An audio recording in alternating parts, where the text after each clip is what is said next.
Aloha kakahiyaka, everybody, and welcome to sunny Southern California.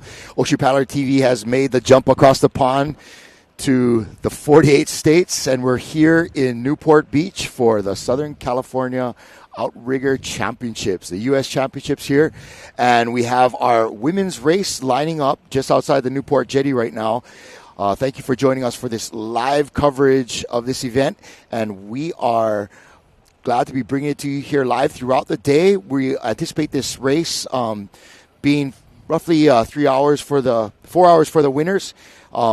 And it's going to be an exciting day. So aloha and welcome again. My name is Kala'i Miller, and joining me here today, we're lucky to have my new best friend. This is Justin Fe'esongo, and he is our man in California, and he's going to be bringing us all the information about, in particular, our California cruise, but he is a member of the outrigging paddling community up here, and we're looking forward to sharing the day with him. Mahalo, brother. Nice to see you. Thank you for coming with us. Super stoked to be here today, guys. Thank you so much. So Justin, really quick, talk about the race and kind of set the stage for what's happening, going to be about to happen. We're just going to have our start in a couple minutes here, right? Yeah, I think we have a women's start at 8 o'clock, and then we have a co-ed, a mixed crew start at 8:20. Okay. And we're going to be probably 4 hours across the channel this morning, it looks like. Conditions are favorable. Not a lot of wind yet. Hopefully it stays pretty decent because when the wind comes up, it's in their face at the end of the race, but we'll see how it goes today. It's going to be a beautiful morning. So it's definitely an advantage anticipating those winds for our top crews to get across this channel as quickly as they can. Yep. We're looking at roughly a 27-mile crossing from here in Newport to the island of Catalina. Yeah, to Avalon. And Avalon being the capital of the island, or the only town on this island, which is mostly for vacationing and raising bison, right? Yep. So our conditions for those that are watching from other places like Hawaii, it's going to be pretty calm out here. The water is really smooth, but today we're expecting a heat wave even for here in California. So last weekend we were in sunny Kona with lava fields, and you know how hot it can get out there. Yeah. A very similar racing setup where the women race first and then the men race back. Yep. But this race is broken up into 2 days, right? So tomorrow we'll have the men crossing back over here to Newport with a slightly longer course, basically the same course outline. But today and tomorrow, man, it's warm out here, Justin. Yeah, it's going to be hot. And like I said, maybe not a lot of wind. It's an interesting weather system coming through right now. There's a hurricane in the Pacific that's creating kind of an interesting mix of conditions. We got a groundswell that's going to be rolling tomorrow. It might be really, really big, crossing the channel. Wow. Which we haven't seen in a long time. So, we're excited to see it. So 2 years ago was the first time that we came with Ocean Paddler TV and did the live coverage of this crossing. This U.S. Championships race to Catalina was kind of like one of the first distance races coming out of the pandemic. They were one of the ones willing to, pull the trigger and have a race after. And it was so great to see all the canoes come back together. And what we've been seeing in Hawaii, and you can tell if it's the same thing here, we've really seen a resurgence in outrigger participation in the islands. A lot of the people from the associations or from the clubs are seeing like 20 to 30% increase in people signing up and coming out to paddle. Is that what's happening here as well? Yeah, I imagine so. I haven't seen the demographics of what the roster, what the teams and the clubs look like, but I can just tell you from canoes on the water and what we see in the harbor, there is a lot of people enjoying the outdoors and enjoying being on the water again. And a lot of it, I think, is they're just realizing how much of life they missed having to stay home for all those years. And it's like, hey, you know what? I've been meaning to get out and paddle or go back to paddling. Yeah. Or, hey, you know what? My kids are at the age where I'm going to bring them in now, too. So it is great. We've seen a lot more outrigger paddling, and that's kind of evidenced by today's field. We didn't think it was going to be that many boats, maybe about 40, but we've just checked the roster, and shucks, we're looking at like 62 crews. That is super cool. Yeah, that is super crews, cool. Good mix of co-ed and women, a majority of Wahine canoes, but it's going to be awesome watching these guys cross today. Yep. So really today, from a paddler's perspective, it's going to be long and strong with this kind of conditions. Yep. It's going to be about keeping yourself strong towards the end. This is 26 miles. That's Yep. It's not 40-something miles of Navajine. Right. But it is a good distance. Yeah. You know, it is pretty far. But today our crews are racing 9-man, right? Yep, they're racing 9-man. 9-man. So for all of you that are tuning in, maybe not too or used to canoe verbiage or paddling verbiage, 9-man means each crew is crossing with not only the 6 paddlers that are in the at any time, but they've got an escort boat with another 3 paddlers that follows them, and they're the whole time be doing changes probably every 15-20 minutes when they're starting out. And so those changes are going to be a big deal. Yeah, correct. I think the first set of changes will come in 30 minutes. They'll release the boats in to start making changes. And that's where the strategy kind of picks up. Do you change right away? Do you hold the crew so you can get some clean water and change in clean water? Because, in the conditions when all the boats come in, it gets really, really choppy, kind of Victory at sea, all over the place. Oh, yes. Makes changes tough. It's kind of dangerous, the first change, and then it opens up. And we'll see the strategy of the teams here real soon. And we'll be bringing you all that action and kind of talking you through that as it's happening. But, yeah, it can be a pretty tumultuous period in the changes.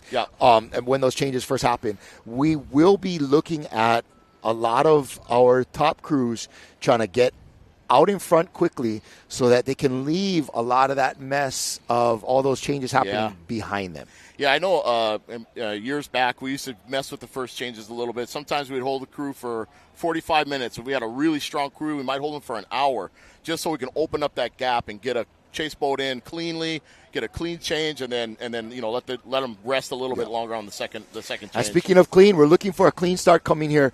But Justin, if you could tell all of our Ocean Paddler family a little bit more about yourself. Yeah. Grew up in Southern California, born and raised here. Grew up in the local mountains, Crestline to be exact, but Big Bear area. Okay. Surfed my whole life. Started paddling, I don't know, it's about 20 years ago or so. Right. Made my way into coaching, when you get a little bit older. You just yes, say, sir. I'm going to coach now. I feel you, bro. So I did coaching for about 10 years with Newport Outrigger, and then kind of started our own nonprofit canoe club that's out of the race organization just for the Kapuna and a lot of the guys that just kind of like recreational paddle, fun kind paddle.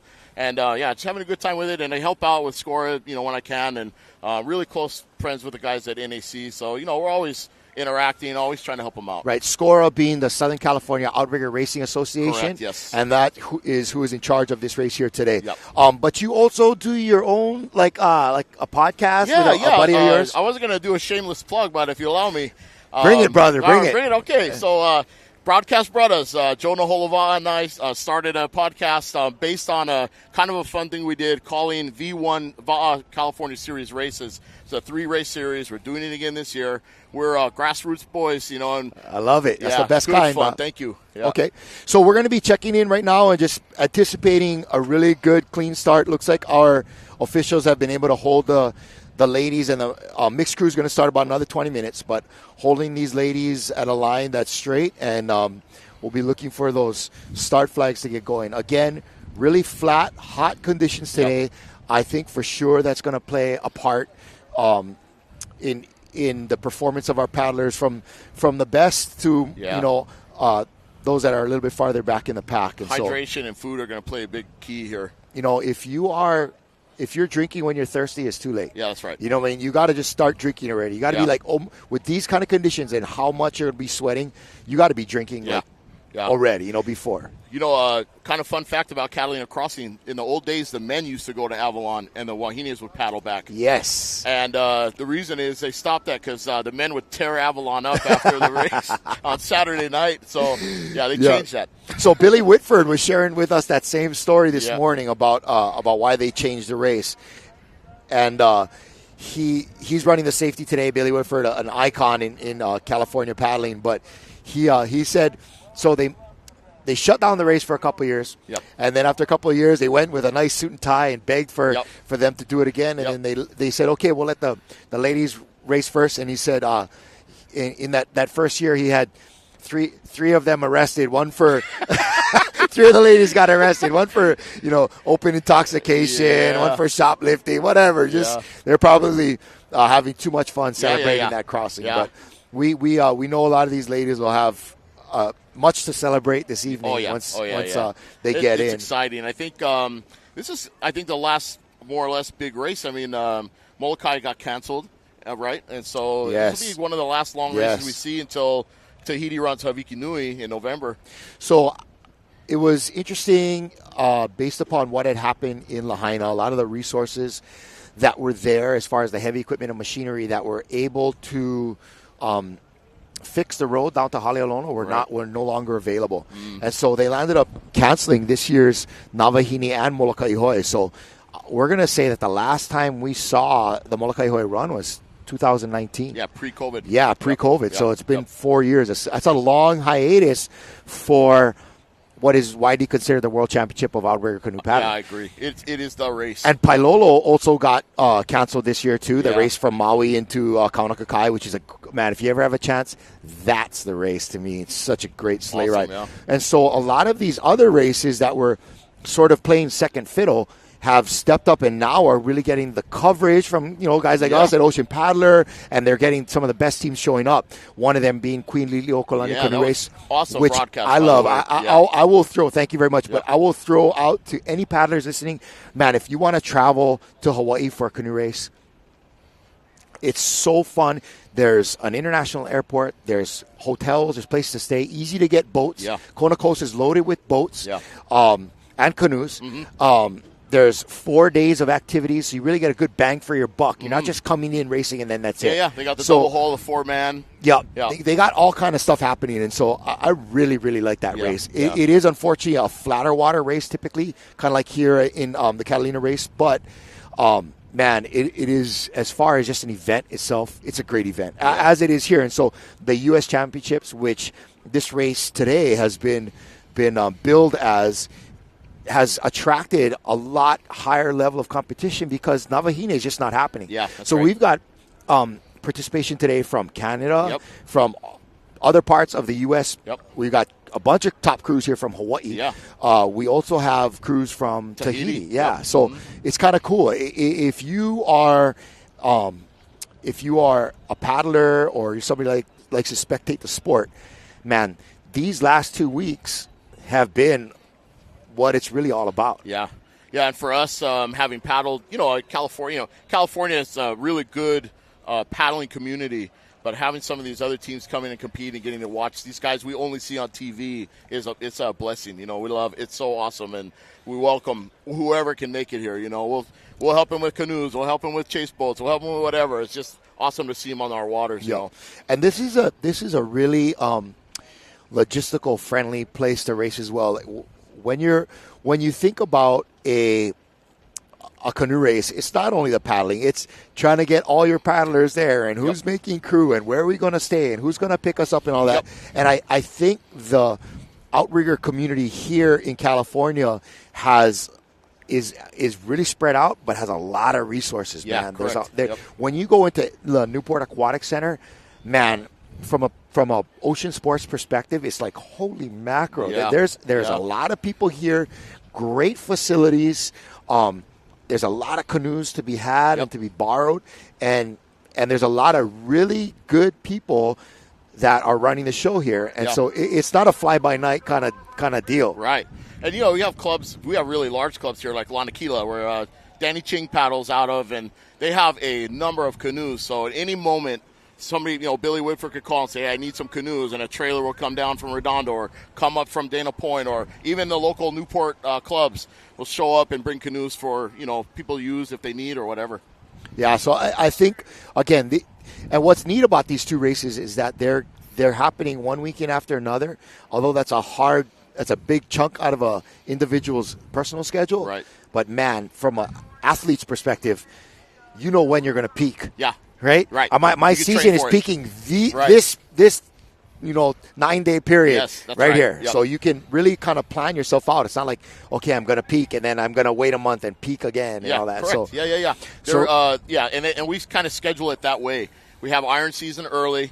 We have a sprint. Oh, here we go. Oh, not yet. Oh. Looks like we're going to get our start off here in a second. We got our announcer getting the ladies pumped up here to have a good, clean start, we like to say, and we're looking for some good performances today out of these ladies, man. This is it. After this, the paddle gets hung up maybe for the rest of the year, or they start training for one-man season or surf ski or whatever, But it's for their 9-man or 6-man VA training season, it's pow after this for most of these ladies. And for all the viewers out there, I know, like, if you watch Queen Lily-O, you have a mix of different kind of canoes that were raced. This is strictly unlimited now. We don't do any spec boat or any Bradleys, any of that kind of stuff here for the Catalina crossing. It's all unlimited now, both ways. How has that shift to an all unlimited class out here been for your paddlers? I mean, I would imagine it's California. Right, it's been expensive. It's been expensive. It's California. You're always on the cutting edge of everything, right? California has never been one to shy away from innovation. Yeah, Billy pushed really hard years ago for auto bailers. Yes. Yeah, Billy Whitford. He pushed years ago. Oh, here we go. We just had our start. Awesome. Okay. So here the ladies go. We're going to look again for our top crews to be able to kind of start establishing themselves in the lead. We have great drone footage here of our start line and some of the crews getting themselves up and out of the water. It's going to be a quick little sprint here off the line, and then really kind of looking for paddlers to settle in. Yep. And it'll be about another 30 minutes before their escort boat will be able to come alongside and start making those changes. Yeah. Initially, in this initial period, Justin, the officials try to keep the escort boats out of the way, just for safety, right? Yep, yeah, for sure. And I think, like I said, we give 30 minutes for the field to open up and then make a change, and this is when the strategy starts to take hold. But where we'll really see leaders break out is by the third change is when you really see the teams start to open up. And, the teams will change every 10 to 15 minutes depending on what their coach wants or what they see. They don't. I've seen, I escorted Air Tahiti in 2018. They did 4 changes in the last mile right before the entrance of the harbor to get their crew lined up right. So it could be 10 minutes between a change. It could be a change and then another change right after to get the seating right. You're going to be seeing us all day long, just throwing shakas to everybody and kind of interacting with a lot of these other boats out here on the field. Again, looks like we got a pretty good start. They're beginning to kind of separate themselves a little bit. That canoe looks like Kalahuikai. Kalahuikai and the red crew, okay.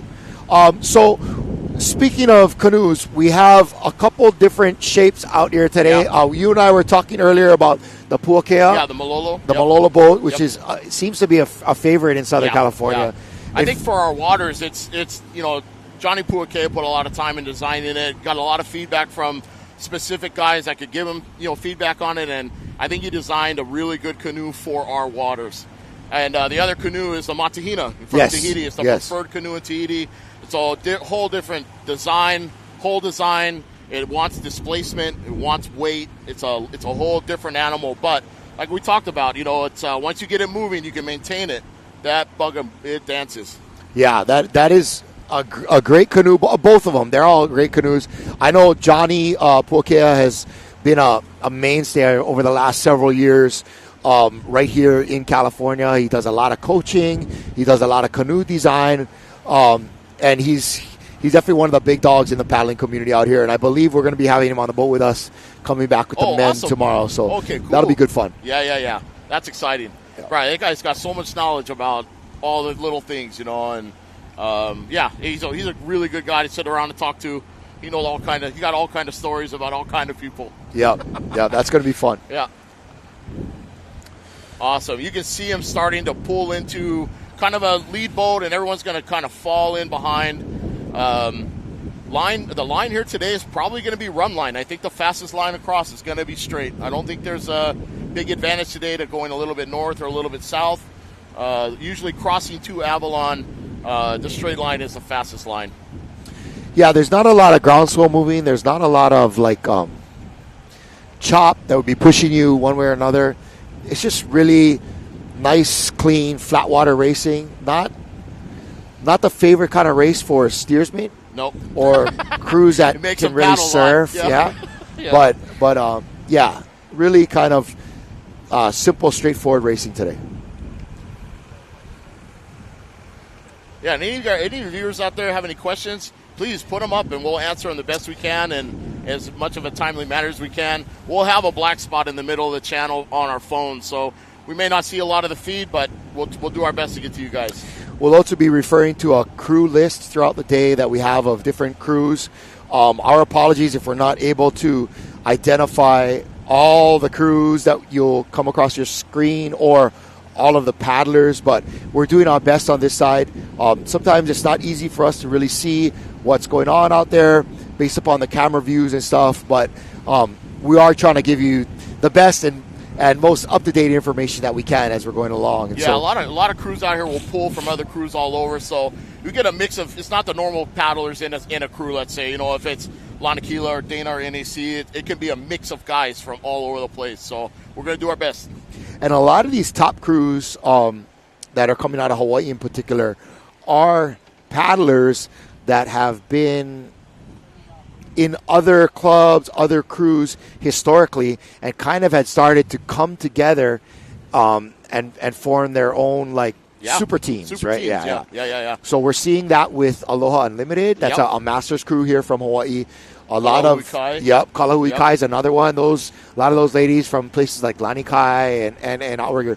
But what I do like about this race here in Southern California is that your top crews representing Southern California are actually club affiliated. Yeah.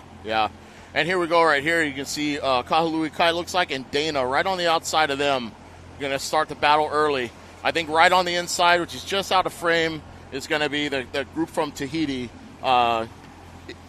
Ihilani? Yep, Ihilani. Yep. Awesome. And so you had some contact with them coming in here. Ihilani, how are they feeling about being here, making the trip? Are they staying for a while? Did they bring only Tahitian ladies, or no, what are they have? They picked up Elizabeth Kalama from Hawaii. She's in there with them on their crew for the 9-man. Mostly Tahitian women, I believe. I haven't really had a chance to see them or talk to them this trip out, but you can follow them on social media. They take pictures of everything, so you know who's here. But it's going to be a strong crew, and they're out in the Matahina. So you can see on screen if you guys are seeing it. They're on that blue and white Matahina, canoe number 40. And they're going to be the 3 crews to watch in the crossing for sure. Yep. These 3 crews are looking, like as we talked about earlier, they're going to come out strong, and it's going to be a race within their own race all day long. But we're going to be doing our best to bring you coverage from throughout the field all day long. And, it's interesting. Like many sports, in the locker room or on the beach, everybody's friends, right? Yeah. But the moment you get in the water or you step on the field, no friends on the water. As long as there's more than one canoe next to each other, it's a race. Yeah, so, in particular, I think that's a motivating factor for our mixed crews. They will have all of these women's crews in front of them, and it keeps this crew's spirits up to be able to see a canoe in front of you, hunt it down, pass it. Yeah. Take the next one, hunt it down, pass it. Yeah. I think just mentally, that's a good exercise. And theoretically, because it's half of the crew is men, they should be able to hunt down a bunch of crews and pass them. Yeah. Right? I haven't seen the actual crew list, but there are some co-ed teams that mixed crew teams that show up. And even though they start 20 minutes after, they'll probably finish ahead of the Wahines. There's a couple really strong clubs that field some really good mixed crews. And they'll move really fast across the channel. Okay. Again, on screen, we're looking at our 3 lead boats, as you talked about. That's Dana Point, Kalahui Kai, and Ihilani. Yep. And interesting, man, it looks like a regatta race. They're like neck and neck. They are. And I have a feeling it's going to be like this most of the way across the channel. I think the camera angle might be deceiving right now, but it looks like Dana's putting on a push. And like I said, the changes are going to come into play here for these 3 crews for sure. How they change, when they change, who they change. Right. It's going to be a big, big thing. And so last time we were here in 2021, I believe Dana won that year. Yep. But last year, there was kind of a weird change in the race. Yeah, we had a hurricane that was threatening to come up the Baja Peninsula, and so Avalon canceled it because they, we're going to shut down the harbor, right? Yeah, they shut down the harbor, pulled the gas docks, pulled all the moorings, or got the boats out of the moorings. But and it ended up being a beautiful flat day. It was so crazy. But yeah, I was stoked to just watch the race run, even in a triangle format, which we normally run as a score race, anyways. But yeah, it was great action. We had Shell out here. You know, the Wahinis had a really strong crews running too, and yeah, it was a lot of fun. Yep. Awesome. Yep. Awesome. Well, you know, an ounce of prevention is a pound of cure, and so I can totally understand why Avalon was interested in shutting the harbor down. But all right, we're getting ready for co-ed start, mixed crew start. Man, what a beautiful coastline you guys have here. It is very populated along this coastline. A lot of houses as far back as you can see, but man, these beaches just stretch on for miles. Yeah. We have. I mean, California is a beautiful place to live and expensive place to live, but yes, yeah, I love it. You know, if you don't utilize the resources that we have, just in beaches or the mountains, you know, you're missing out. You know, that's what we're paying for. Yeah. Price of paradise, they say, right? Yeah. But in the winter months, like when we go for a Wild Buffalo Relay, we'll go out in February, and the mountains get snow. So when you're mid-channel, you just see these giant snow-capped peaks right over the California beach. Beautiful. Oh, it's beautiful, yeah. Beautiful. Yeah. Again, what you're looking at right now is a lineup in the co-ed race. Quite a few boats in the co-ed, bro. Yeah. Looks like about 15 or 20. Yeah. Right on. That's a pretty big field for co-ed. Looks like they're getting ready to start. Yeah. And they're off. Yeah, they just had their start. The co-ed race start right there you're looking at. So now we're going to be coming up from behind and kind of watching these crews and watch them as they are passing through the fleet of women's only crews. Yeah. We're going to see some speed from these guys early on. Especially a lot of teams will start the 4 men in the starting crew. Right. They can get the power quick, get going, cover some distance, and then, you know, make some changes and start settling into, again, the rotation and the strategy of the crew. Because we're allowed to start 4 men and finish 4 men if we want, but there's only allowed to be 4 men in the mixed crew. In the total of 9, so 4 men, 5 women. Yep. Awesome.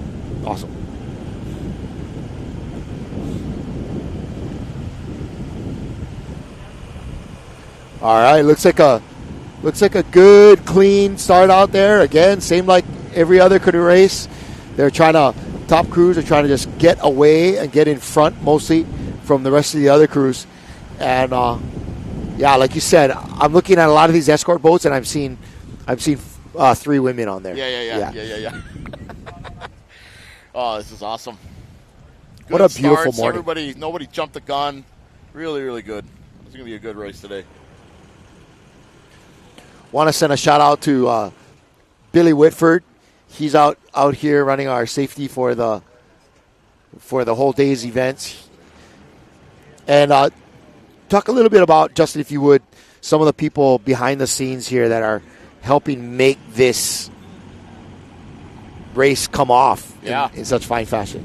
Well, you get a lot of guys, old timers like Billy Whitford right there.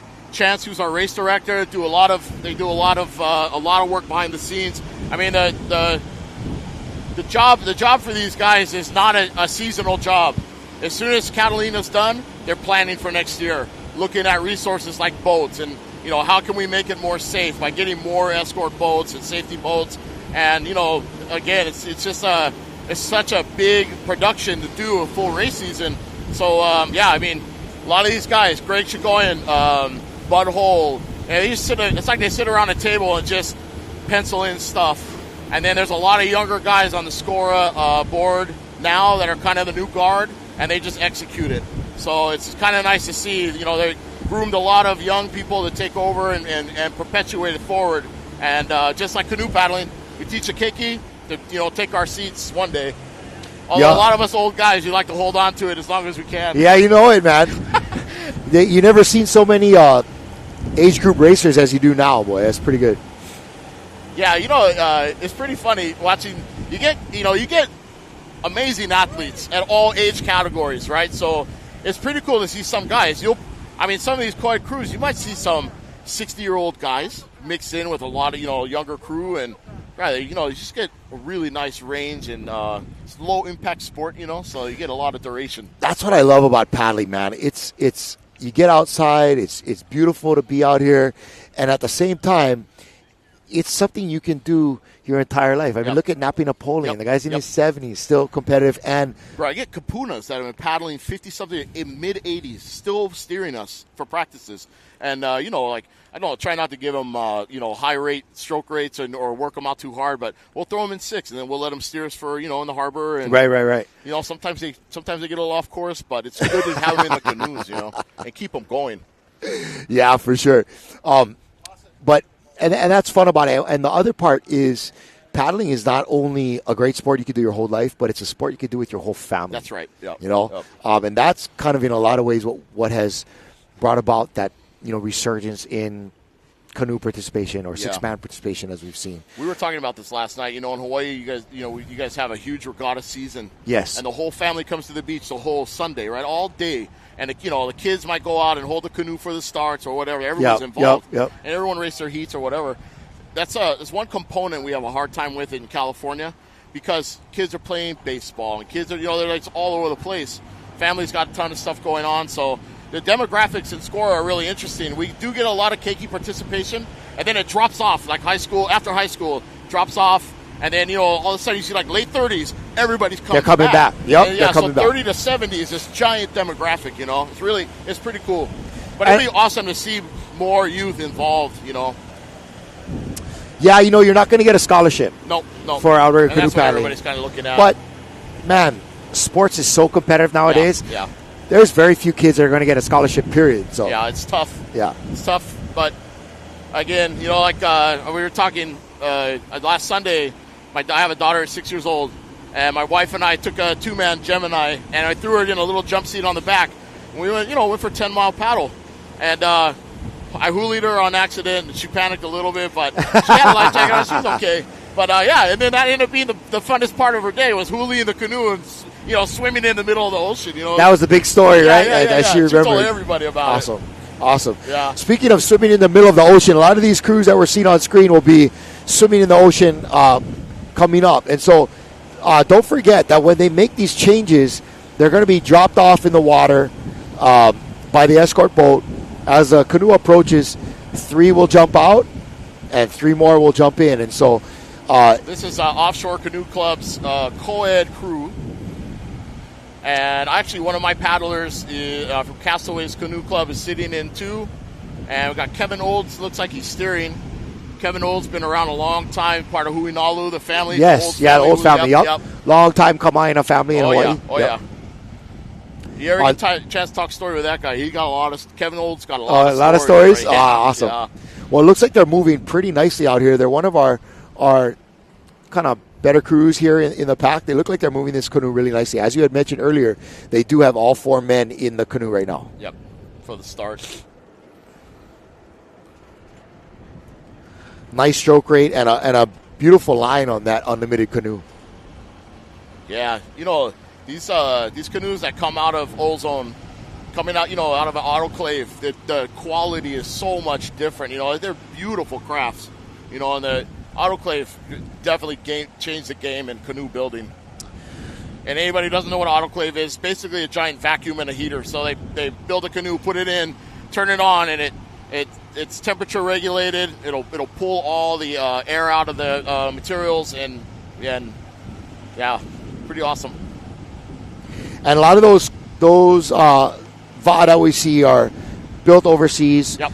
And shipped in here in containers. The Matahina is now built. They do hand build them still in Tahiti at Ari Tahiti, but they have a factory in Thailand, which they build the Matahinas down there now. So this crew that we're looking at from offshore, they got a pretty quick stroke count. Yeah, they're paddling with a high stroke count. All up front too. Yeah, all up front. Big catch. Nice quick exit. Yep. Nice technique, but we're going to see a whole bunch of different techniques out here today. Well, we'll see it. We'll see him settle into depending on again how the crew sets up. We'll see him settle into maybe a longer stroke, off and on. You know, trying to change gears in the middle of the race, and because you know a rate like this can be really hard to hold for 27 miles. Right. Man, you can see that front of that canoe really out of the water with the lighter paddlers in the front. Yeah. Yeah. With all the men all in the weight back, in the back. yeah, kind of sitting back a little bit.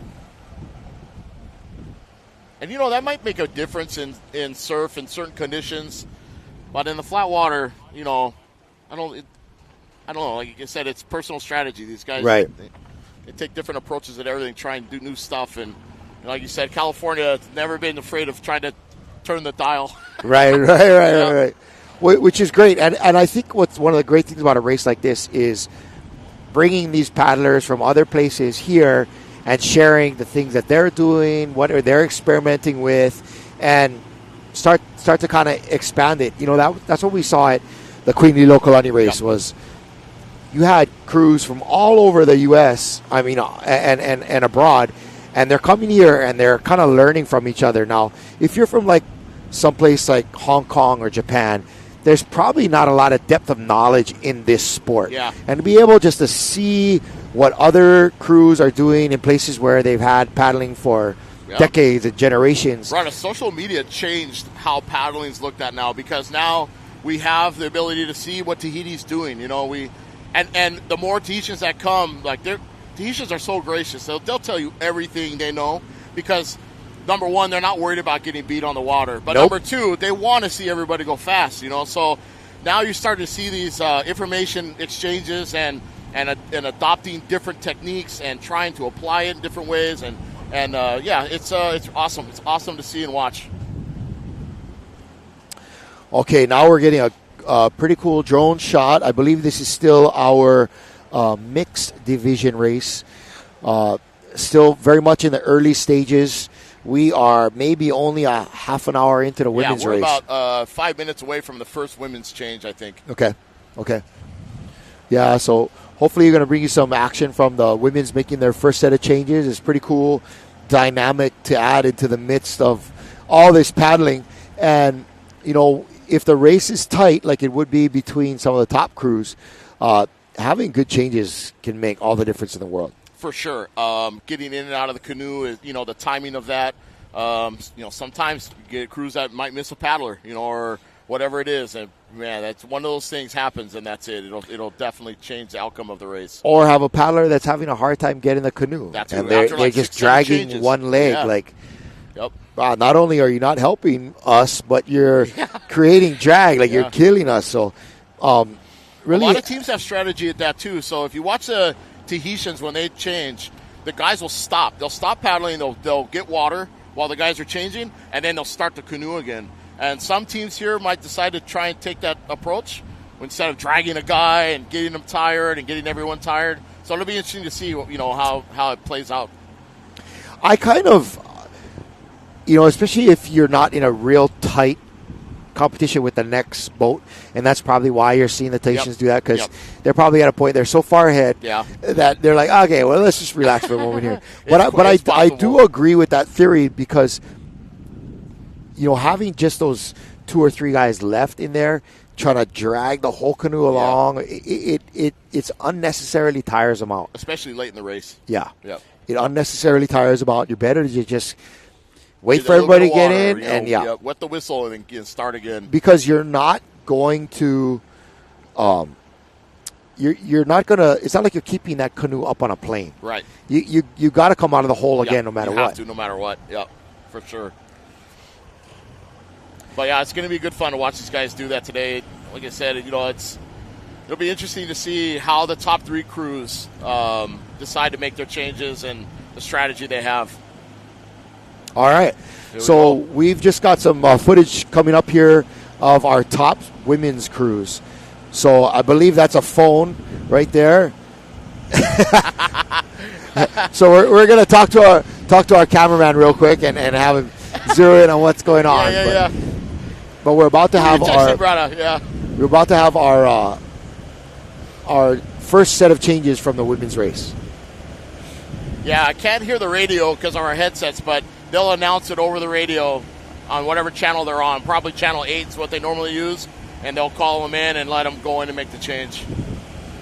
Yeah, Billy Whitford, he'll time it, and when he's ready, he'll when it's safe enough, he'll call them in.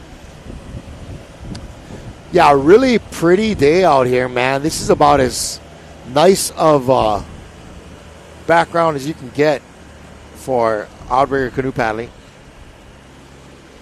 We're coming up quickly here, trying to make we're all the way in the back of the pack, all the way to the back. Yep. And so we're kind of going to be picking our way up through this pack and working our way towards the leaders in the mix and then in the women's area. But we have another boat up front that's going to be covering our leaders in the women's race because sorry about it, but that women's race is kind of the piece de la resistance for today. We got a long race. Yeah. Got 4 hours of race coverage to bring you guys, so looking forward to it.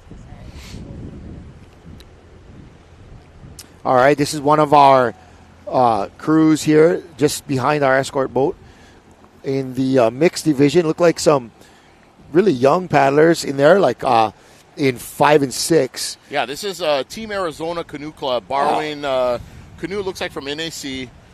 So yeah, we get some folks from the desert, local desert. Wow, they must be practicing in like Lake. reservoirs? Yeah, and Tempe lakes? Lake I think is where Team Arizona. And they'll take canoe to some of the other lakes and go paddle. But they got a couple clubs out there, Team Arizona and Naleo Okekai. They're all part of Scora, and they practice on Tempe Lake. And will they make the drive or fly over here for the Scora races? The distance races? Yeah. Most of them will pick specific races that are kind of local to them. So the San Diego races, the little closer. Yeah. And the ones going up to Santa Barbara are really remote for them because there's just no easy way to get in and out of there for when you're coming east to west. So we'll see them at Crystal Pier, our first race of the year. We'll see them at Ironman Champs. We'll see them Kahakai race, when we hold it, and we'll see them for the 9-man races for Dana. And yeah, it's awesome to watch these guys come out. Again, this is a crew from Arizona, and we are welcoming and saying hello to all our friends and family over in Arizona who might be watching this crew compete. We're stoked to have them out there. And I mean, man, if you had asked a few decades back if you thought you'd have outrigger paddling crews in someplace like Arizona. Yeah, well, you get a lot of Polynesians that move that direction, right? So they're here for a while, and then they go, and you look at Las Vegas, they call it the Ninth Island, yeah? So right. They got canoe clubs out there, too. I don't think they're participating in the race, but they do have canoe clubs. Ninth Island Canoe Club comes down and races with us, too. Yep. How far is that from Arizona to here? 6 hours about. 6 hours drive. Yeah. And, towing a trailer might be a little bit slower, but 6 hours by car, pretty easy. Wow. Yeah. Yeah, I don't know. With how many canoes you guys have out here, I don't know about towing a trailer all the way from Arizona. Yeah, right? Yeah. I think that, but you just got, they practice in their canoes, and then they want to race in them. So, plus, there are score races we have. There could be 90 canoes in the field. Wow. Yeah. Between women and co-ed. There could be high 80s, sitting out there, and so it's it can be all the canoes on the beach are being used. Wow. Yeah. It's pretty awesome to see. It's kind of chaotic, actually. Everybody's inching, and no one's listening to Billy, hold the water, and it gets wild. Starts can be fun. It's funny to watch, and. Well, it's one of those things. It's like watching siblings. Well, he did it. They're all like, yeah. Oh, I'm not going to let you get. Yeah. Right. And it's funny because I don't know. I never think a half a canoe length is going to make that much of a difference in the course of a race. Oh, okay. Here we go. Yeah. Now we're on the screen. We're back up front with the ladies. This looks like Dana Point women. I'm going to assume they're in the lead right now. They are defending champs in this race, at least from the last time that we came 2 years ago. Moses just came back from the long distance champions in Samoa, at which they won down there too. It's almost the same crew, I believe. It looks like they're paddling the new Stingray blade by Jim Terrell, a quick blade. And so this really, let's talk about coming back from Samoa. That was the World Distance Championships put on by the IVF, the International VA Federation. And they had their race this year in Samoa. And so, man, I've heard nothing but great things about that race. And they had some really wild conditions. Yeah. I think kind of unexpected conditions that, really favorable for a lot of downhill action. They did have some issues with some of the V1s when they were doing the V1 races. A lot of them were breaking just in the conditions were so rough. Really? And needless to say, there's some paddlers that got kind of the bum leg, they got a bad canoe or whatnot, but the 6-man races were awesome to watch. They were all Matahinas, and they performed really, really well out there. It was awesome. That race sounds like fun. And what else the IVF puts on is the World Sprints. The sprints, which are at Hilo next year. Yes, the World Sprints are in Hilo. So a few weeks back, Justin, we did coverage for the Hawaii State Regatta Championships over there in Hilo. And I tell you, what a great place for regatta racing. Yeah. The course is beautiful. The beach is nice and big. There's plenty of parking, everything. It's a great place to have a race. And based off of that, we were able to secure a commitment with IVF to do the coverage of the World Sprints next year. And so we're looking forward to that. That's going to be good fun. Okay. Here is a co-ed crew. Co-ed crew, 562. Yep. Kahakai. Yeah, Kahakai Outrigger Canoe Club. Co-ed Open Unlimited. These guys are from Long Beach. They paddle Marines. They launch out of Marine Stadium where, the Olympics a lot of the Olympics were done, and a lot of boat races, do a lot of dragon boating up there. Oh, really? But, they get beautiful facilities up there, too. And really, Kahakai's a really big club. They've grown pretty big over the last 8 years or so. A little bit slower stroke rate, kind of settling in. And you can kind of see in the distance there, that dark texture on the horizon. You can see Catalina Island, which is kind of cool. Yep. A ways to go there. Yeah. But at least they're able to see their destination. Yeah. It kind of, as a paddler, kind of messes with your head when you can see it. And you're like, you'll get over there, 3 hours in, you're like, oh, man, we're close. And you still, you got an hour left to go. And even though it looks like you're right on top of Avalon, it kind of messes with your mind a little bit. I had the fortune of racing some canoe sailing races. Oh, yeah. And there's one between Haleiwa, North Shore, Oahu, and the island of Kauai, Nawiliwili Harbor. Everybody calls it the Kauai Channel, but it's the Kai'e'ie Waho Channel.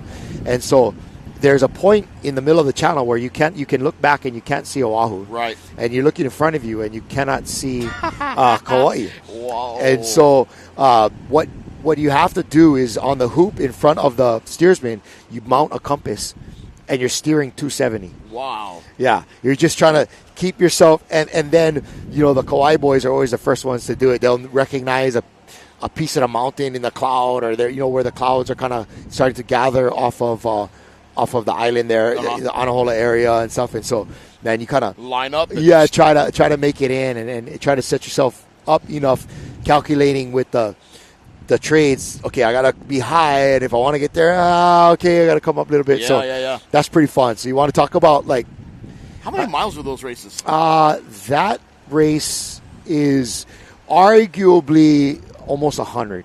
Ooh. Yeah, Wow. it's a 7 to 10 hour day of paddling iron. Bro, but those things are moving that fast. Yes. Woo. Yes. Love it. Yeah. Love it. That is a speedboat. But today we are watching this unlimited canoe make its way across the channel. That's Kahakai Canoe Club that we've been looking at right behind us. Hello, everybody. Thank you again for joining us this morning here off the California coast. We're headed from Newport to the island of Catalina, and a big mahalo out to my brother over here, right, Justin, for joining us for this coverage. He is our man with the LK, we call that back home, the LK, the local knowledge. Oh, God. You get the local knowledge over here in California with all the crews and the paddlers and how things go with SoCra. So we're stoked about it. For you folks. Yeah, of course. Super stoked you guys tuning in and watching. And like I said, if you guys can comment and we can see them, we'll definitely respond to questions. And what was the name of your podcast again? The Broadcast Brothers. Broadcast Brothers. Yeah, Broadcast Brothers. Yeah, that's cool. Yeah, that's cool. Yeah, and we made up the name on the dock right before we were starting to film. We're like, what are we going to call ourselves? And we made up the name right on the dock. And it's stuck. So this looks like might be Kalahui Kai? Maybe Outrigger. No, sorry. Let's see if we can get a number on this crew. This is an all-women's crew here. Interesting conditions, a little bit of texture, a little bit of bounce on the boat. Yep. But nothing that looks like it's going with them or against them.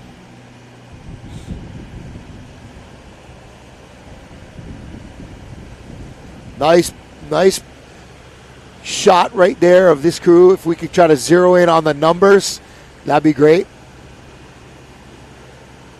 Hard to tell, though. Hard to tell. Yeah, conditions like this could be a little bit deceiving. You can see them start to turn into a little bit of bump. You get kind of swells moving back and forth out here in the early part of the channel. You get a lot of rebound off the shoreline, and it starts moving kind of back out. So it can get a little bit of run, some of these bumps. And that's one of the things, Justin, about this texture on the water is if you got something to surf, that's great. But it's not that great if you don't have a crew with enough power to catch the wave. That's true, very true. Then it's just screwing with you. That's right. It's messy with your mind the whole time. Dangling the carrot out there, you can never get it. It's like having a prevailing trade behind you, but the current is coming in your face. Yeah. And you'll watch the teams that are just dominant be able to surf, and other teams that just don't quite have the power, they just kind of drift off the bat. It's like, and I can't really get it. Yeah. Yeah, horsepower definitely plays part in that for sure, and how your crew's set up. And talking about horsepower again, we're back with our leader. This is Dana Point Outrigger. Yep. A little bit faster cadence, higher stroke rate. Again, they are the defending champs in this race and just came back from Samoa winning there. Yeah. Unfortunately, we didn't get to see them in the Liliuokalani race this year. Yep. But maybe next year they'll make their way out. A lot of these Wahines might have mixed in with crews that were already out there too. A lot of times clubs from California will do that. If they can't get six, they'll just break up, mix up, and try and fill seats. Beautiful.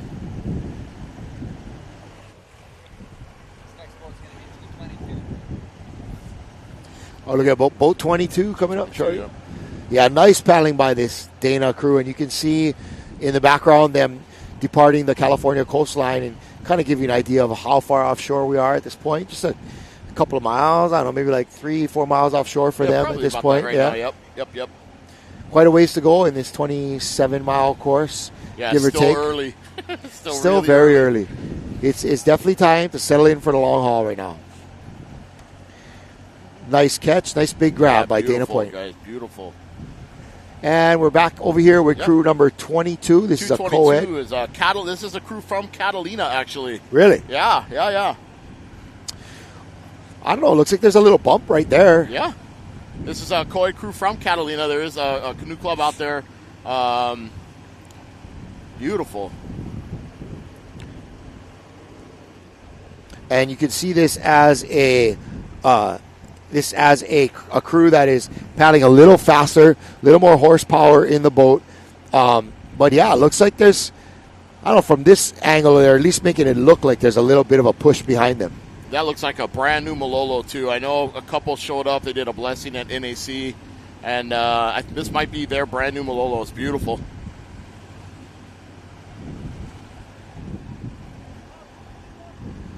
Still a really young canoe club from their inception.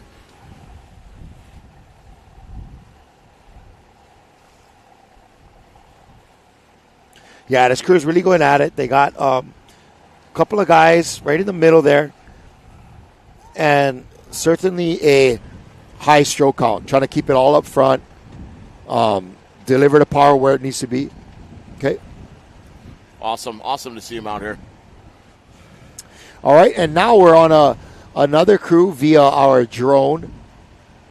And again, as you can see how close California still is, how far Catalina is in the distance. Yeah. We're, 45 minutes into the Wahines race. And Justin, you mentioned earlier about what our times might be for this race, Yeah. what the women's record was. Can you mind sharing that with us? Yeah, in 2015, I believe, the Dana women set the record, 3 hours and 47 minutes, I want to say. Wow, and that's fast. we had a couple crews that finished sub 4 hours in that year, but we haven't seen a sub 4 hour time ever since, or even before. So here is that Dana Point crew again, right? Yep, there's that Dana Point crew. Okay, so and this was in 2017, you were saying, right? No, 15. 15, okay. Yep. We had unbelievable conditions, and the Dana women just smashed to be sub 4 hours on that race was fast. We couldn't believe it. Yeah, I kind of always feel like speed begets speed. I don't know a better way to say it, but if you have a faster paddling crew and maybe a steersman that can surf better, once the conditions are good, they're not still going to be 10 minutes in front of the other crew. Right. They're going to be 15 minutes in front of the other crew. And so that's when the conditions are really ripe, you'll really see crews start to open up. It was a glass morning. There wasn't any texture in the water at all, almost the whole channel. And it was cool out, and that year was just a kind of an anomaly. And then I think the next year was the men set the record coming back. Paddling Connection set it coming back in 16, I believe. It was 2016. That was 3 hours and 37 minutes, and they have the extra 3 miles. So they did 31 miles in 3 hours and 37 minutes. Wow. Yeah.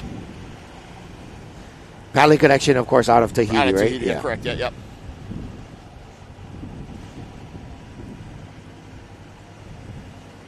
What are some of the... Okay, this looks like... Canoe.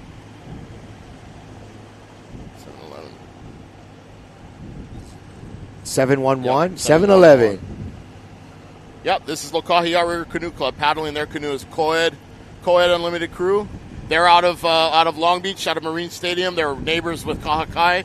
And, yeah, awesome. Beautiful canoe, too. A little bit different in the way that canoe is running. You can see the front a little bit down. Yep. I'm not sure. Yep, they got what looks like men in 1 and 3, making the front of that canoe sit down a little more. And if there is a little bit of a groundswell, something for them to surf, that's going to help them drop in. They have a guy steering as well, and so a lot of that might be able to counterbalance that heavier weight in the back. But the screw looking good, looking real smooth and not a very rushed stroke.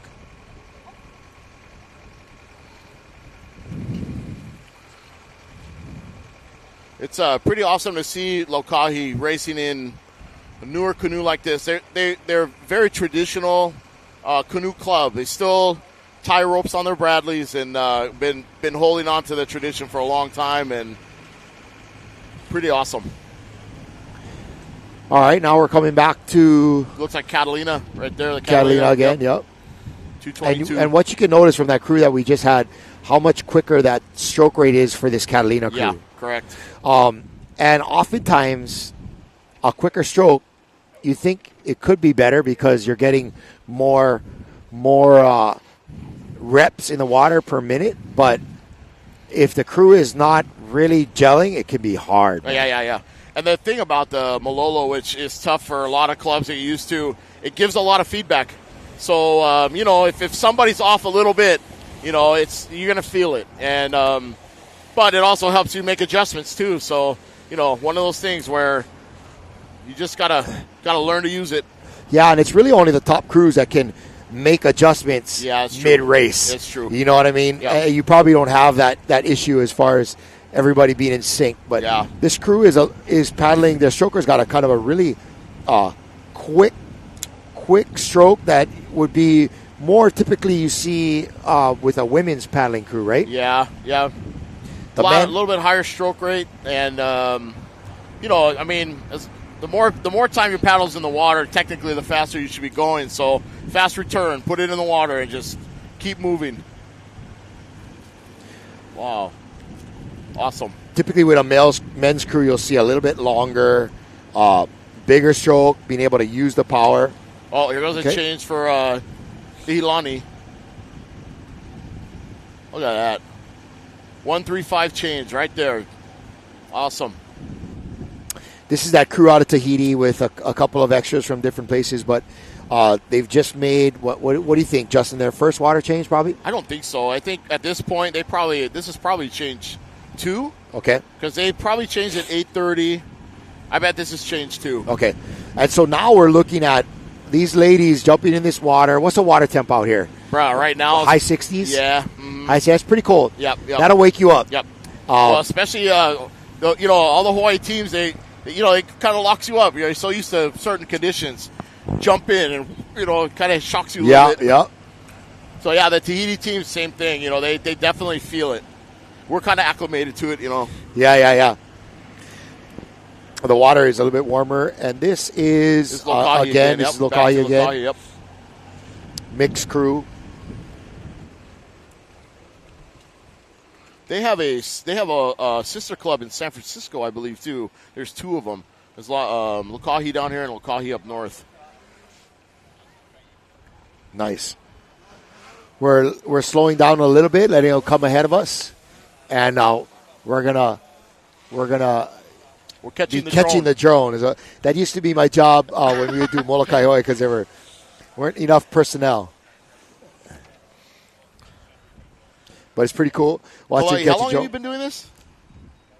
Bro.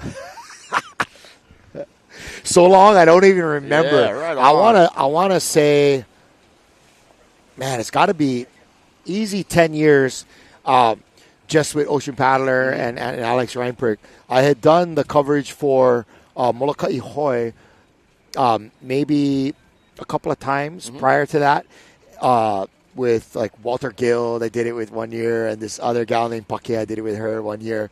But that was just a produced show. Right. In those early days, we weren't really doing the live. We were able to just film and then make a half-hour show out of it, and then that was it. But what got you into it? I've been a paddler since I was like in high school. Yeah. I'm not trying to podcast you right now. Podcast me, bro. It's all good. And then when I went to school in San Diego, I not only played rugby, but in the off season, I was paddling with Kailua, Canoe Club down there. Came back, and I was only between college and getting a real job. It was only like a year or two. I traveled a little bit with Polynesian Voicing Society, Hokulea. Went to Tahiti and Alaska and all that stuff. And I was paddling with my hometown club, where I still live in Kahalu on Oahu, and that's Keahiaka Hoi. Love my brothers over there. Really one of those grassroots community, like the people, when you have an island like that, our island traditionally is divided into pie-shaped sections from Mauka to Makai, from the mountain to the ocean. And your club, your canoe club, like it is in Tahiti, that's all made up from people from your area. Right. And that's the families that are in that area. You know each other generationally. Yeah. You paddle together. And when you get in the water for racing, you are representing your hometown. Right. You know what I mean? Yep. And there's something special about that. And Keahiaka Hoi was a club that I joined when they started.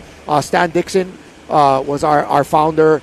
And when we started back in the early and mid-'90s, awesome. I came right out of college, joined up with them, and now that I'm getting ready to depart my career in the fire service, I'm gonna finally have the time to go back.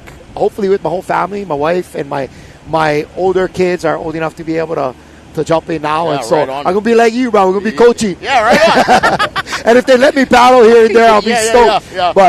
But coaching, because as we mentioned, it's all about the keikis now. Yeah. But today, Justin, is all about the women, and so we have some other great shots on screen here of our. Well, let's see who this is, and you can definitely notice that it's getting a little choppier out here. Yep. And I would say that's more a factor of the escort boats. Yeah, right. Especially right here, they probably set a couple changes right here. So yeah, a little bit of residual. One crew going for a change right there. Yep. Changing out a 1-2-4. And you're going to notice most crews will be changing the stroker every time, and the steersman maybe never. In a race like this, 3-4 hours, most steersmen could do that no problem. Yeah, that's correct. Yeah. Yeah. Very rarely, in fact, if you got a strong steersman, you're not making that. You want to leave them in. Yeah, that's correct. You want to leave them in. But you want to change a stroker every time, because a stroker is really like that lead dog in dog racing. They're going to be sort of pulling the rest of the crew forward in a way. They're keeping that stroke count high. A lot of people think, oh yeah, you want to have one of your lighter paddlers, smaller paddlers up front, less. But it really depends. I spoke to Sean Monahan, really great waterman in his own right, and yes, I did say it. Sean Monahan, you're a hell of a waterman. I'll give you that. Yeah, I'll critique you in a lot of other areas in your life, but you are a good waterman. Anybody that can put himself in the precarious positions that he does and still be alive, he's got to be a good waterman. And Sean was coaching Waikiki Beach Boys women back, 5-8 years ago when they were doing really good. Right. And Sean always, I see him put a big gal in the front. I'm like, wow, it's kind of a big girl to have in front. She says, I put my fittest paddler in number one. Yep. Whoever's got the biggest gas tank, that's who I want up front. My fittest paddler is pulling the rest of the crew. Yeah, and that's a kind of strategy some of these crews are making, across the channel. Here we have offshore co-ed. We saw them a little earlier, right? One of our lead co-ed. They're starting to catch up to some of the back of the pack of the Wahines now, it looks like. Looking good offshore. They're moving good. Yep. Where's Offshore Canoe Club based out of? In Newport Harbor. They're right there. They call it Coast Guard Beach. We've been hearing about offshore in paddling for decades. They're one of the mainstays and one of the earlier clubs that formed out here, right? Wahines from offshore won the channel, the Molokai channel, multiple times. Right. Yep. Right. That's what it was. Great champions out of there. Yeah, this guy's looking good back here. Yeah, see, Kevin Old sitting at 6 steering. He's not going to get out today, I don't think. I think he's going to go the whole thing like you were saying. So you see a lot of texture on the water. When you see the front bounce like that, that's probably chopped from the boats. But once in a while, you'll see that nose drop down. And you'll see it set up. Yeah. So it does seem to me like there's a little something out there, Justin. Yeah. The one Wahine in 4, her name's Alicia. She's from Naleo Kekai from Arizona. She mixed in with this crew to race with them across the channel today. Oh, they're about to make a change. Looks like a 3-person change.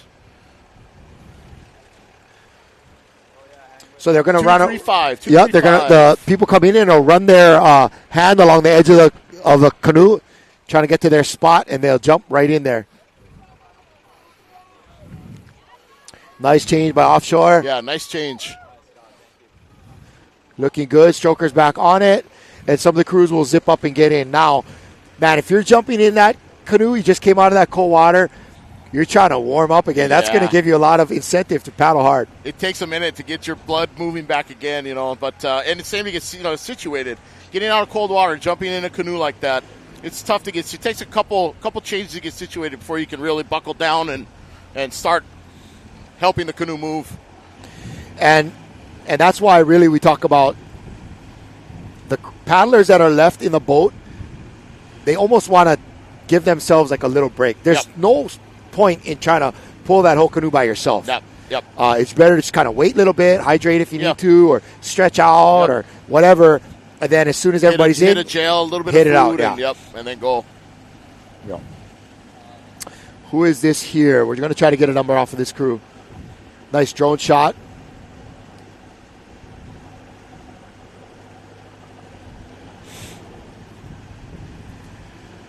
What is the weight, Justin, that we're finding that these Puakea Malolo canoes are being delivered to the paddlers at? Initially it varied a little bit because they were getting used to, the layups and trying to figure it out. We saw a lot of them come in right around 165. We had some that showed up like 145. Kalahui Kai's red 45X, that bugger weighs 100 pounds. Wow. Yeah. Wow. And then the Matahinas right now out of Tahiti, out of Thailand, they're coming in about 225. The original ones we brought in weighed about 275, but in Tahiti they race them at 152 kilos, which is like 350 pounds. Now, is that just the hull, or is that the Yako and Alma? That's the hull. Yeah, I think they like the whole canoe to. They like a little bit of weight. And those spec boats that we talked about earlier, the traditional Hawaiian canoes, the fiberglass ones, those are usually running about 400 pounds. 400, yeah. 400 I mean, they pounds. might be a little bit lighter, but you have to weight them 400. That's just a class, and that's the regulation on the canoe. And so when it comes to women's paddling, because of the strength to weight ratio, I think there's definitely a benefit for women when they're racing in an unlimited canoe. Yeah, definitely so. You know, what we find is we talk about this a lot. You know, a lot of traditionalists are like, we should have these canoes, but what we find is the functionality of an unlimited canoe for like you said, wahines paddling it, or your kapunas, right? They can handle the canoe off the beach without needing a bunch of extra people to help them lift the canoe on and off the beach. So there is a lot of functionality reasons behind having unlimiteds in your quiver. It's like surfing, right? You got different kind of board for different everything. You know, everyone's got a quiver of canoes too. Yeah. What is this crew you think we got right here that we're watching? Is this this I think is, remember when we were coming out of the harbor, was it Kailopua that we said we thought we saw in white jerseys with red hats? Yeah. This might be one of the two crews that Kailopua Canoe Club from the Big Island in the Kona area. Is it? They came up 875? Yeah, it looks like it. No, 25. 925. Kailopua. Yep. Kailopua Women Unlimited. Yeah, Kailopua Women. They looking good. Very together. Very deliberate stroke. You can see them kind of attacking the front there. Yep. That might be Rillo in 4 over there. I wasn't quite sure, but they Kailopua is a canoe club that created and hosted Queen Lili'uokalani canoes. Yeah. It's so awesome to see unlimited canoes out there in the Hawaii waters too. You know, I know I'm not trying to open or shake that beehive, but I know there's a lot of debate in it. But, bro, it's so beautiful to see you. You know, buzz, brother. you're not shying away from it either. Nah. And you know why? Because I live across the ocean, so I don't got to worry about it. I don't got to worry about it. I told you I was from Kahalua on Oahu, and Sonny Bradley lives up the road from me, so I got to play nice. No, actually, I believe there's a place for both. And what was interesting for me in this race, and again, this is us seeing a drone shot of 3 canoes racing here. I'm not sure whether these are women or men's crews. But what was interesting in the Kona race, we have a crew going for a change here on the screen, and we'll watch them get in. But in the women's race, the unlimited canoes started after, yet 2 of the top 3 canoes, and I would say about 8 of the top 10 were all unlimited canoes. Oh, really? Yes. Yeah. But in the men's, the top men's crews all opted for traditional canoes, right? And they all finished in the top 3, and it has to do with a bigger, heavier canoe. But when you have the muscle to push it, man, you can make that thing sing. So what we just saw was Heilani make a change right Heilani, they brought over a 40s crew, right? Yeah, I think Heilani has been really good. That's one of those canoe clubs that has been a real mainstay. Shout out to the Pai'aina family who started that canoe club. And I believe probably Kia and his wife Celeste, she's a Kalama from Kailua and Kailua Canoe Club. Yep. They're participating in that 40s. Good bunch. Here's some got a change. Right? Change. Looks like it's a Lanakila canoe. I know that. I just don't know who's paddling it yet. Maybe Lanakila. Nice change. Those look like all women's crew, huh? Yeah. They're in and out pretty quick. Yep. Nice change. And so you can see over dozens of changes and, roughly 27, 28 miles. If you can execute that cleanly, that's going to save you a couple of minutes at the end, which could be an easy half mile. Yep. 100% correct.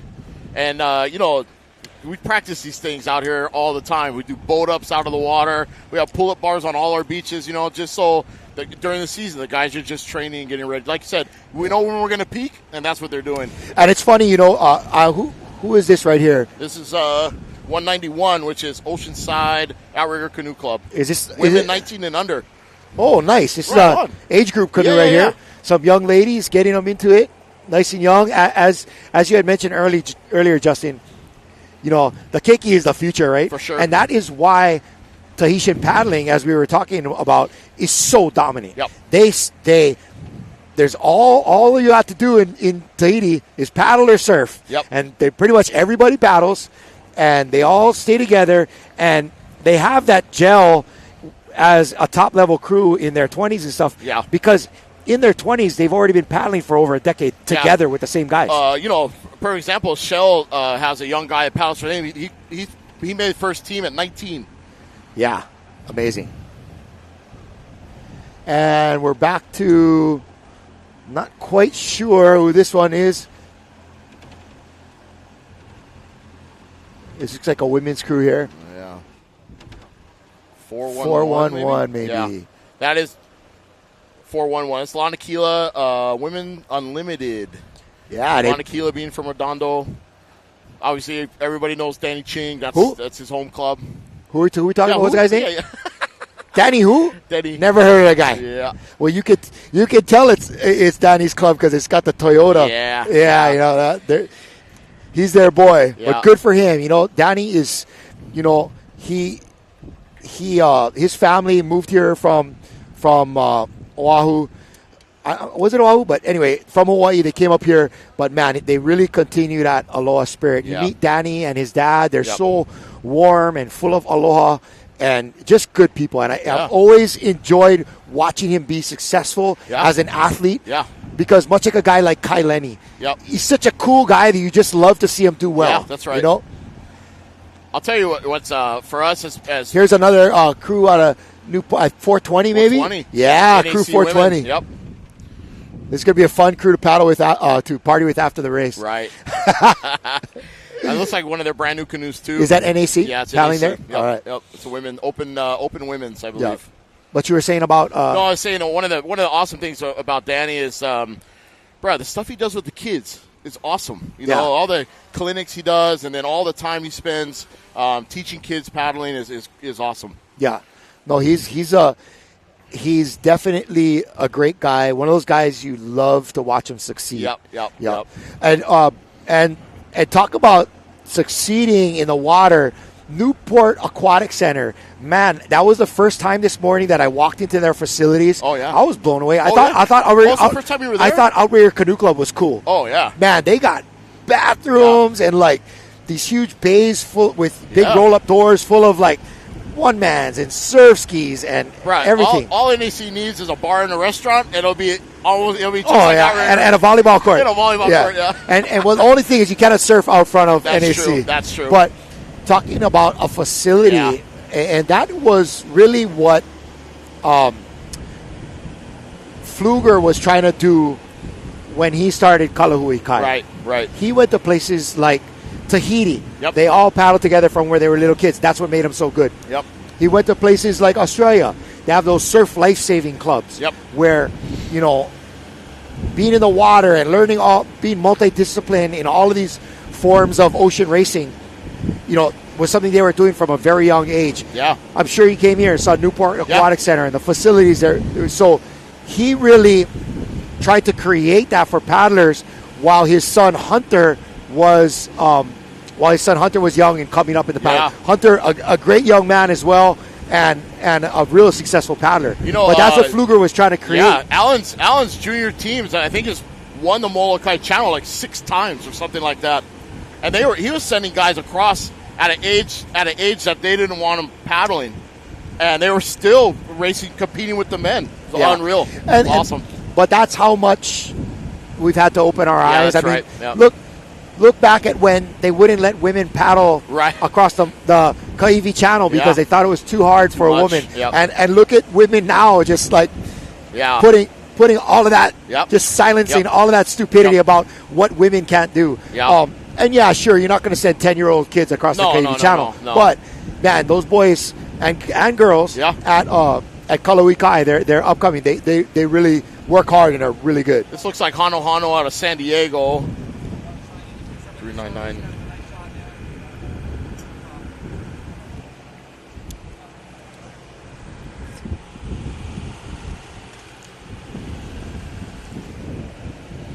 Hano Canoe Club out of San Diego right here. This is like a mixed crew.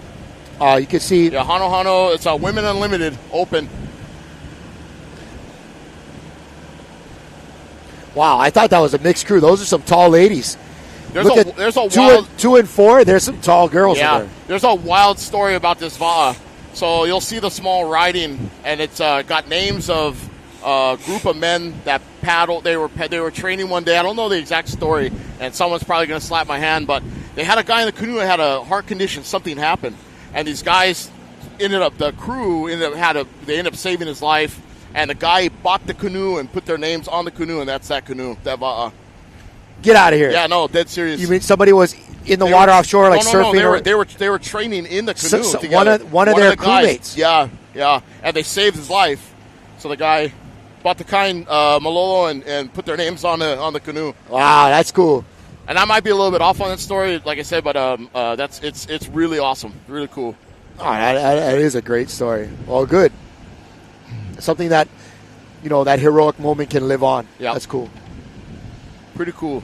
But yeah, man, that girl in 2 is tall. Okay, who we got here? It's like 150. This is right next to us. This looks like a age group women's in this nice yellow canoe. 150. 150. This is Polly Kai outrigger.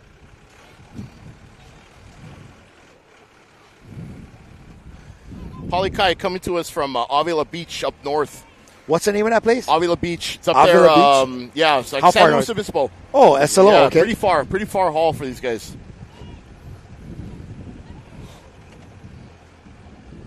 And are they open women or are they? Yeah, they look like they're open women according to the sheet. Okay. Nice senior masters women. Senior masters, which would be what age group here? Senior masters would be 50. 50 and up. So masters will be 40, senior masters 50, golden masters 60. Okay. Yep. Thank you very much for that. So this would be a senior masters crew. All of these ladies are 50 and up. Yep. Probably a lot of them are older than that. It's possible. A lot That's what older, I was saying. You get that mix, Pretty cool. Bro, well, how many sports can you be, engaged in and competitive in, at those ages, That's Man, you should see back in Hawaii, the 50s crew between like Kailua, Lani Kai, and then out of the Big Island. These guys are here tomorrow to race the Nakoa Kona. Right. These 50-year-old guys. Vicious. They're badass, bro. Yeah, they can make that canoe fly. They're coming in top 10 regularly. Well, we had a 50s men's crew in Samoa. The USA team took second place down there, with standing on stage with New Zealand and Tahiti, and Josh Creighton steered that boat. We talked about him a little bit earlier. It was like a bucket list dream for Josh to be on podium with those guys, at the world level. Yeah, pretty awesome. Oh, that's great. Shout out to you, Josh. Yeah. You instead of the broadcast brothers, you guys should have been the podcast palalas. We could change it. All right. We're going to be switching out again here to another one of our crews up front. Yep. Little bit higher rate, 416, I believe. Lanakila Masters Unlimited women. So this would be 40 and up. Yep. Almost all the Lanakila canoes start with they're in the 400s. Ah, okay. I see. The original Unlimited that they had was 404, which is one of Danny's brands, for the right, 404. But the original canoe is 404. Then 405, 406, they're all in the 400s. So I see. Yeah. Nice shot over here. We're going to be continuing to try to cover different canoes from throughout the field. And again, if you're watching us live on Facebook, please send us your comments. Let us know where you're watching from, and let us know if you have any questions or want us to give a shout out to any of the crews that we see here. But again, this is Lanakila Outrigger. Yep, Lanakila Outrigger. Masters women.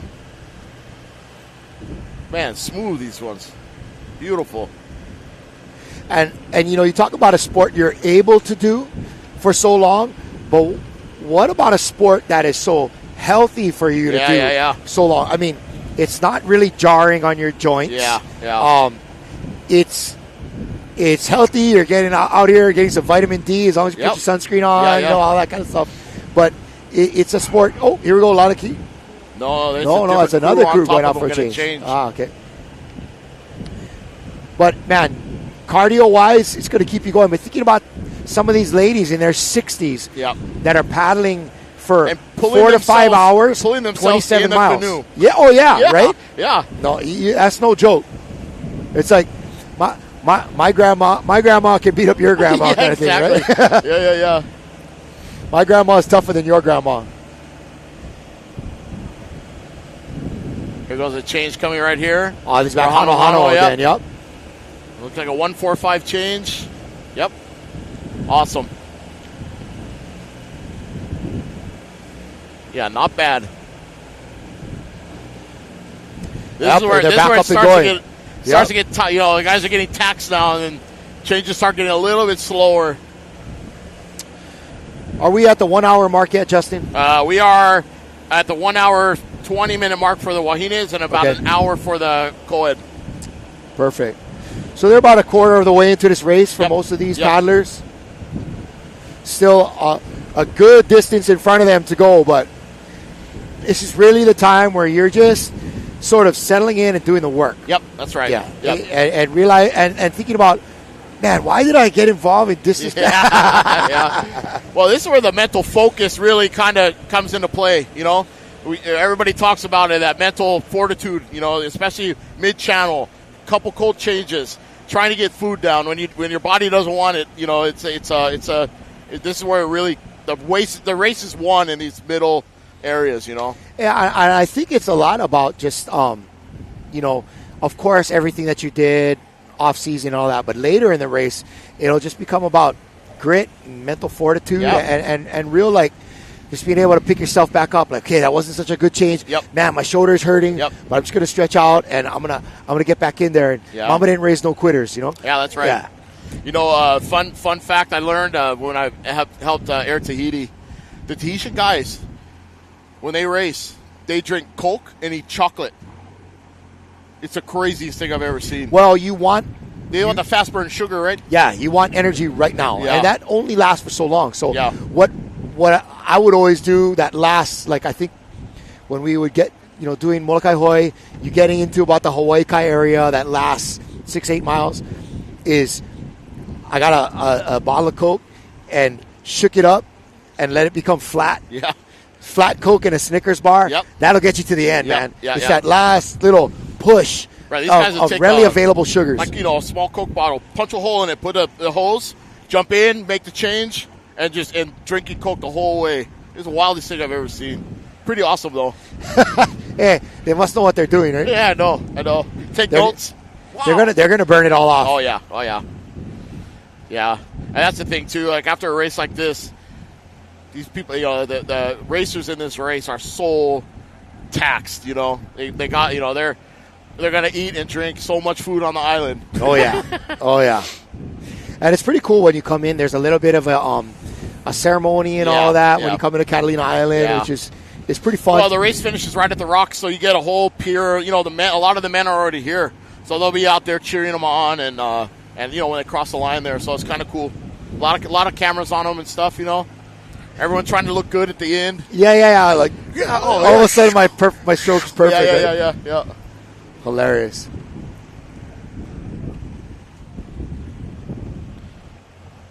Good. Here's another crew we're going to be coming up on here for my drone shot. Women Unlimited, it looks like.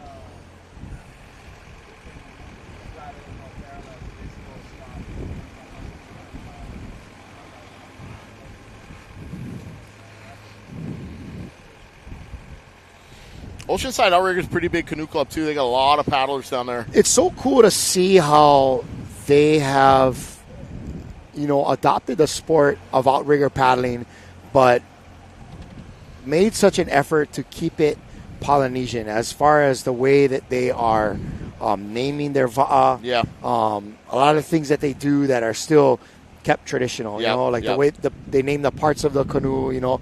They're not calling it an outrigger. They're still calling it an ama, right? Right. Yep. Yeah. Still calling Ama. Still calling Yakus. You know, calling the canoe. You know, there's a lot of the Kapuna always have that debate. You don't call them boats. They're va or they're canoe. Or, you know, they're not. Don't call them boats. And we've heard that all our life growing up. Yeah. But coming from a Samoan background, you know, Pau's the Samoan word for, you know, that's what they call canoes down there. Mm-hmm. And but needless to say that, you know, having the Kapuna around helps anchor a lot of these guys down and keeps them, you know, their mind in the right spot. You know, when they come on the site, keeping it clean, taking care of the canoes. You know, the canoes have mana about them too. Oh yes. And how you treat them is how they're going to treat you. So if you're disrespectful, they're going to, you know, they might turn over on you. All right. What are we looking at? 888? 888. We're going to try to get that crew? Yeah, I got them. These ladies actually have a nice... Outrigger Santa Cruz. These girls have a nice glide going here. Women Unlimited, Outrigger Santa Cruz. Now, a lot of these canoes have spray skirts around each cockpit in that...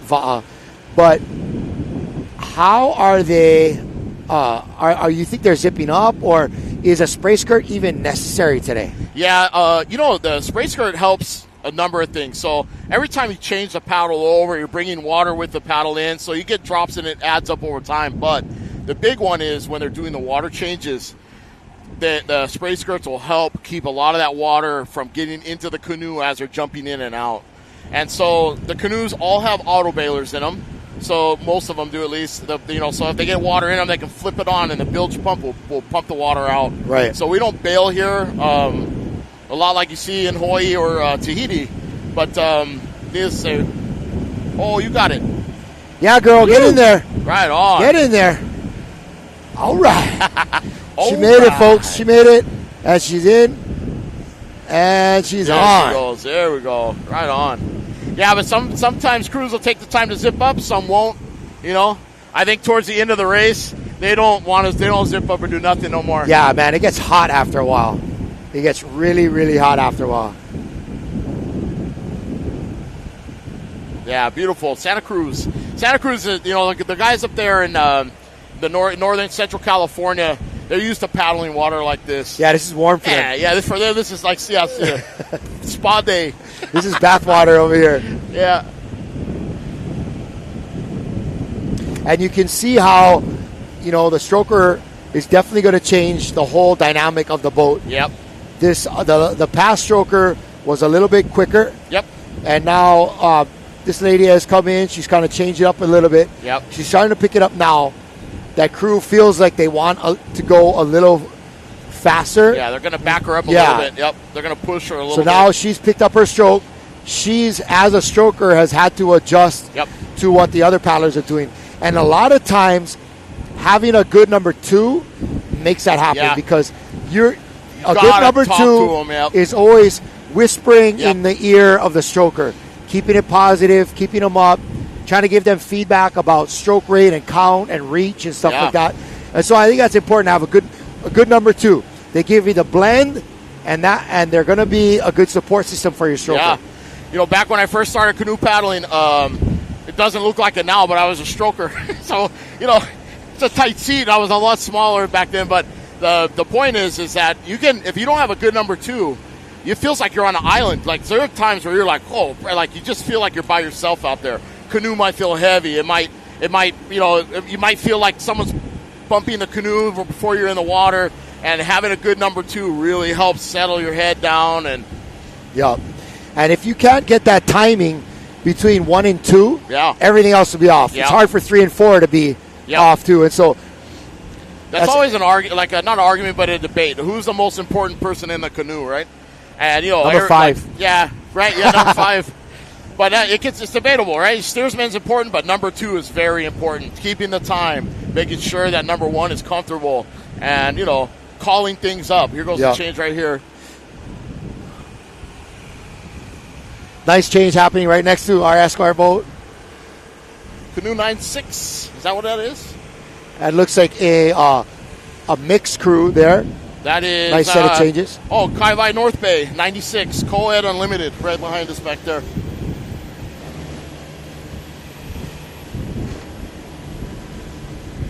All right, so we talked about this earlier. They missed one. So we were talking about seat 2. Now there's no one in C2. Yeah, right? So they missed the change. Yeah. So what happened here is whoever that person was that was supposed to get in the C2 couldn't make it. Yep. Or maybe got caught on the other side of the canoe. So things happen, like they could have been lined up. Canoe could have hit a little bump and turned, and he could have lost it. Bless you. But so now they're gonna have to run up, drop a guy, and then get him in the canoe. 9-0. Yeah, that's a rough one. Yep, happens though. That's really rough when they catch it on camera film, and they're watching you. This is Kailua right here. That's a crew out of a small gang over there. Yep. Back in the what was that? Shucks, that Bay Area down there in San Diego. Mission Bay. Yeah, down there. There's a lot of clubs down there now. Kailua's been there quite a long time. These ladies are looking pretty smooth. They have a nice stroke happening together, not really rushed. They're getting a good amount of stroke distance in the water. Yeah. A lot of these Wahine crews, because they lack the power, they'll try to get a lot of strokes, therefore shortening their stroke. But these ladies look like they're still pulling it pretty far back, getting a nice reach, pulling it pretty far back. Nice blend. This is a good-looking crew right here from Kailua. Looking good, guys. Looking good. It does seem to me, Justin, that there's a little bit of a swell there. Yeah, I've seen the nose drop down here and there. You can see them start to move. They'll set up a little bit.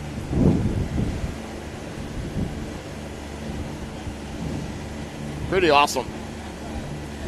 Yeah, nice stroke rate. Not too rushed.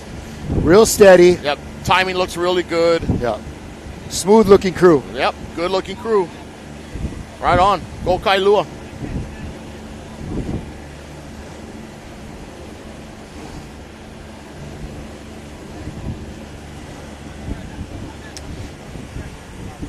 Curious how far away from the leaders this crew is, because they're looking pretty darn good. Looks like they'd be having a good. We're about an hour and a half into the women's race now. Okay. Nearing the halfway point for our top women's crews. Yeah, like the third waypoint right now. Yeah, we're going to start picking through the better crews here alongside of our escort boat. Trying to pull up on some of these crews here. This is and that's our boat right there that you're seeing. Yeah. So what's interesting is that we have four cameras on 3 different boats, right? Right. And we also have a drone. And all of that switching between cameras, everything is happening right on that boat. Yep. And so it's pretty cool what our producer Alex and Christian have been able to put together here to bring you paddling live, making it like a spectator sport. Awesome, too. We got 2 Hawaiian crews right here, Heilani and Kaiopua. Yeah, so this is Heilani's 40. That's one of the paddlers I recognize. That's Celeste Kalama in number 5 right there. Like everybody. And just outside of them was, who is that? Huinalo, you said? Who was that? Race in the race, right? 925. Who was 925? That's Kaiopua. Oh, Kaiopua. Yep. Okay.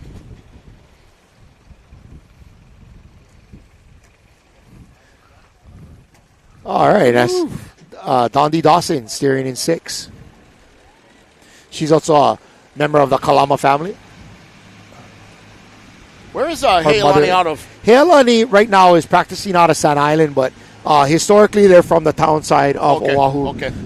And the Gallon 5, so the Gallon 5 and the Gallon 6 are first cousins. Oh, okay. They're the father of 5 and the mother of 6 are brother sister. Oh, okay. And they're from that Kalama family that you always hear about. Yeah. Probably thousands of them. Yeah. And they're all good in the water. Newport, from Ekolu Kalama to Dave Kalama, all of those guys. Uncle Thomas, Tubby Kalama, I paddle for him. That's but they we're gonna go. Celeste in 5 is married to Kea Pai'aina, whose family started Heilani Canoe Club. So it's pretty cool. Those paddlers, they don't reach out too far. So we're going to be watching them go through a change here. Yep. Hopefully they can make it look pretty slick.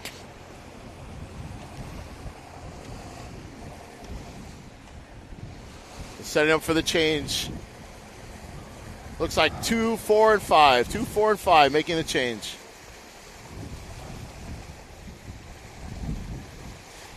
All right, Helani calling up for a change here. Ladies.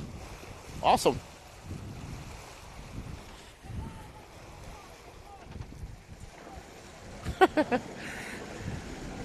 Strong crew. Awesome.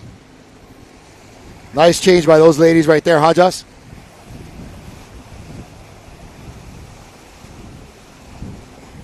Oh. And Helani Canoe Club coming in all the Here way we have from crew 88 Oahu. from, let's see, it's NAC Canoe. Let's see, who do we got here?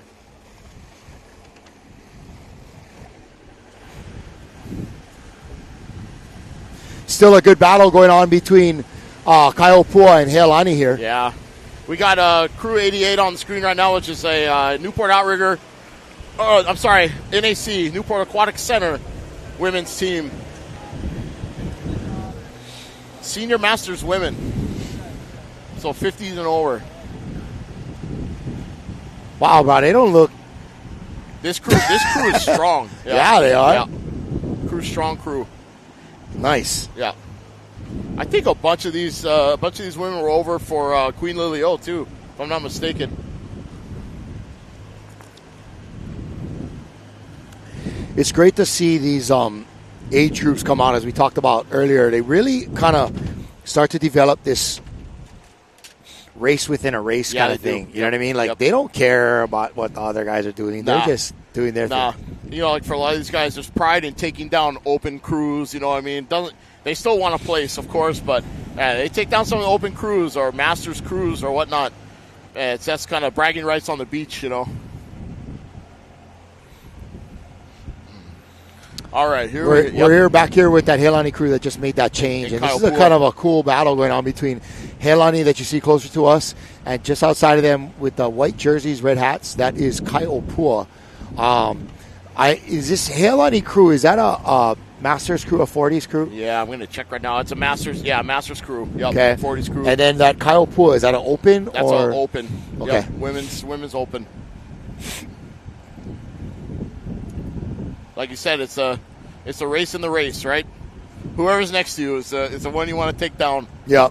And what's interesting is that Dondi Dawson over there paddling 6 for Helani, she used to steer at Kaiopua for a little while, which is living on a big island. Yeah. So really, we got a change coming up for Kaiopua. Yep. Kaiopua is going to make a change there. We're going to see if that's going to make a difference for them. 135 change. 135 change.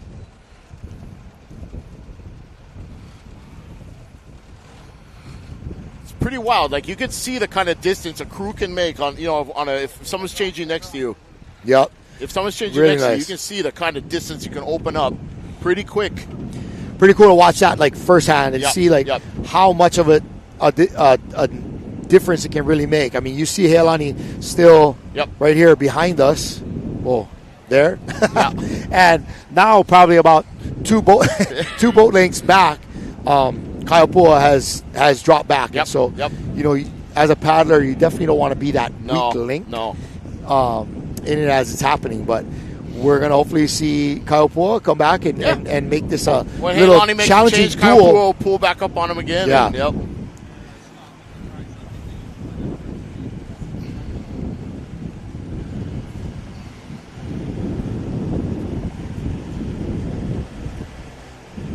I don't know what number. I can't see the number on that one. It's a nice drone shot there. Yeah, beautiful.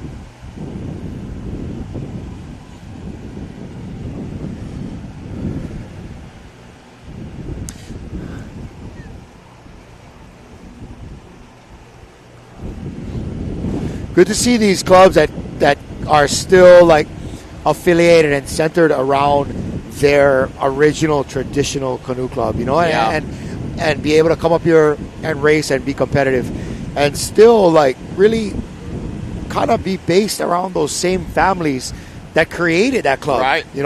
I think that's really neat. I mean, when you want to talk about tradition and legacy, shucks, that's what it's about, man. Yeah.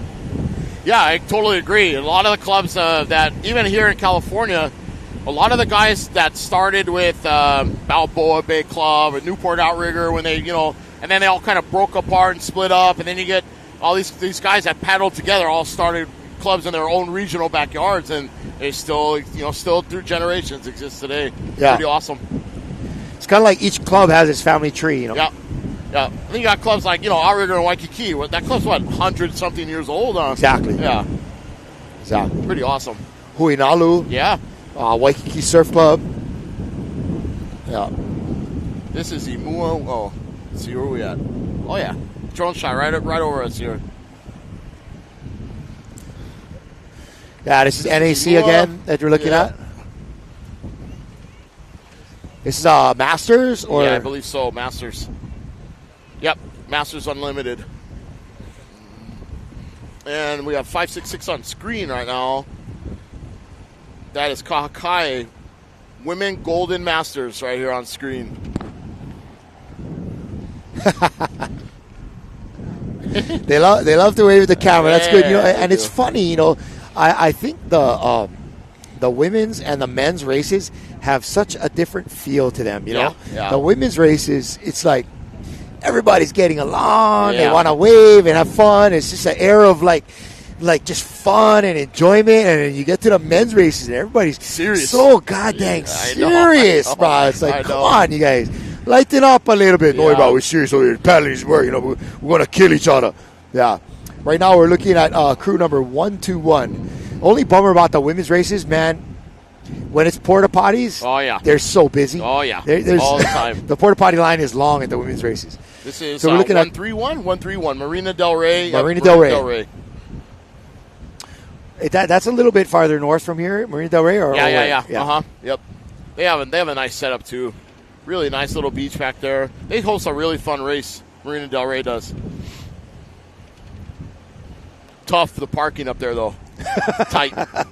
Especially with a canoe trailer. Oh. It's, dragging around 30 feet of trailer is not fun. Yeah, it's a good race between two local clubs. So on the left, we have, again, Kahakai and Marina Del Rey in the red hats here. Yep. Very cool. We're going to see a lot, like we talked about earlier, we're going to see a lot of red hats today. Yep. Support for Maui, Lahaina. I think they sold a bunch yesterday at registration, which is awesome. Oh, they're selling red hats for the... Oh, that's cool. I got to get me one of them. That's the problem about rolling in at the last minute. You didn't get a chance to buy any of the swag. Looking good. These girls have a nice, smooth stroke going on here. Nice long. They're kind of like just keeping this lead over Kahakai to the left of your screen there. But this is Marina Del Rey that we're looking at right here.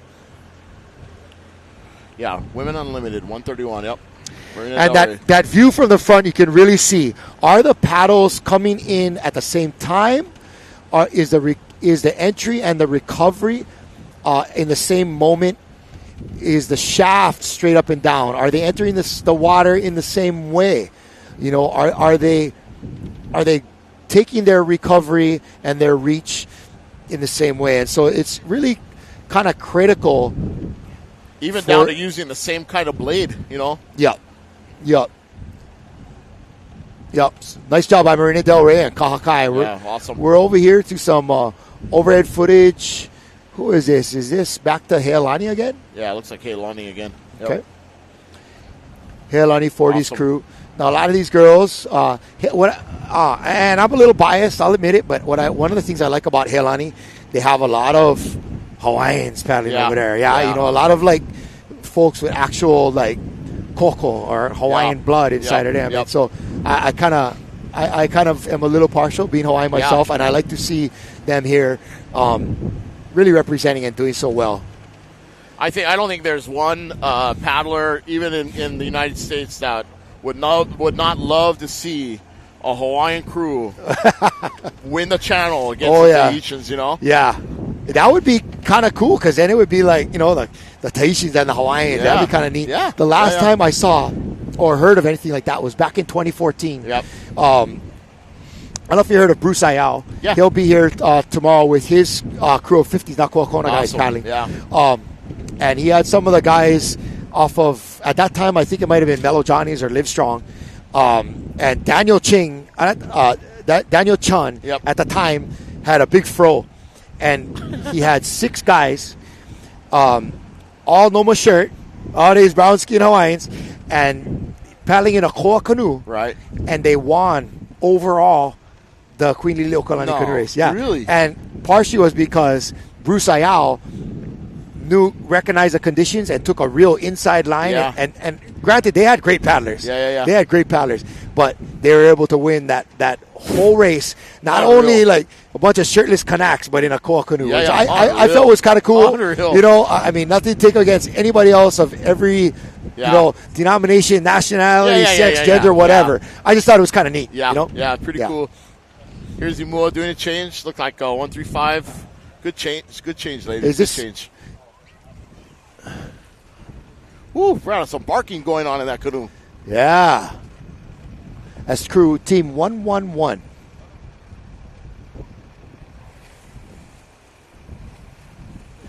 Yeah, these ladies are working it.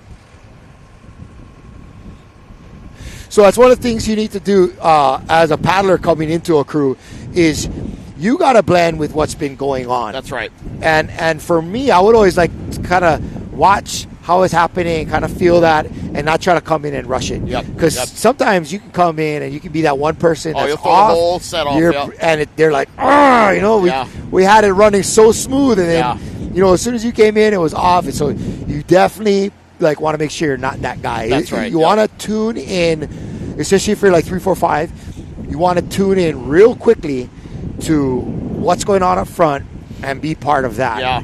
And conversely, the stroker's got to come in and blend, but everybody's got to, if you've been in the canoe and there's a new stroker, you want to blend to that stroker. You got to be aware that you cannot be so in your own head and in your own seat that you're not able to adjust. Well, like I was saying too, if you change a stroker and you get someone coming out of the water, it's cold, and they get in, it's going to take a couple changes for them to settle in and get back into the groove, Yeah. Your body's in shock, right? With these water temps, Yeah. It's in shock. But like you said, we're used to it, so it's okay. So that's our escort boat that we're on here. Yeah. Filming this crew from Imua. Lady's looking strong. Yeah. And so I mentioned earlier, when 3 came in, she was a little excited, a little bit forcing it, but definitely this crew has settled in. She's gelling. They're all working together really well right now. And it's real smooth. Oh, so there was a little bit of chatter earlier. But Yeah. So Imua right behind us, right here in 111, is pushing hard against Dana right outside of us, which you guys can't see. But that's a Masters Unlimited women's crew too, so they're going at it. That's why they're on each other right now. Yeah. We're trapped in the middle. We are. Yeah. I don't know that I like being in the middle. Between a lot of barking going on. Two groups of women trying to beat each other. You don't want to be in the middle of that. No. I get enough barking at home. Yeah. No offense, babe. I love you, but Oh boy. I have no comment on it. No. Yeah. I know. I better watch what I say, bro. Yeah. I might be living in Hawaii pretty soon. Hey, Rob, I got an extra room for you, pal. Right on. So we got this is the Dana crew that you were talking about, the Dana Masters crew. Yep. That we were just looking at earlier from our drone shot, and that Imua crew that was in orange jerseys, and we were looking at a moment ago that these two are battling it out with each other, maybe about 100 yards to the left and right of each other. Yep.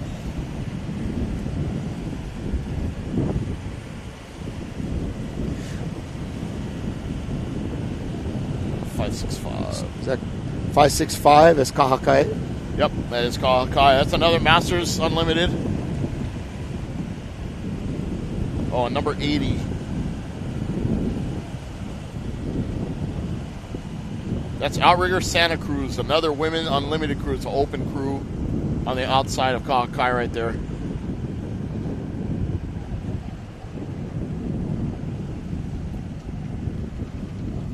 Let's see. So the Wahinis have been going for an hour 45. Yeah, but we're close to the middle with the Wahine race.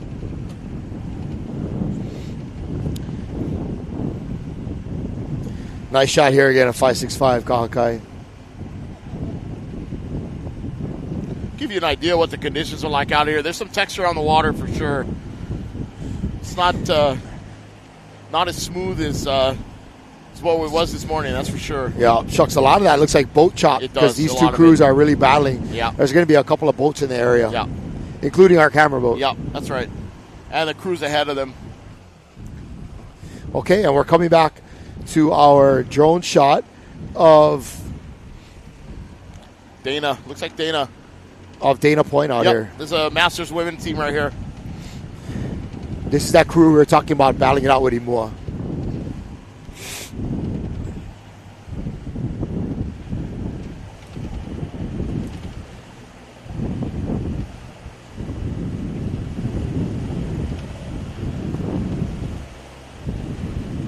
So exciting, like getting a camera boat pulling up next to your crew paddling. You can like feel the electricity a little bit, you know? Yeah. Cool. You want to turn it on, okay? Am I look good? Do I look good? Yeah. That's what they'll look over their shoulder and go, oh, shucks, I'm going to be on camera here. Let's look at Catalina again, 222. This is the mix. Catalina mix. Catalina team, yeah. This gang paddling home. Yeah, exactly. Sure, it's one of the few team sports that you can get involved with on Catalina Island. Yeah, I don't think there's much.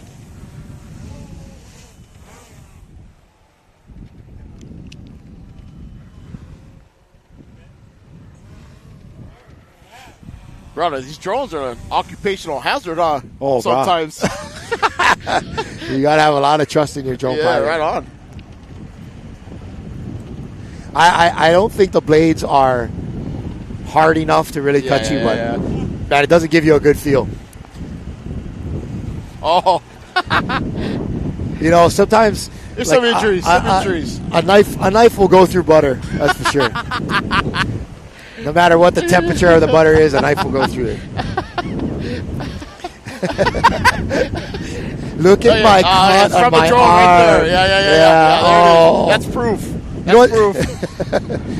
What's this? The world's smallest violin. And the world's smallest shaka. That's funny. World's smallest violin playing you a sad tune, Alex. Yeah, oh boy. Okay, but hey, back to the paddling action. Yeah. This is continuing on here with Catalina and their mixed crew. They're going to have a lot of footage to go over when they get back. Yeah, they are. And they will, too. Good coach will break it all down for them. Have them look at it.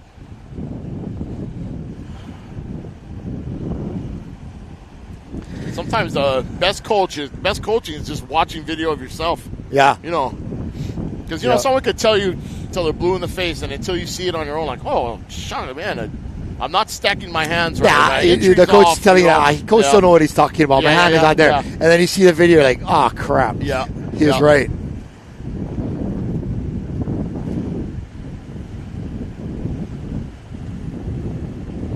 Yeah, stoked for these guys, for Catalina. Awesome. Hopefully they can help with the relations, too, with Scora. All right, we've pulled up alongside a crew right here. Any local knowledge on who this might be right here? This is Dana. Masters women. So this is a 40s crew, right? Yeah, 40s crew. These girls are moving, man. Yes, they are. Look at this crew. Yep. Wow, looking good. Looking real good. Very smooth. Beautiful. I venture to say they're probably the first place Masters women crew right now. It's hard to tell. You know, the field's so open. Yeah. You got a bunch of canoes on the north line, some rum line, some south line. You know, we talk a lot about not working too hard in paddling. I'm really liking 2 and 5. They're looking extra relaxed to me. Not a lot of tension in the shoulders. Yeah. Not a lot of extra movement or awkward body posturing. Super efficient. Yep. Just kind of a real.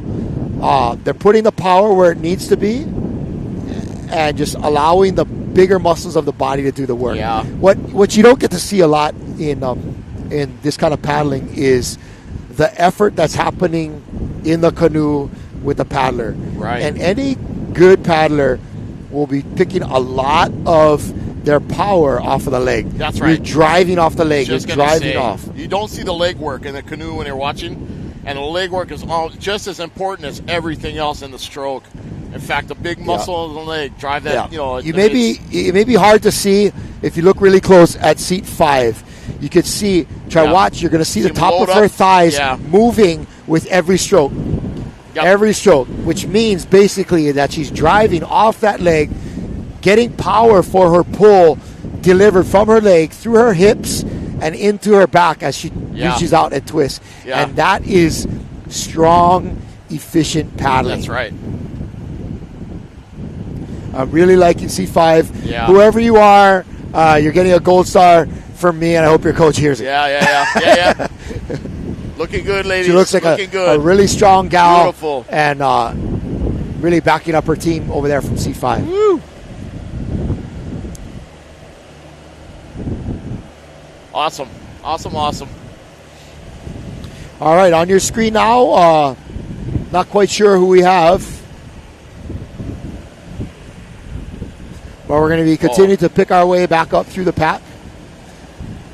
A little bit of a still moment.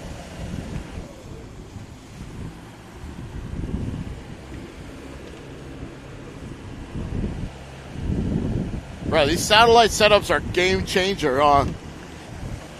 Yeah, we'd never see. We are very fortunate to be able to bring live action from. We're about halfway between, right? We're probably like 12 to 15 miles from land right now. This is such a dead zone in the race normally, so it's awesome. We don't do dead zones, bro. Yeah, right on. I love it. The podcast Palalas. Shucks. Yeah. Nice drone shot here. Not sure what crew that is. That might still be that Dana crew that we were looking at a moment ago. Or that Imua crew, I think. I think that's that Imua crew. Oh, okay. That was battling with Dana, right? Yep. So for all you out there listening, Dana and Imua kind of battling it out right now. Masters women are battling right now.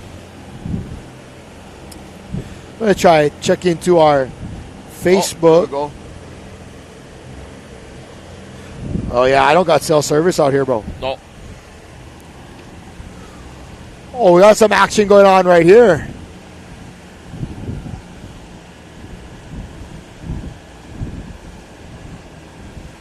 Couple of crews trading off on the screen right now. Yeah, trying to get Let's see if we can figure out what crews they are.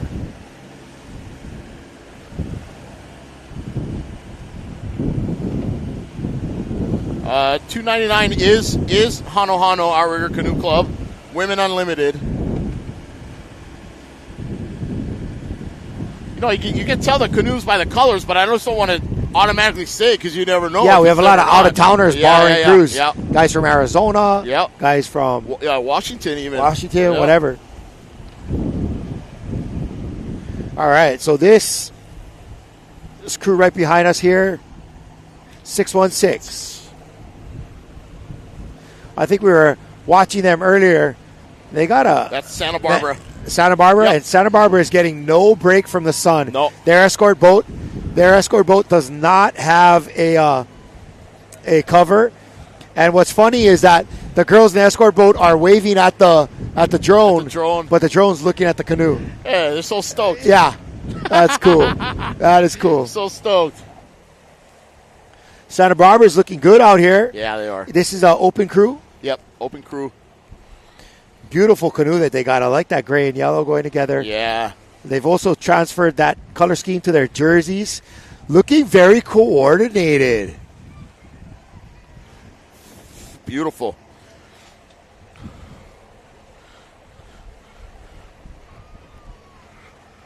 I'm liking their stroke count.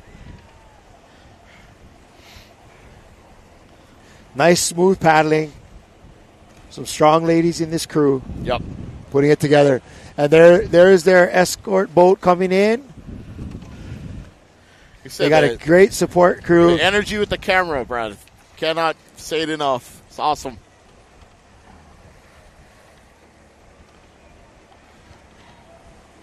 Beautiful drone shots. And that's basically what it looks like throughout the race. You're going to see these escort boats following along closely, making the changes, kind of encouraging the paddlers. All their food, hydration, everything will be on that boat. Okay?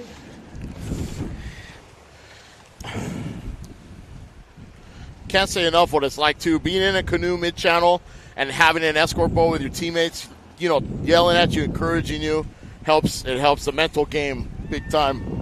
And so this crew is having a battle with another crew just a few canoe lengths in front of them. And now they are... Check them out. They're all stoked. Yago! Yeah, ladies. Woo-hoo. That's Santa Barbara Outrigger right there. They're enjoying their team. Sending a shout-out to everybody from... Say a shout-out to everybody from back up in Santa Barbara. Having a great time. Following them over here on Facebook. That's pretty cool. That's pretty cool. Awesome. So cool. And you know what I've noticed, too, is that the moment the camera boat comes around, man, everybody's stroke gets so nice. I know. Everyone's all pretty. Love it. Oh, they look great. Yeah, they're having a battle. They got another crew that you're looking at here. This pink canoe is just about 3 or 4 boat lengths in front of them. And it's like San Francisco Outrigger Canoe Club. Maybe. I can't see the number, but... If it's a 4-digit number, This may be San Francisco. Maybe. I can't see the number yet. I'm sorry. It's like a little NorCal battle going on here. Yeah. This is their kind of water. The bay is very choppy like this. Yeah? Yeah.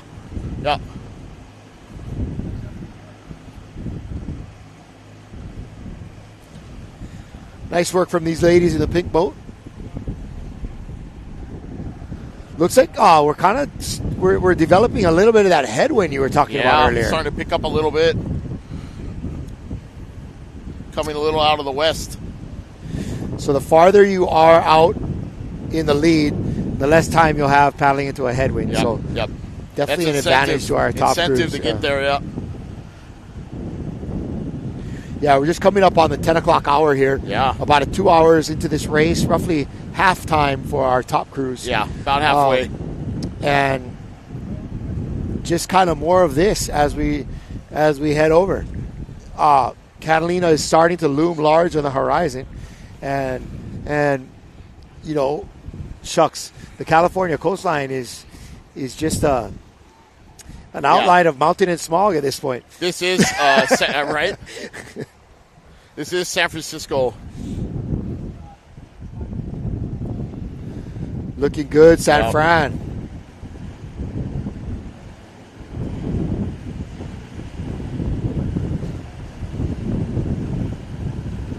A lot of pink on that canoe. Yeah, nice shot of them. They got a really smooth stroke going on. Yep. San Fran is looking very trained up, very acclimated to this kind of paddling. It's kind of choppy, like in-your-face sort of stuff. And so, everybody wants to paddle in perfect conditions, but when you have a crew that can adjust to whatever because they've been there, that's definitely a bonus. Yeah, if you talk to anybody that paddles in the bay, in San Francisco, they definitely claim it, They definitely claim their conditions. They talk about it all the time. Oh, you guys from Southern California don't know what it's like to paddle up here, this and that. And so they got pride in it, for sure. Looking good, ladies. Awesome. My broadcast brother, Joe Naholovaz, is from San Francisco. Well, originally from Oahu and ended up there with the Coast Guard. Okay. So he paddled up there, and needless to say, he talks about the Bay Area all the time, and pretty tight-knit group up there. Yeah. When your last name is Naholovaz, you're pretty much going to be a paddler. Yeah. So this is San Francisco, and we're doing a change right now. Okay. It's like, give them a little critique on their change here. 2-4-5. Got 3 bailing a little bit. 4 and 5 in quick. 2's giving it a kick. And she's in. Got it. Yeah. It's funny, and please, all you folks listening at home, let's not misinterpret this, but, it's funny to watch the women's crews and they start calling each other hookers. And stuff. And somebody that doesn't really know will be like, What are my you God, talking these about? girls are so aggressive with each other. But a hooker means is that maybe somebody that doesn't have the upper body or strength to weight ratio to be able to just boost themselves up in their canoe. And hook so their leg in they're going to throw their right leg in and hook the seat and use that to help pull them over. The thing about these unlimiteds, because it's not an open cockpit, you really have to work on getting your body in. Yeah, it's really hard to hook your leg inside those things.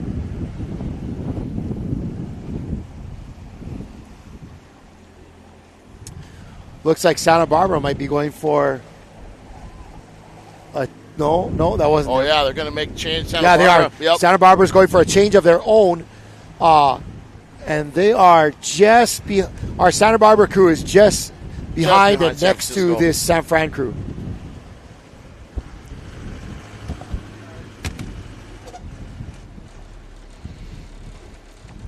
Here we go. We got paddlers in the water. San Francisco is going to go for a change here. Or Santa Barbara, excuse me, going to go for a change.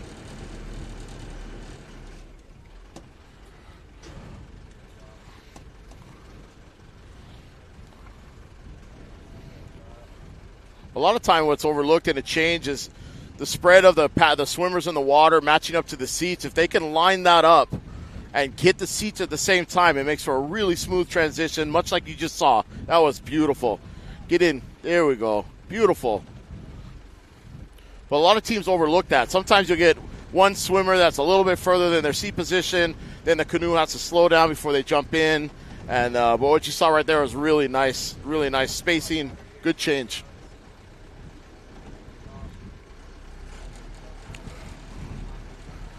Getting right back into the groove. Beautiful.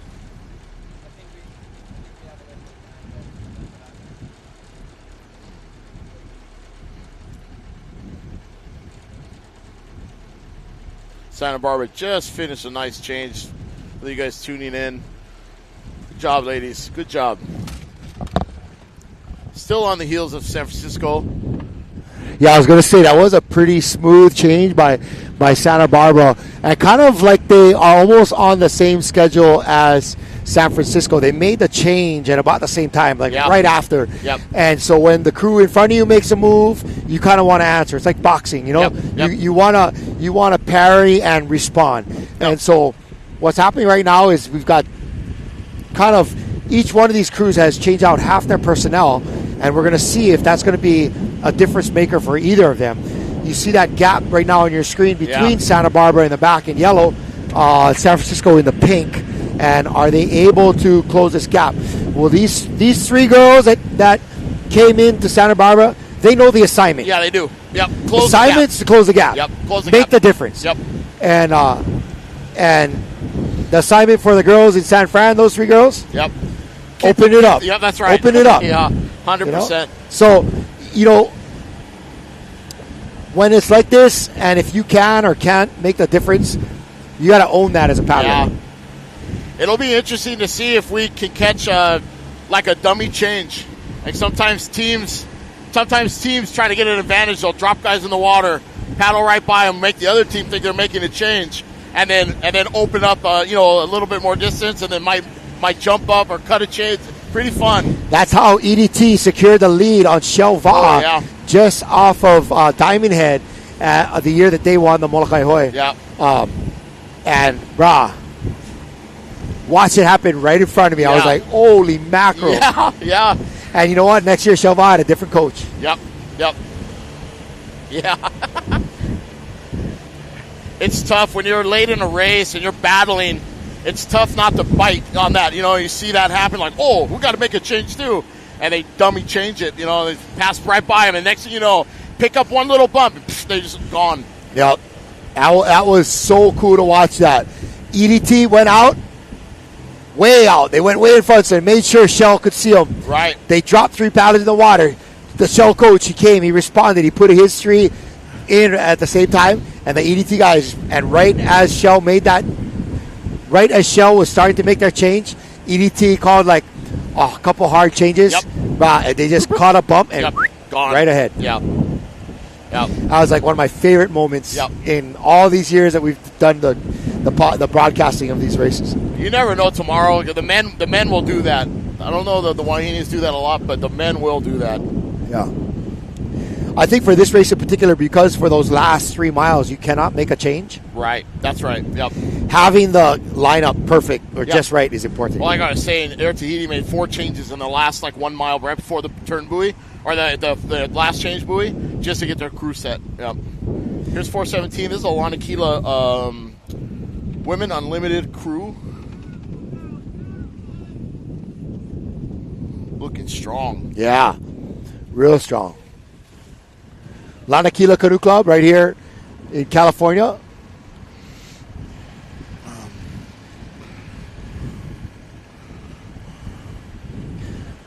Looking really good. A real disciplined crew here.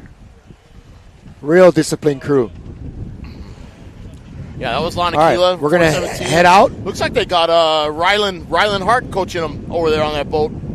Yeah, we have actually some of the top male paddlers coaching here today. We just saw Kea Paiaina coaching his ladies from Healani.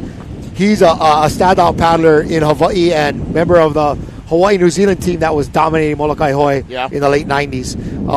And then here, Rylan Hart. He's a standout paddler from Lanakila Canoe Club as well. Yeah. And then we have coaching the Kalahui Kai women is none other than Pat Dolan. Oh, yeah. Who is one of the best paddlers in the world at any given moment. Not only on Fa'a, but not only on OC1, but surf ski as well. Yeah. Mm-hmm. Oh, look at that. Beautiful. Looking great. Very disciplined crew here from Lanakila Outrigger. Nice. Really together. Really pulling it in nicely. Is Danny Ching still doing hippo stick and all of that? What's that? Is Danny Ching still with hippo stick at all? Yeah. Oh, yeah.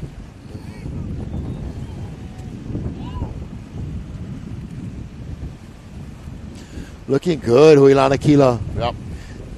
That steersman there, what you're able to see, man, she's putting in a lot of work. I'm liking her stroke count. I'm liking when she is in the water, she's really efficient at it. She's not overcorrecting, really smooth.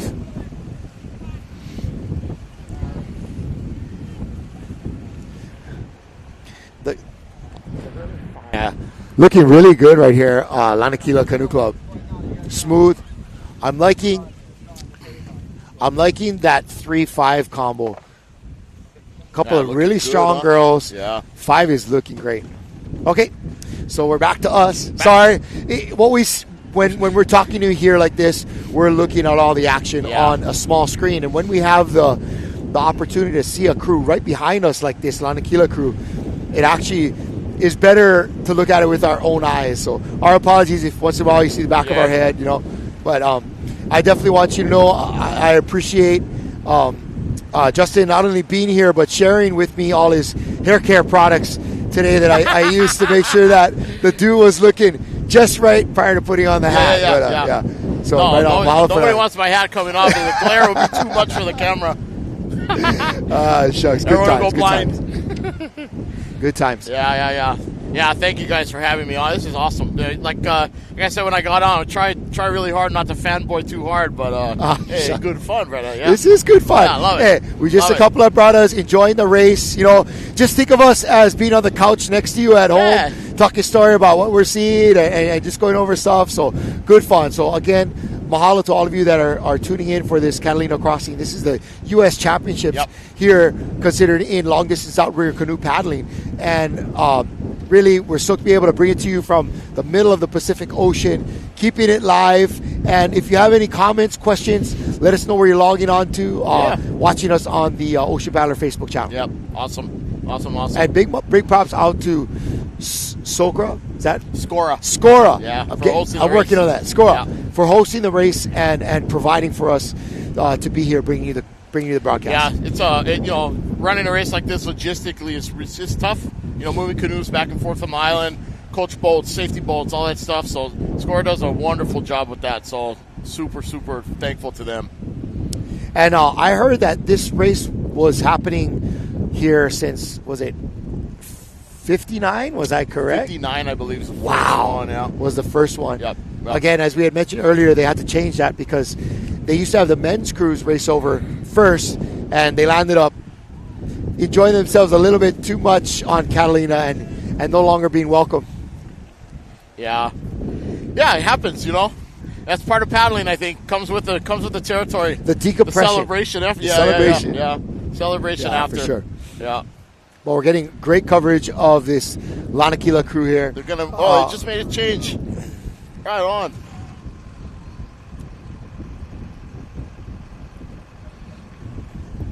Cool. Awesome. Very cool. Oh, sorry about my back, guys. I get too excited watching the action.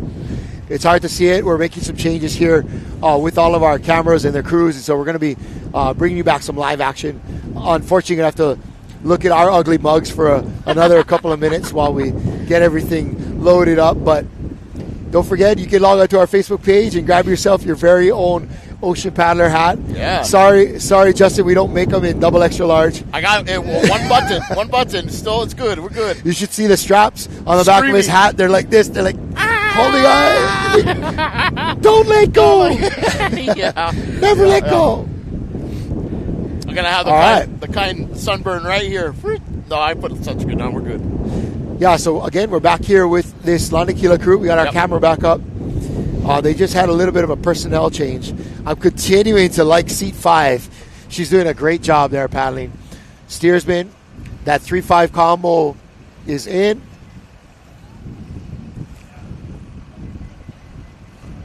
Looks like their stroker chains get a little more aggressive, huh? Yup, a little more aggressive. She's got some fit, strong girls behind her. Yep. And, yeah. They definitely picked up a little bit there. That steersman is lithe and lean and very smooth the way she's paddling. Great job for steerswoman, I should say. Yep. Great job by her. You look right now, that was almost probably a dozen strokes consistently. Yep. Yeah. And when she does, she's settling that blade into the side of the canoe really gently, not trying to disrupt or kind of bounce the canoe back and forth hard, which all the paddlers can feel. Yep. So when you can make those corrections smoothly, consistently, not overcorrecting, that's a good steersman. So real quick, this is a nice graphic of what the course looks like here, leading from the Newport jetty over to Avalon on Catalina Island, 27 miles. 27 miles, yeah. So I believe our top crews are about midway in that right now, or maybe even a little past. Yep, a little past midway, probably on the top crews.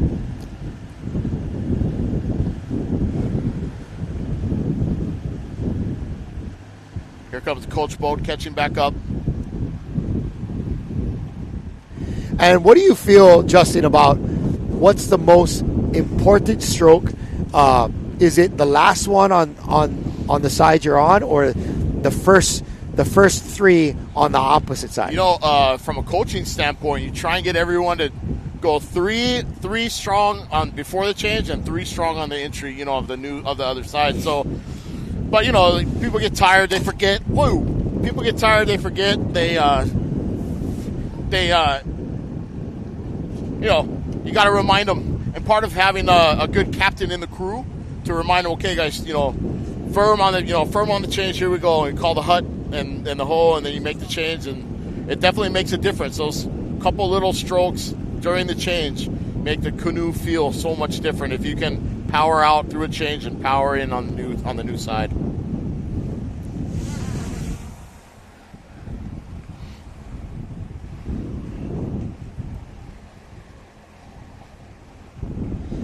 We had a little bit of scary drone action over here. Justin almost got his toe cut off. Well, that's all good.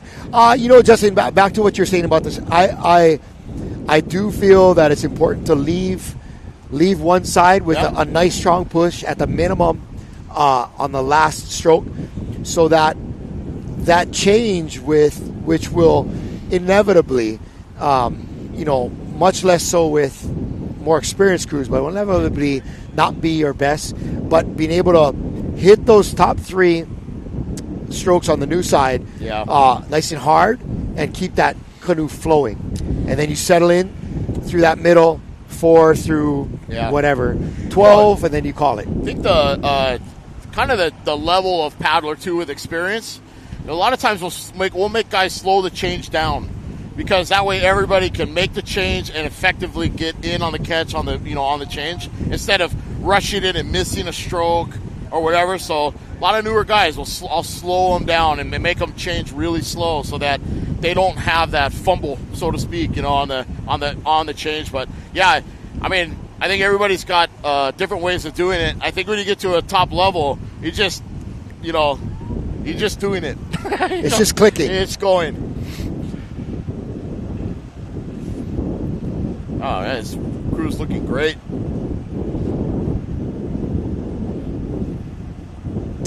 That is La Tequila Canoe Club from right here in California. Looking good.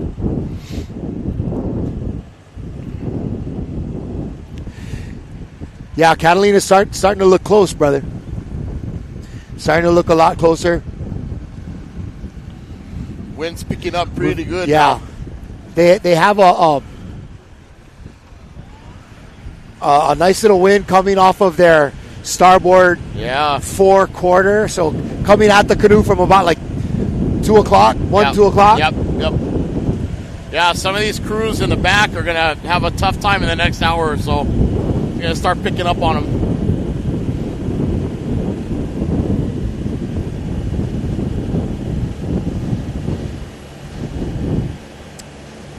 All right, we're going to leave this that crew and see who this is that we got right here. Offshore? Yeah, well, it's Offshore's Canoe, but I don't know if it's their crew. That's their new Matahina. I know that. Nice looking canoe right there.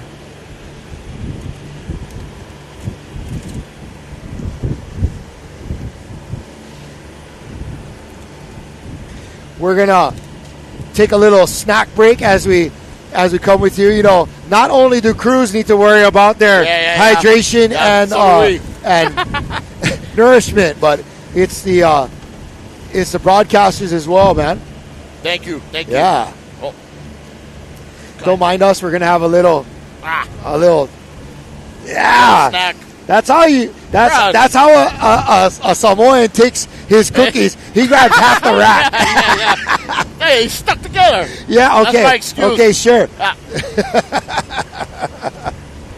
Yes, sir, brother. What's better than 1 cookie? 3 cookies. All right. That's you, man. I spread them out.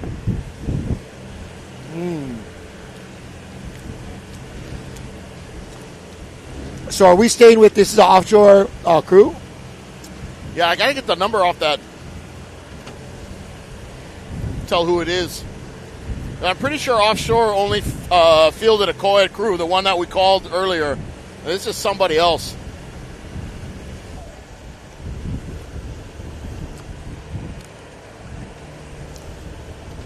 Hey, Alex, can we see the number? The number. Oh, just went by us. 949. Crew like 949. Code. Nice work by these ladies. This might be Ilani. These guys are registered as Newport Outrigger Canoe Club. Co-ed Open Unlimited.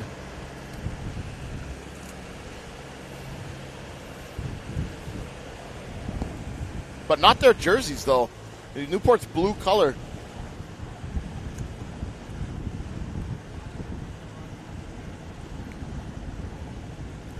Should have the escort boats fly a flag.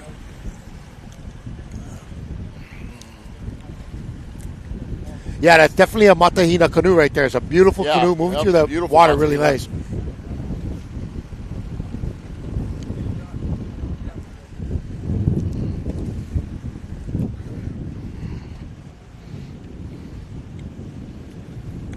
Yep. This race has just changed in the last 15 minutes. We have this chilly kind of headwind coming in It's going to be coming into the paddlers at about 2 o'clock, which is on the starboard side of their canoe, on the right side, which actually could be worse. Because if it was coming from the Ama side, it would be way worse. Yeah, this is a koi crew. Probably be one of our top koi crews. Nice work there. So you just saw them. They kind of picked it up. Yeah. And so caught a little swell. So there's got to be a ground swell running from the mainland towards Catalina right now. At least a little bit of one. Definitely some Tahitians in this canoe. Yeah, watch in particular the two gentlemen in 3 and 4. They're going to be picking it up as they get ready to feel the surf.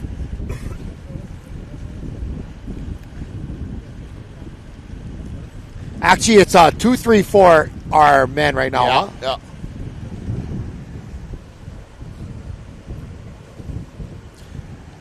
Hard for us to figure out right now what team this is, but Yeah, as you said earlier, they were entered as Newport, what? Newport Outrigger Canoe Club. I think it must be like a together? all-star team. Yeah, they put together. It's probably some of the Shelva guys. Yep, the guys that are not racing. Yeah, tomorrow. they just need a warm up. Yep. They need about a 4-hour warm up. Yeah. Got to get the miles in before the race.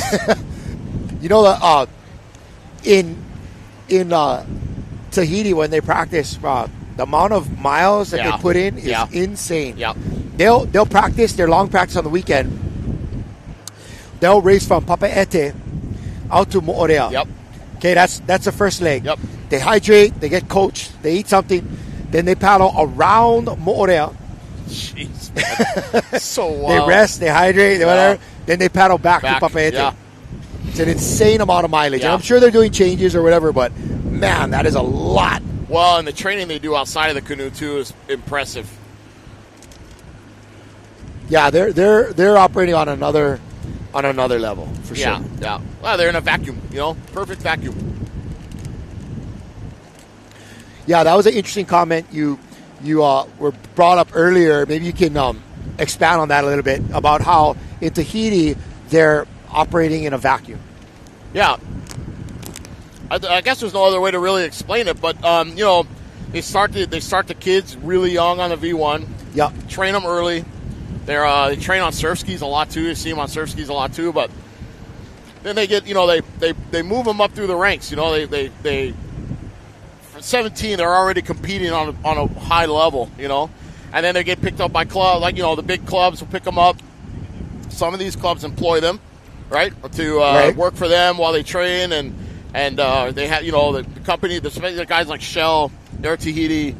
They have control over the schedule of a lot of these guys, so it gives them the opportunity to train together all the time, do the miles, like you say, and all that stuff, and ultimately build that, the unit of the canoe of all 6 guys doing the same thing and being in tune, and timing's perfect, and the power cycle in the water is all the same, and it's tough to accomplish that here. It really is. In Hawaii or California, other places, you're competing with AYSO and martial arts practice and baseball and football and everything else. And paddling is kind of a thing you just kind of did on the side. Yeah, right. But yeah, these guys, they live it. They live it. Yeah. It's like football in Texas. Yep. Or rugby in New Zealand. Yep. It is religion. That's right. Canoe paddling is religion in Tahiti. And that's why they're the best. Yep. This crew looking good right here. Going under the Newport outrigger banner, but hoping we could get a little closer with the escort boat to this crew right here. Looking really good. There's no mistake that we are seeing them in a Matahina canoe if a few of them are actually out of Tahiti.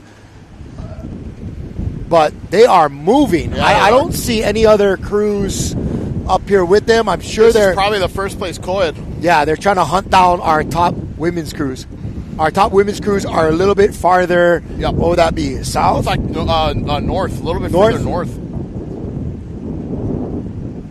Yeah, a little bit further north. I get turned around over here a little bit. Yeah, a little bit farther north.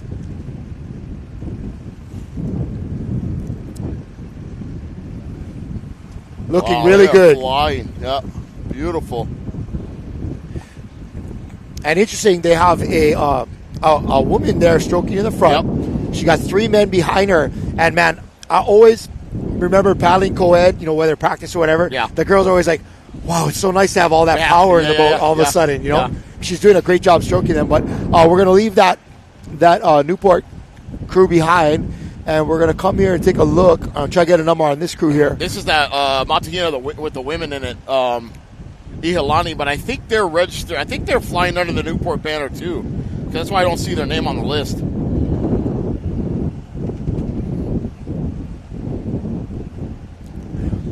Yeah. So this is, obviously, it seems like Newport Outrigger Canoe Club has a great relationship with the Tahitians. Yeah. Which is fantastic. Yep. Not only for the Tahitians to be able to come here and be hosted, which is in their culture, that's the way to do it. That's right. Yeah. You go somewhere, you stay with families. Yeah. You don't rent a hotel. No, you stay with Ohana, when you do it in Tahiti. But for them to come here, have a connection, have people to know, just help set them up, do the logistics. They're traveling international. Yep. A lot of them don't even speak English. Yeah, that's right. Yep. Might have one or two that speak just enough, and that's it. But this is, we think Ihilani, but it's going to be Newport Outrigger, and they're doing pretty well too. They're probably one of our top women's crews right now. Top 3 women's crew right now. Without seeing the other crews, I believe they're probably top 3.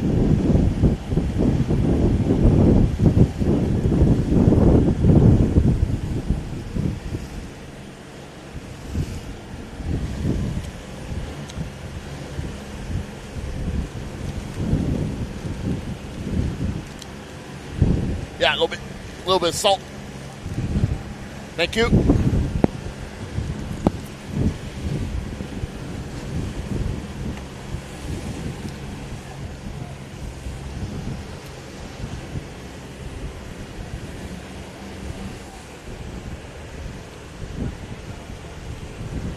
Yeah, this is Ilani flying under the Newport Outrigger Canoe Club banner. But you're saying the majority of these women paddling here, with the exception of maybe 1 or 2, are Tahitian. Yep. Now, women's paddling is not nearly as popular in Tahiti as you would think it would be.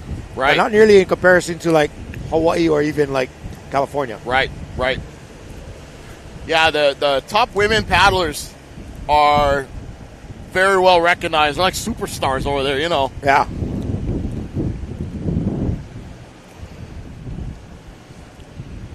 Awesome. But you're kind of seeing that in women's sport internationally as well. Like how many cultures that have traditionally been, when it comes to athletics, be very male dominated. Right. But you look at the World Cup of soccer. Mm-hmm. How many countries like Morocco and all these places that haven't really been traditionally male dominant, allowed females to participate in sport. Yep. Now they're killing it.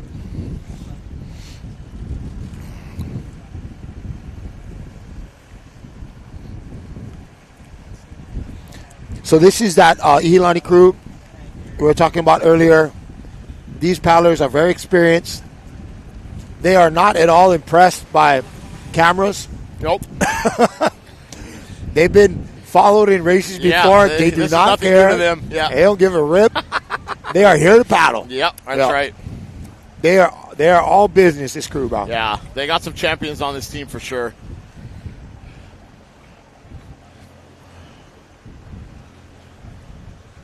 One of the Wahinis sitting on the port side where they're back to us, that's Iloha Shane. She is the world distance champion from Samoa. She's Samoan? No. when she was in Samoa. When she was in Samoa, yeah. She paddled she paddled in the world distance for France, actually. She won it there under the French flag. Ooh. Yeah. Iloha Shane is her last name? Yeah. Mm-hmm. Cool.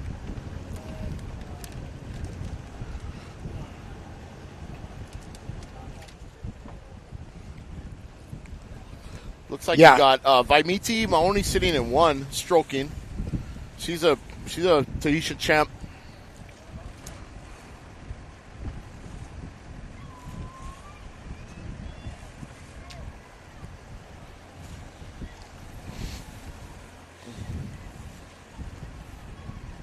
Very upfront stroke, really using the body.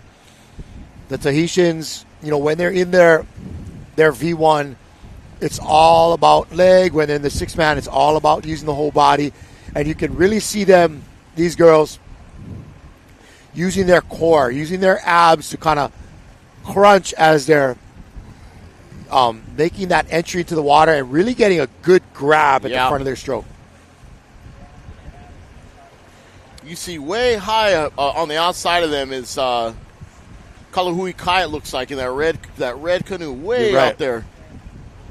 Hard to see on your screen, but it's in the distance. Yeah.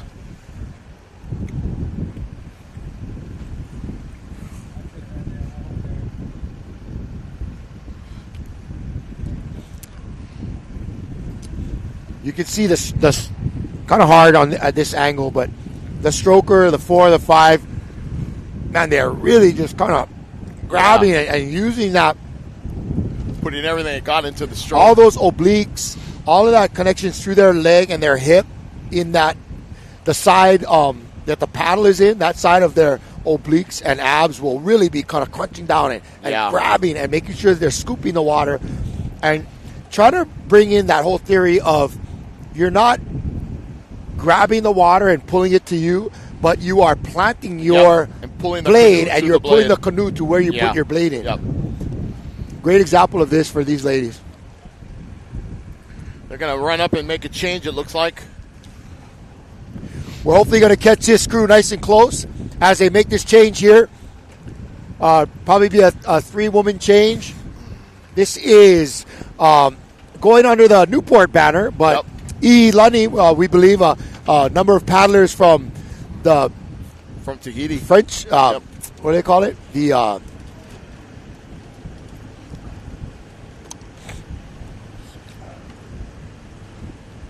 French Polynesia. Whoa. And again, they're picking, of course, that Matahina canoe of theirs. A little bit heavier, and a little bit lower profile in the very front of the front manu. And to me, Justin, I kind of feel like when you have a side wind like this, when you have a little bit of a reduced profile in the front and a little bit heavier canoe, it's not going to be bounced around as much by the wind and the chop. Hold the line a little bit better. Right? Yep. And so it's going to be a little bit, it'll hold the line a little better. Excuse me. One thing I did notice about these Matahina canoes, though, was we did a race in Sydney Harbor where at the midpoint there was a turn on a buoy. Oh, yeah, they don't turn. They do not like to turn. They're meant to go straight and fast, and that's it. Yeah. Yeah. Well, the World Sprints in London, Matahina was the 6-man they used there. And watching them turn those buoys was painful. It was painful. Yeah. But they did it. Yeah. So you can compare the profile of that last canoe we're looking at to the one on your screen now. Yep. This is Pukea canoe. It's a little bit taller in the front. Yep. Not as tapered as much. And this canoe is probably maybe as much as 100 pounds lighter. Yep. Close to, Okay, they both have that nice taper. We're going to do a change here. Let's see the Wahinis lining up. And keep a look at the spacing of how they set up. They're going to look. It looks like they're going to do a 1-2-4 change, maybe. 1-3-5. 1-3-5. Yep. I figure with the two guys close there, they would have been a little bit tight on the first two cockpits, but and they're up. Yep, and they're in, and they're moving. And what's interesting is that during that time, you see 2 and 4, just rest, recover. Yep. Right. Bail a little bit. Yep. That's your time to do the rest of the work, and they ain't playing around because right on their heels is who's that with the orange? That's Coed. Yeah, the Coed crew, and even though there's men there right behind them, they ain't gonna give up easily. No, we will not go quietly into the night. Yeah. These women are tough, man. They're some of the top paddlers in the world right here. So we did get a 135 change. Slightly quicker stroke rate with this stroker, huh? Yep. And again, nice work by that steerswoman. Look at how smooth she is on the corrections, just sliding that blade in easy, and that Canoe is holding the line really nice. That's the one thing about this canoe, like you mentioned, it likes to hold the line. Just the way that the front of it is designed, it has a really long water line. Yeah, it does. But it's sharper through the canoe. Yep. Much like the difference between a V1 and an OC1. Yep. Right? An OC1, you got the rudder. It's meant to move around and surf. Yep. Whereas this canoe, built for a little bit flatter water, but it likes to feel that ground swell like you'll have real often it likes the power in the Tahitian water. Yeah, that's right. Yep. Nice work.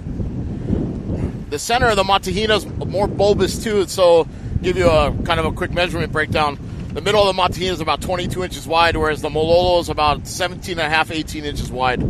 So a little bit difference there too. You know, like the M2, the Mirage canoe, M2, so kind of bulbous in the middle. So it does reacts differently in different swells, but very stable. All right, here we are live on our drone shot.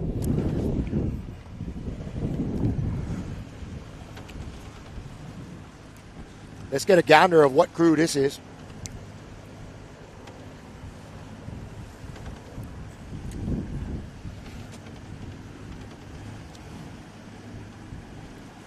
Not quite sure, but these ladies are moving along nicely right here.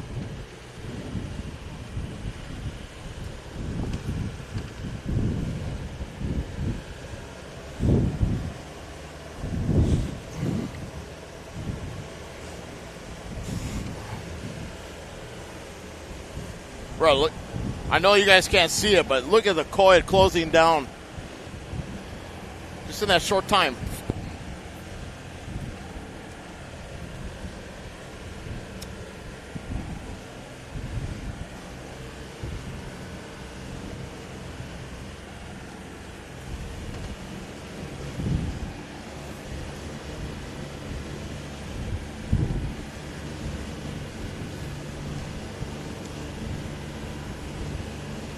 It looks like that Imua Masters Unlimited. Yeah.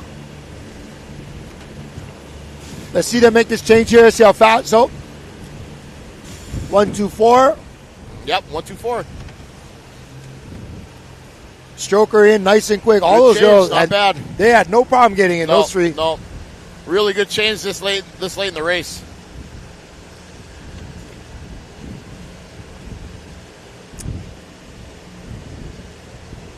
Yeah, it's a strong crew.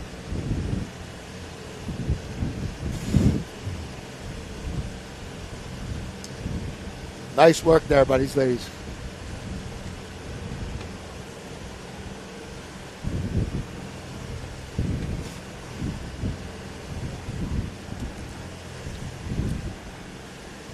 Still look like they're battling out with that Dana Point crew still.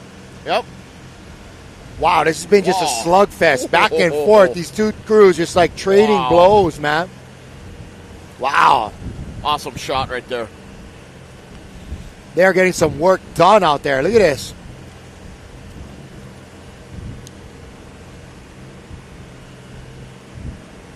Awesome.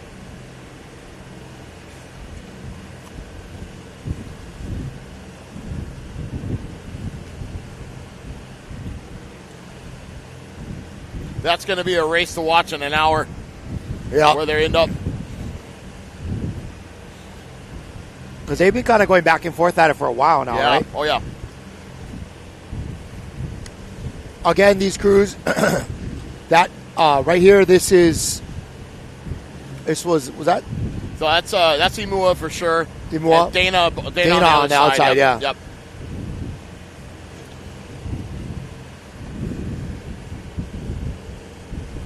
Imua looking good. Nice big reach from that stroker.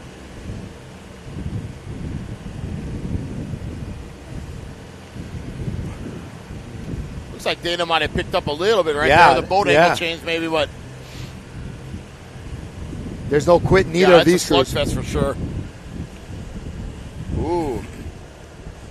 All right.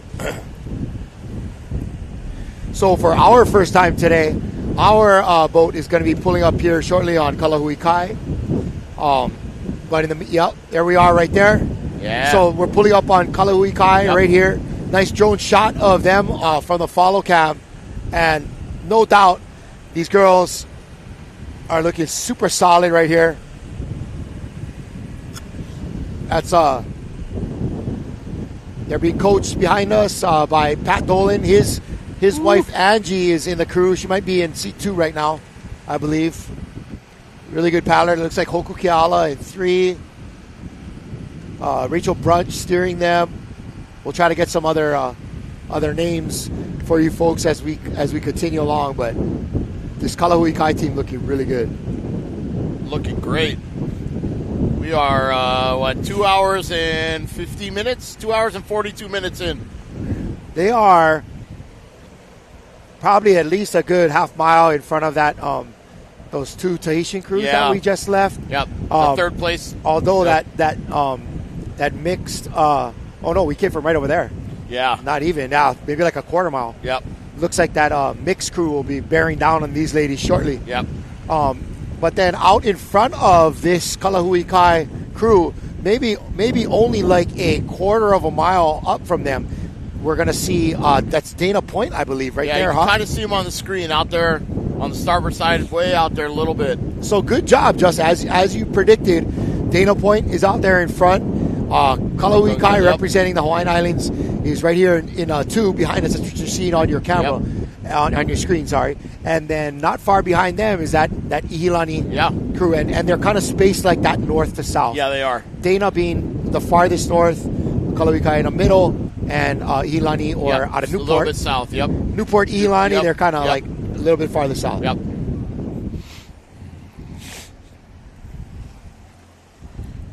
And the wind is going to definitely play a part here at the end of the race. And with Dana probably having the advantage of the wind to him, because the way the wind coming in at, like I said, 2 o'clock, they're going to get a little bit of push down, kind of downhill at the very end there. So it might work out to their benefit.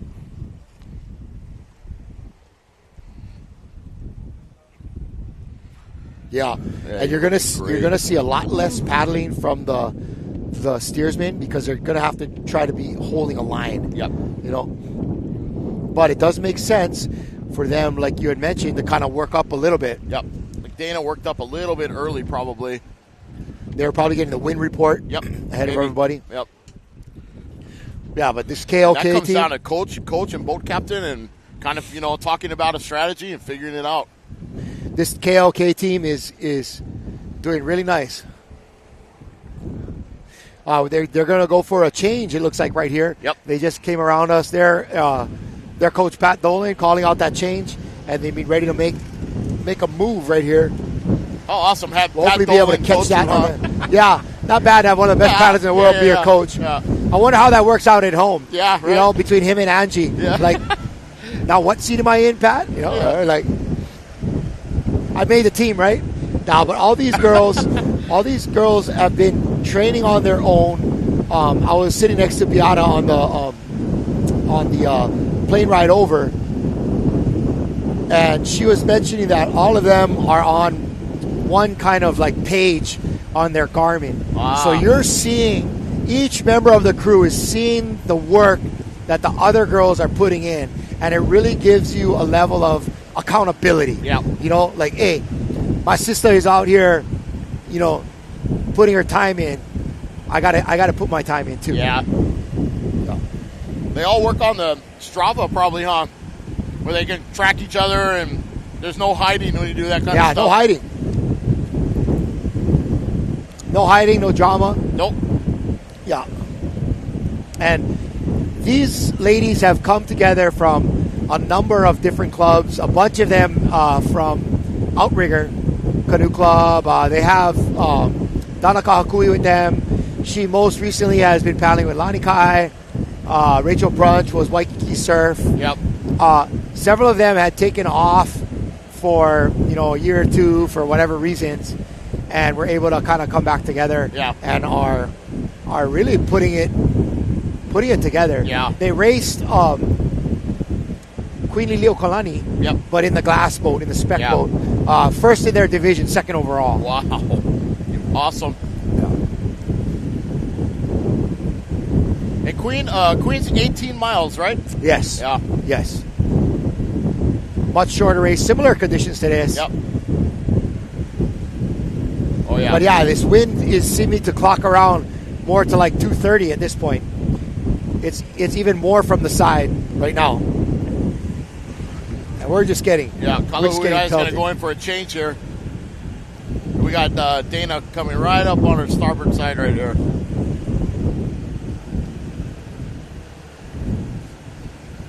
All right, our drone's going to catch great footage of this change here with the KLK, the Kalahuiai girls.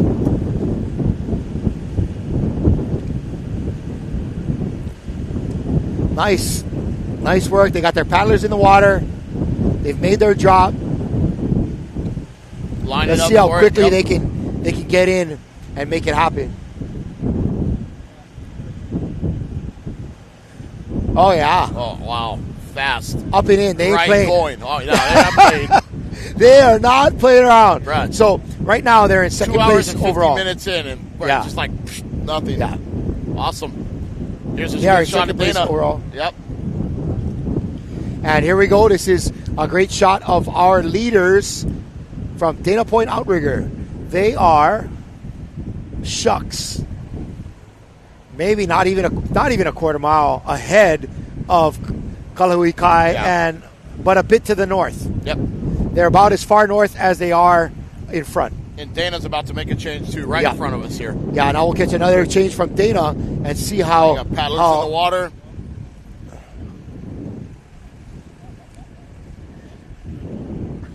Nothing to hide from here, girls.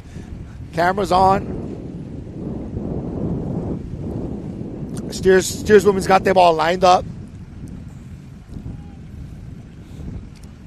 135 change coming. Yikes. That was pretty quick. Woo. Nice. And so they're back on it already. Yep, there you go.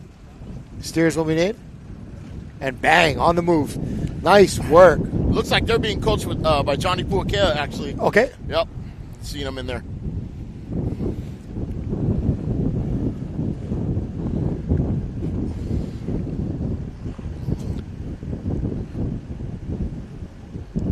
Paddling with those Stingrays, new Stingray. Wild design by Jim Terrell. You see one? No, I haven't. Tell me about it. Okay, so I don't know what size, probably 72 square inches, where a normal paddle might be anywhere between 105 and 115, let's say. But they're round like this, the bottom. So they look like it looks like a Stingray. It's a trip. And so it's got a little more angle for the entry, and it's just I don't even know how to really explain it. Ah, yeah, I see it. Looks like a pizza flipper cut in half. Yeah. Yeah. Yeah. I did see one crew paddling with that in Queen Liliuokalani, Yep. and I was like, well, that's interesting. It Yeah. didn't seem to hold them back. What has been the feedback that you've been hearing? Everybody who's been using it is loving it. They won with them in Samoa. They're obviously, they're performing very well with them here today. And but Will Reichenstein, he paddles with one on his one man. A bunch of guys that have been testing it for Jim are giving great feedback on these things. What is the theory behind it? Do you know? Yeah, he explains it as the way the design is and the angle, the blade pulls itself into the water, and what's happening is it's forcing the catch, right? So it's drawing the blade deep and takes the blade down, and as it plants, the bucket doesn't cavitate. I tried paddled with one last week. Doesn't cavitate any water. I mean, it's fully loaded right when it touches the water. So half the amount of time to take the blade to put it in the water, half the amount of time to take it out because the blade's so compact and oblong, right? So it increases. The way he explains it is over amount of, let's say, X amount of strokes, you're getting like a 2% increase based on the amount of time you save going in and coming out. It's really, I mean, there's so much math involved in it. Only 2%? Right. But over 27 miles. Yeah, that can add up. Yeah, that's up. That can add up. Yep. Wow, that is interesting. So that's one of these paddles. What it seems like are the front 5 are paddling. Obviously, the steersman's got a regular steering Right. blade. But, and again, what was the name of this paddle? It's the Stingray. It's made Stingray. by Quick Blade. Yep. And Jim Sorrell, I apologize if I butchered your explanation, but yeah, it's worth looking at if you guys are curious. He's got a whole bunch of information about it, but pretty awesome. The Stingray, okay. Stingrays and unlimited canoes, bro. Yeah, man. Like you said, California. Yeah, here we go. Pushing the limit. Californication. Very cool. Well, Yeah, hey, they're flying. it seems to be working for them, and I guess that's how you get a technology accepted, right? Yep. You win with it You perform and because win. everybody wants to go fast. Yep.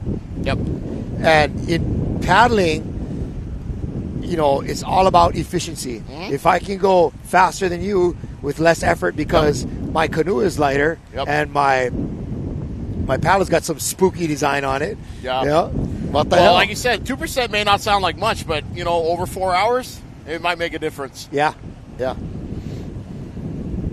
Very cool. Yeah, pretty awesome to see. And they look great. Man, Do you know of any other crews in the channel using that? I haven't seen any yet today. And they're full carbon. Full carbon. Yep. Really light. A lot really of people stiff. don't like the carbon because I know. they say that it bothers your shoulder because it's really stiff. They like the half and half wood shaft and carbon foam center, but overlaid with carbon blade. I don't know. I used to paddle a carbon blade. Never bothered my shoulder. Yeah. That was part of the design. I think what a lot of guys were saying about this paddle too is it takes a lot of torque out of the shoulders because I'm butchering the explanation, but it's so much more comfortable to paddle with the Stingray. Like it takes so much pressure off your shoulders. It's a trip. I maybe spent an hour with one, and I'm like couldn't believe it. Wow. Yeah. Amazingly efficient. I mean, maybe it takes time to get used to, but Yeah. it's not the most attractive looking paddle. No, it definitely looks in different. my eyes, and it's probably just because I'm used to something else. Yeah, But yeah. man, it's a whole different It deal. looks different. Yeah. It's a whole different deal. So basically, they're increasing the square inches, the surface area at the bottom, Right. and taking away the shoulders Yep. of the blade. Yep.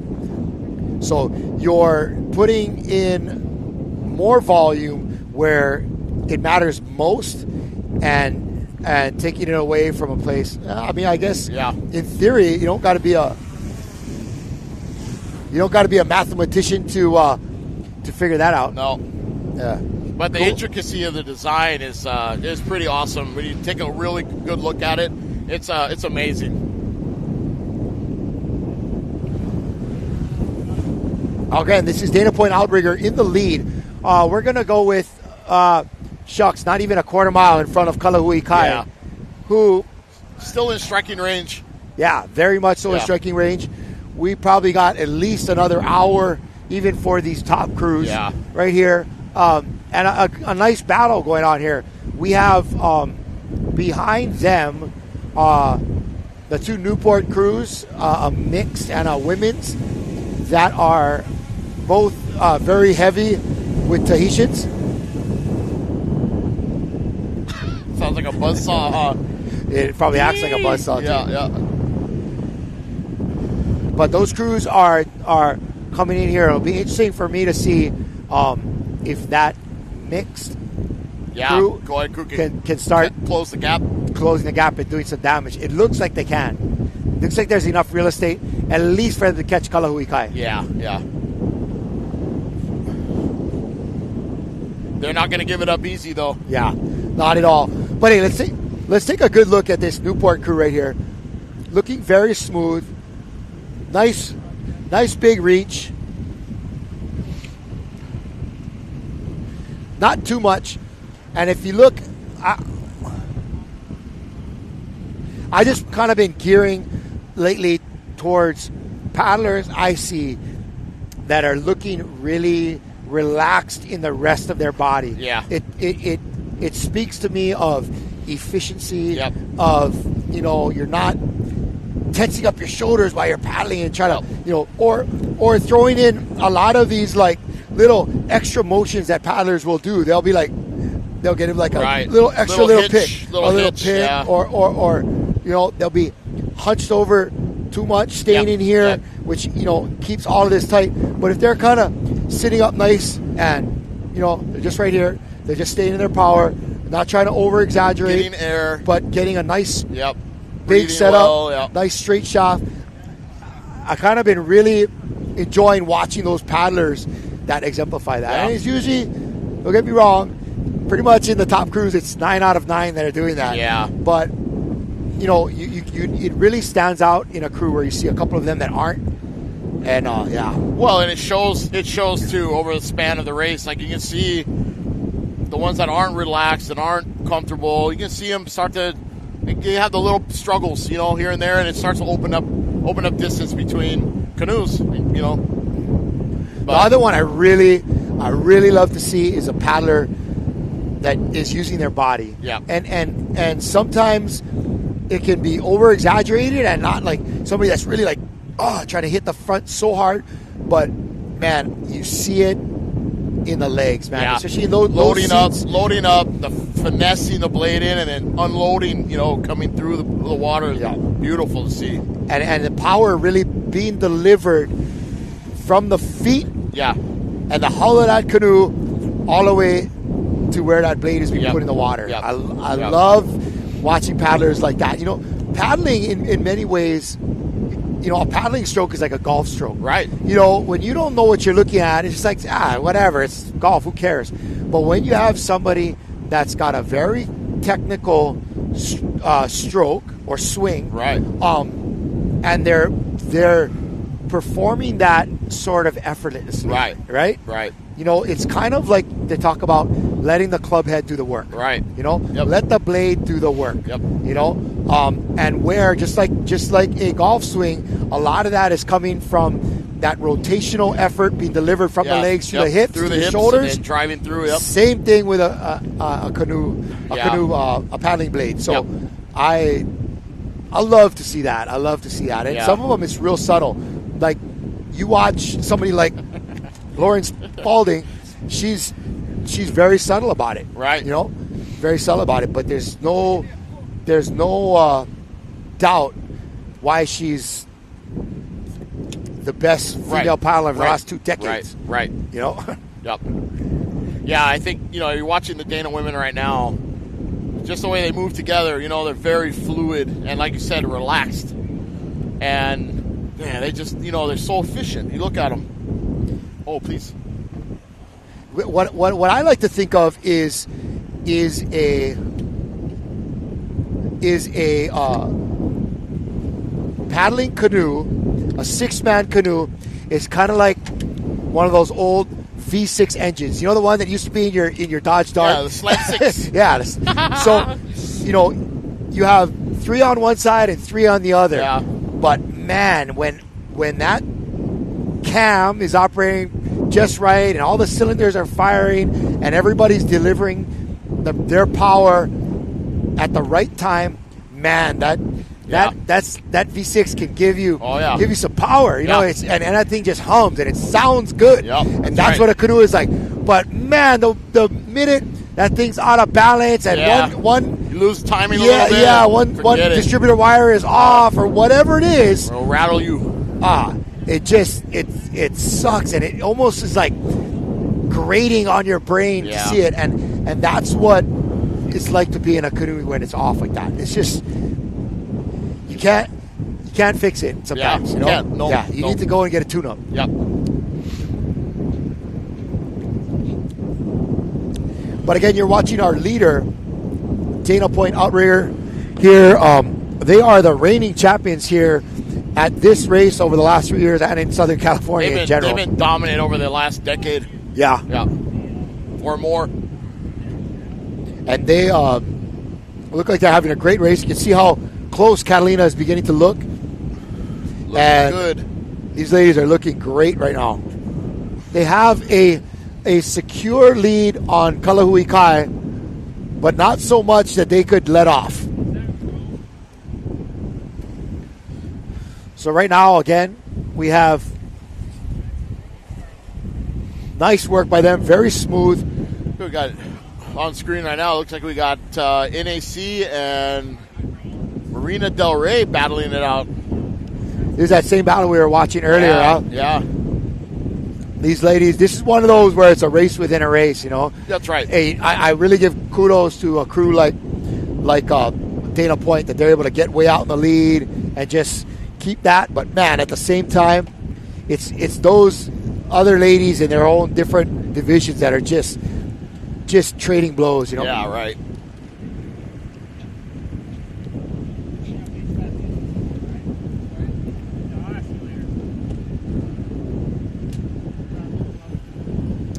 This is 22.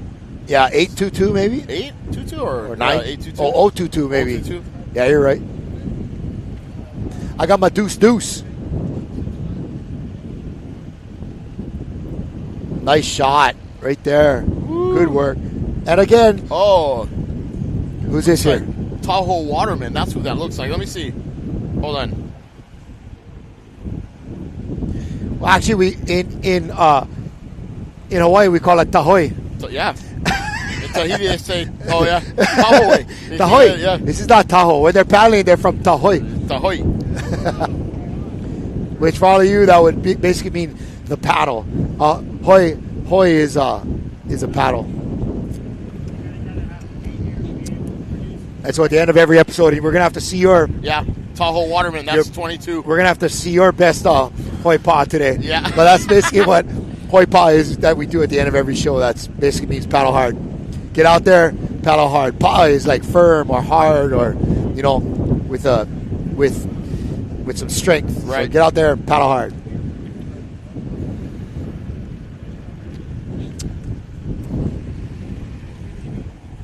Yeah, here we are with a drone follow cam of our leader. Yeah, that is Dana Point Outrigger. Do you know who their steerswoman is? I do not know my name. That kind of looks like Shenlu Stokesbury, but I'm not quite sure. I didn't know if she was up here. That might be her. Looking good, though. These ladies are kind of just doing their thing out here by themselves. Right, they are pulling it together. Like I said, not so far ahead that they can just let up, but they've got a firm lead. They're comfortable. They're very comfortable right now. Comfortable lead, but you cannot slack on these Kalui Kai ladies. No. They're going to push hard, Kalui Kai Wahines. Especially going into the last hour here, You start seeing some moves being made.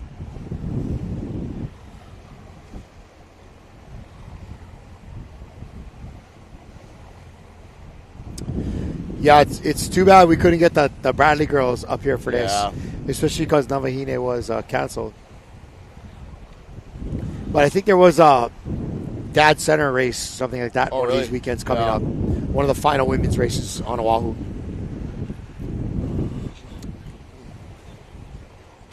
Looks like Dana kind of coming downhill a little bit. If you remember how they were separated, Kalahui Kai was, off a little bit, and looks like they're lining up. They're about to do a change. Yeah, they're kind of dropping down with this wind swell, and they're also kind of covering as well, right? Right. Watching this change by Dana Point right here. 1-2-4. Whoa. Nice, very, very much in unison. And man, they're in. Good work, ladies. And they're out. Out of the hole already. Yep. Very awesome. They were out of the hole with less than a boat length from where the ladies jumped out. Yep. That's pretty good. Yet another reason why they're in the lead here today. Yeah.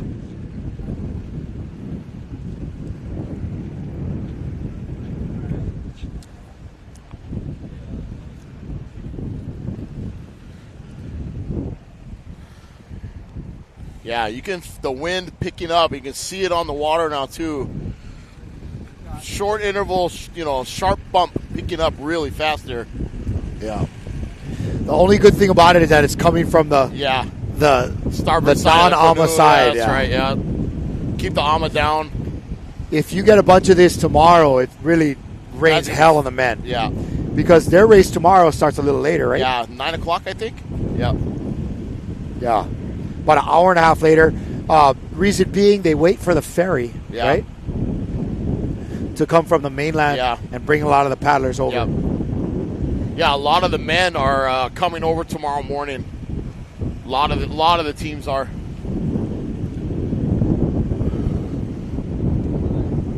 We had a year, maybe 2 years ago, when you guys came to cover the first time. We had a bunch of guys who didn't make the ferry because there was an accident on the freeway and they got stuck. Oh, right. They could not make it, so they ended up towing a bunch of other canoes. I remember that. That's right. Yeah. Yep. When you're top level, man, you can't leave anything to chance. Yeah. It seems to me like Kalahui Kai has picked up the stroke rate. Yeah, what do you a little bit. I see a little bit more aggression. Yeah, in the front. You can Off see of them it. attacking. Yeah.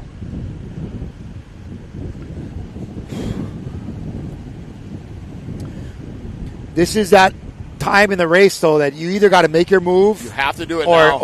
Or accept your destiny, right? Yep. You know?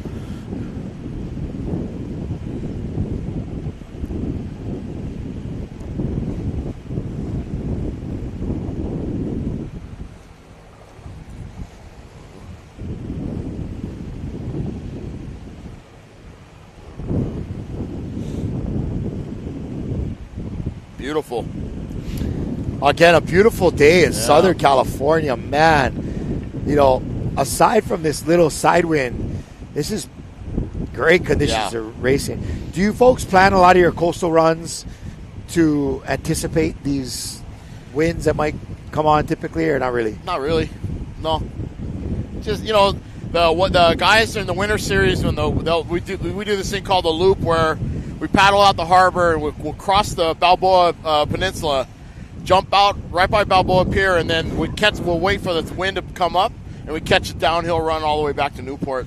So we do a lot. They do a lot of that during the winter series in the one-man training.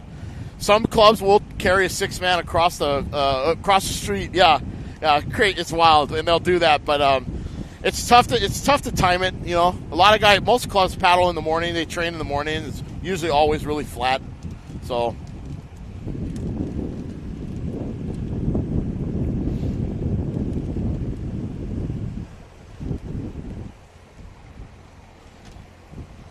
It's like Kahului Kai is going to make a change here.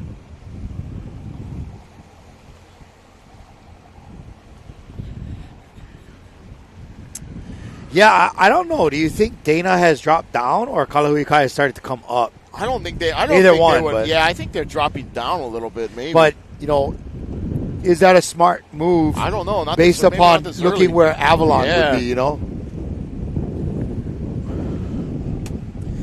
You don't want to have to work back up in, but I bet once you get close shadowed enough in, you're going to get wind shadowed. Yeah, we're going to get shadowed. Oh.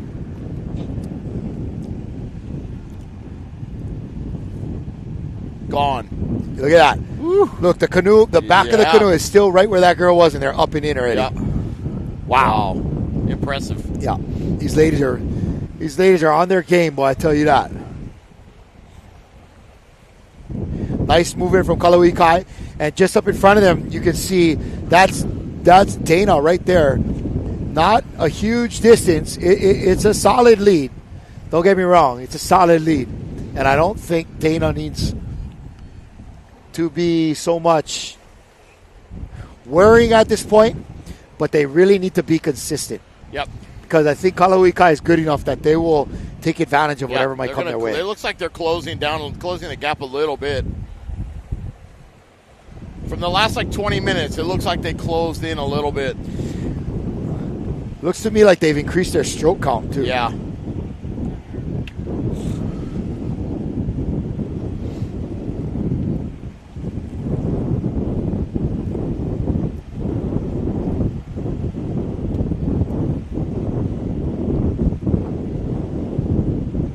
Oh, yeah. They have, yeah? Yeah. Oh, yeah. They're coming at you. They're coming for you. Yep. Pat Dolan told him, pick it up right now. Now or never, Yeah, girls. Now or never. Don't make a mistake and pick it up.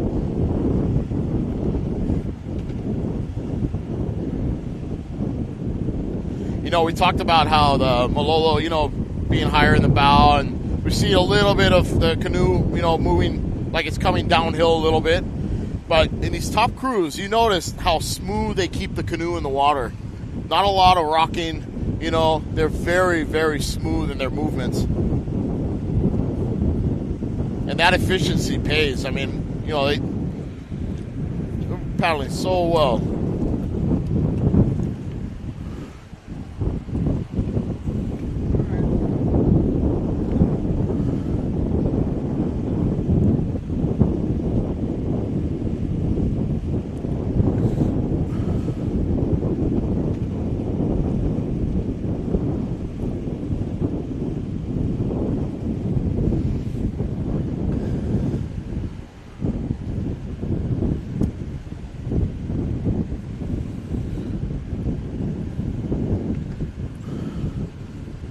Yeah, their rate has definitely come up. She's got a nice reach on the front, this stroker.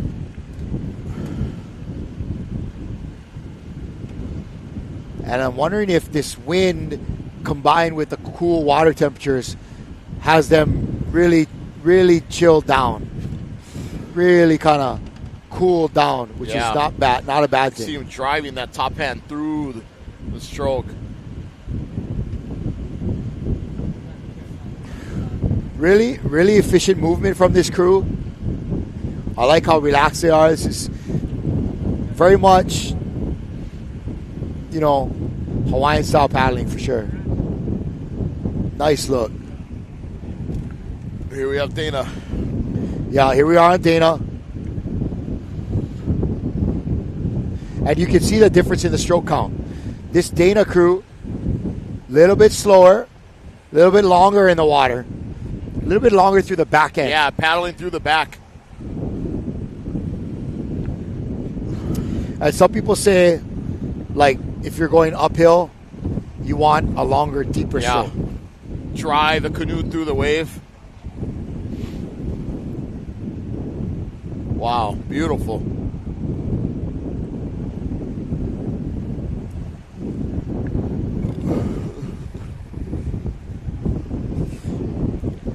Nice work by Dana Point.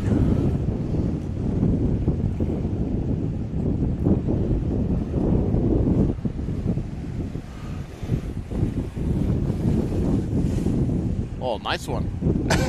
Right on. We're being entertained here by watching the drone come in and out and having our man Christian catch that thing. Yeah. It's pretty interesting. But every landing's a different event. We had a takeoff where we almost lost that drone off the back of the boat one time, so it's cool. So again, we're here with the U.S. Championships. Right behind us is Dana Point Outrigger in our open women's division, and overall they are our leader. Yep. Right behind them, and hard on the hunt. Now it looks like they dropped back a little bit. Yeah. Is Kalahui Kai from Hawaii. This is Dana Point here on your screen. They are from right here in sunny Southern California. And behind all of them, in third, is Newport. Yeah, the Newport Outrigger crew. Which is really Ihilani from Tahiti. Yep. They also have a Newport mixed crew that looks like it's got some folks from Tahiti as well, especially their men. And they are...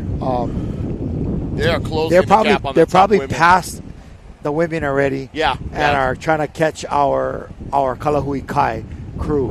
I'm not sure exactly. That must be them back there, huh? Yeah. Yeah. Looks like it. Dana looked like they just opened up a little bit, didn't they? Yeah. Certainly feels like it. Yeah. It's a good change for them. Yeah.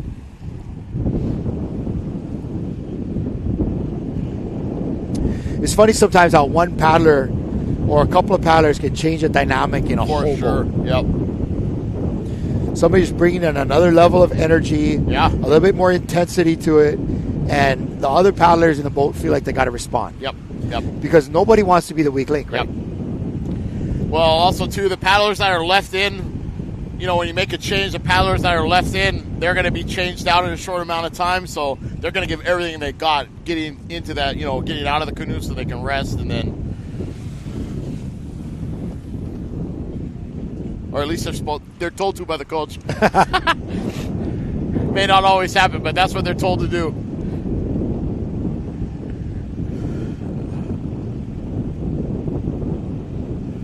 Wow, beautiful. Yeah, beautiful paddling from these ladies.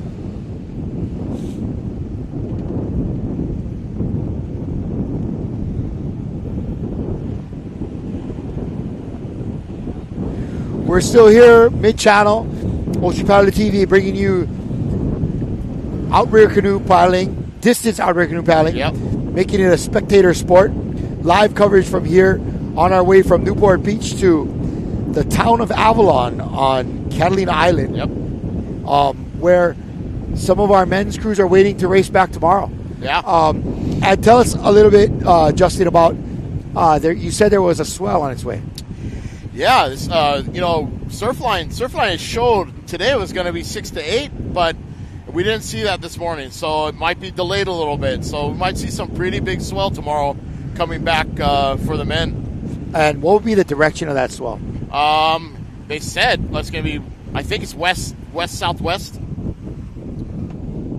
So that'll be more or less pushing them right into the harbor. Yeah, more or less, yep. Cool. Yeah, so hopefully. But if they get a little bit of this wind, too, it's going to be interesting to see who can hang on to the AMA coming downhill, you know. Well, the other year that we had a race like that, man, canoes were flipping all over the place. And, you know, we had crews like tying water bottles to their AMA. Yeah.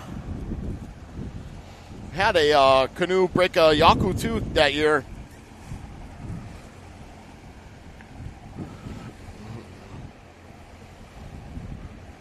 It's so deceiving when you look at this. You know, like, Avalon looks like it's right there, but there's still a little ways out, you know. Yeah, they still got a good 8 miles or so left here.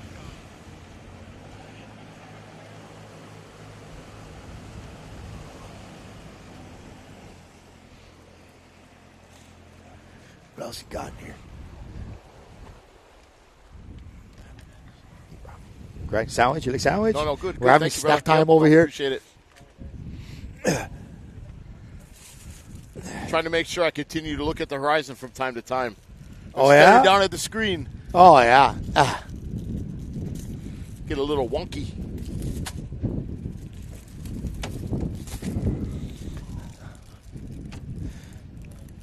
All right. Again, a follow cam from our drone of this is Team Dana Point Outrigger. They are the dominant women's team here for the last probably decade, like you said. Yeah. We're going to be approached real quickly on our escort boat by the women of Kalahuikai. Yep.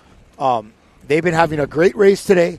They're really putting it together. They look very smooth, but they've got a little bit of ground to make up on this on this Dana Point crew. Dana Point crew. Yep.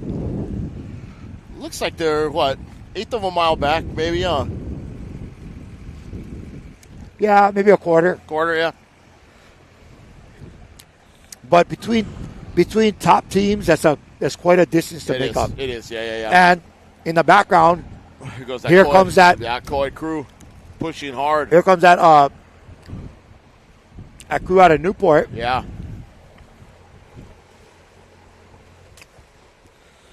Now the question is, Justin, is that the mixed crew? That's the mixed crew. That's the red offshore Matahina. Was a mixed crew. Yeah. And then the white one was the Wahines. Yeah. Okay. Well, it looks like that mixed crew has securely passed the women's crew from Newport, the Hilani. Yeah. And they've got their sights firmly set on Kalahuikai. Let's see what they can do in the upcoming minutes and see if Dana Point is within their grasp. Within their reach. I wouldn't doubt it. Yeah. But like we said before, these guys are moving well. They're not going to give it up easy.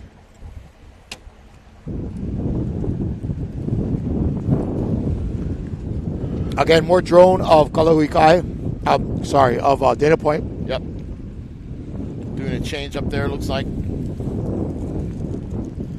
Kalahuikai looks like they're going to come in for a change too here in a minute. I bet you a lot of our viewers back at home are going, I would never jump willingly into that water in the middle of friggin' nowhere out here. But you are like halfway between the mainland and Catalina. We get some big white sharks out here too. There's some big sharks around here. But I dare say I haven't heard of one canoe race where there was somebody that was we see them. We see them. Yeah, never. You might hold a change an extra 5 minutes, but most of the time, never have any problems. They don't want nothing to do with us. I never heard any stories either. And really, from what my experience and what I understand, sharks are a lot more careful than we think they are. Yeah. They try to figure out what they're doing before they are just going to come in and chomp. It's not like you throw a piece of meat in the water and then 10 seconds later some behemoth is coming up from the deep to grab it off. It's not like that. They set it up. They're trying to do it. They don't want to get injured either, right? So they're pretty careful. Yeah. All right, here we go. Kalahuikai right here. Yep. In all red. They're dropping some paddlers in the water. They're going to make a change here.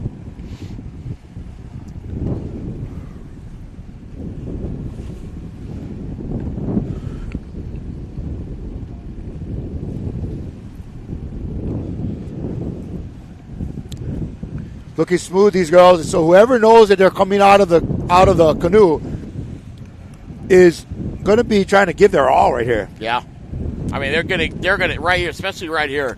Like you said, they're going to step up, but they're going to accept where they're at. But they're going to step it up. They're going to give it as much as they can.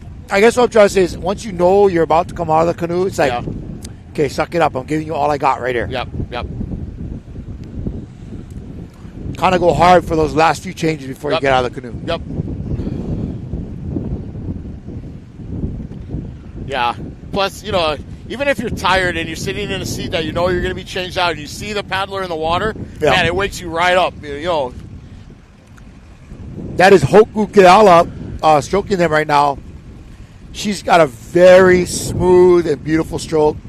Always has had a stroke like that. I love watching her.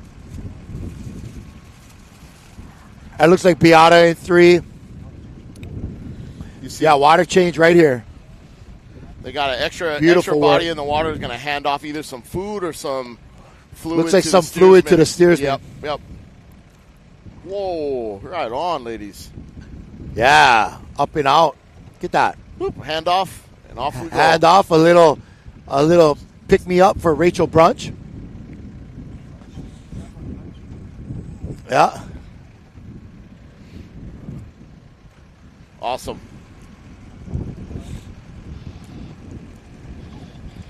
And Alan Pfluger there with Pat Dolan escorting across. Yep. In that really nice whaler they got there. Looks like an old fireboat. But beautiful change by Kalahuikai. They don't seem to be making ground on Dana Point, but they also don't seem to be losing ground either. Yeah. You can feel the wind starting to kind of settle a little bit. We're going to get shadowed here in the next probably 30 minutes, I bet. And what he means by that is the wind shadow, because of the wind direction, and as we approach Avalon on the island of Catalina, the other part of the island, based upon its shape and the direction of the wind, will be blocking the wind from our paddlers, making for a little more calmer water. Yep.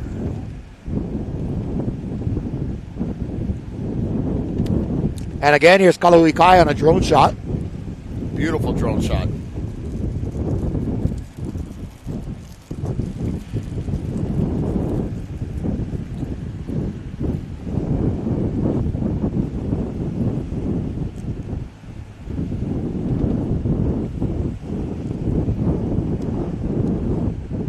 I don't see them losing much ground, if at all.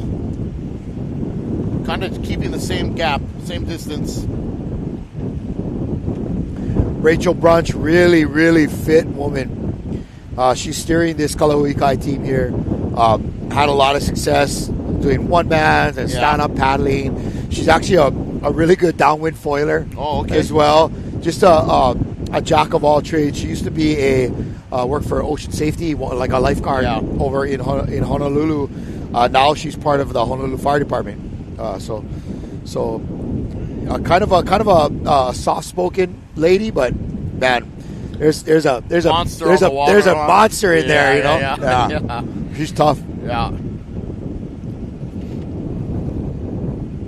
You know, it's, when you guys, you use the term waterman, and a lot of you guys from Hawaii are multiple discipline. You guys live in and out of the water, and it's awesome to see. We aspire for that. There's a lot of good paddlers. There's a lot of good, surf ski guys, one-man guys, stand-up paddleboard guys. But I bet you can honestly name good watermen in California on maybe two hands. You know what I mean? There's a lot of guys. I remember talking to Brian Catalina about it one day, and in a very traditional Hawaiian sense, for him a waterman was you surf, right? You can surf, you can paddle, swimming, you can paddle, you can fish, dive. You know how to operate a sailboat. You can drive when ski and when powerboat really well. Yep. And it's all of those elements that make it up. And then you get to that next layer where, that fish that you catch, you're a real good cook. Yeah. Right. Yeah. Now you can fix your own boat. You know how to do fiberglass and all that stuff. You can build a steering blade if you had to for your canoe surfing canoe. You know how to rig a canoe. All of that kind of stuff. That in my mind is what a waterman really is. When you get to that level, rounded in and out. And It's becomes beyond beyond you have a couple of hobbies to it's simply that's your lifestyle. Yep. That's just how you live. Yep. Like I'm in, and I'm not saying but I mean a waterman is thinking I'm in the water every day, more or less, but it's about how. Yeah. Right. Okay. Oh, there's wind. Oh, okay. Maybe today I'm gonna go downwind. Oh, okay. Or I'll go sail. Interesting, Or today there's surf. Oh, perfect. Oh, today there's one surf break. The swell's hitting over there. Oh, let's go canoe surfing today. Yep. You have the knowledge about what is the best way to enjoy the water on a particular day given the conditions and the skill that to are out there. execute it. Yeah. And the skill to execute it. Maybe you have your one or two things that you specialize. Maybe you're a really good paddler and you're a diver. But you have the tools and the ability to use them at a pretty high level. You're not going to go out there and kook it up. Yeah. Awesome. Yeah, that's kind of what, for a guy like Brian or some of these guys, really makes you a waterman. And it's not something that happens overnight. And it's certainly something you see to that level in the little older guys. Like, Archie Kalepo, in the course of his life, he's been, a lifesaver. He's surfed big waves. He was a canoe sailor. All of those kind of things. Multidisciplinary. Yeah. Like Brian, he invented all that stuff. A lot of these guys. So I think it's cool, but you got to be able to. And a lot of these guys are really underground. Like, I don't know if you've ever met a guy by the name of Ekolu Kalama. He won. He's a Kalama, of course. Yeah. And there you go. Yeah. He won, I think, the first stand-up paddle race across the channel. Yeah. He also can fish, dive, steer canoe. Really good paddler, sailor. All of that kind of stuff. And so that's like you're looking at waterman. Yeah. Interesting. But that's awesome. Yeah. Here's that mixed crew from Newport. Nice. Yeah. They are bearing down on Kalahuikai, though, I'll tell you that. they got a little bit more.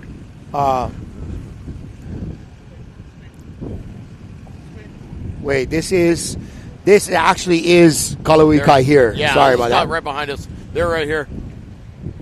Ah, okay. They're closing fast. Yes. Wow. Okay. Right now, it looks like we are on. Yeah, we are. What you're seeing in your screen is that mixed crew. Sorry, both of these crews are wearing like red jerseys and have all red canoes. So it's a little confusing here for a moment. But this is that mixed crew out of Newport that was probably got a few Tahitian men in it. Yeah, look for like. sure. Yep. No doubt. And they are closing in on our second place women's crew, who being Kalahuikai. Yep. So a little bit of pressure feeling here. Right now, they're racing their own race. Yeah. They are. They're going for first overall. That's what they're going for. Yeah. Yep. They are. What again was that spacing? Was it 20 minutes? Yeah, 20 minutes. Yeah. 20 minutes between the top, between the women's and the mixed race starts. And here we have our top mixed crew bearing down on our second place women's crew.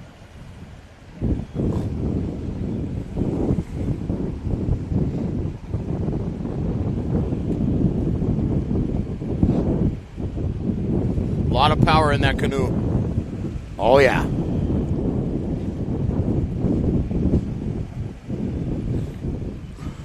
And I guess really that's the only difference, you know? Yeah. Based upon the power, you're going to have some... based upon the power, you're going to have some difference, but like the stroke and the equipment between men and women, it's all the same. Yep. What do you think the Tahitians would ever adopt that stingray? I don't think so. They're real traditionalists. And they have the Viper down there, and a lot of other brands, but the Viper's a pretty well known blade, and a lot of people use it, and they believe in it. Yeah, that Viper Va'a makes great stuff. I remember when we had gone down to Tahiti one time, we stopped by. They had a paddle factory, and they made blades out of. It wasn't like the top blades that they were making, but it was purao, that Tahitian, that kind of greenish Tahitian how. Yeah. Oh, the beautiful paddles, man. Yep. I don't know. I bought one. I don't know what happened to that blade over the years, but man, that was a pretty paddle. Ooh, they are flying. Yeah. Yeah, it definitely seems like there's some texture on there for them. We're beginning to be able to see the some structures on Catalina Island, letting us know that we're getting really close.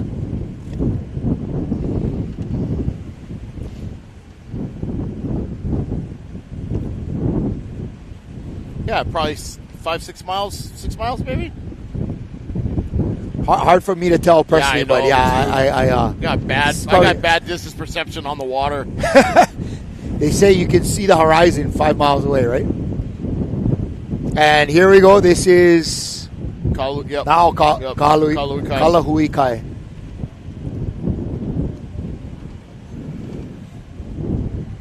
Strong bunch of ladies right here, but it's hard to go up and up with a canoe that's got 4 men in it. You know, strong. Yeah, and those aren't just like those are pretty good paddlers too. Those aren't average Joes over there.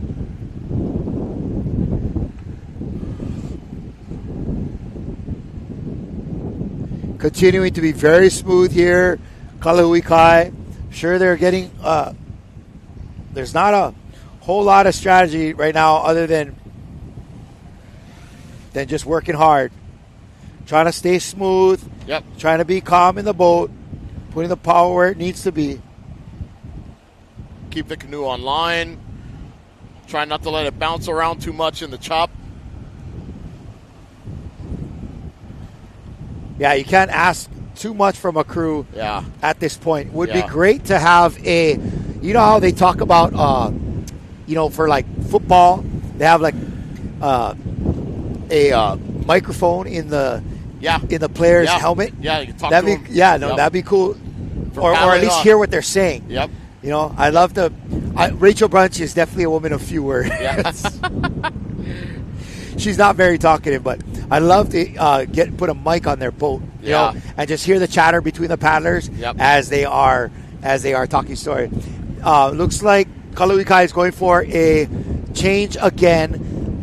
Interesting to see coming from Hawaii that all the paddlers that are resting on board the escort boat have jackets on. All in big down jackets. Yep. Trying to stay warm, keep the muscles warm. You know. Yeah. Yep.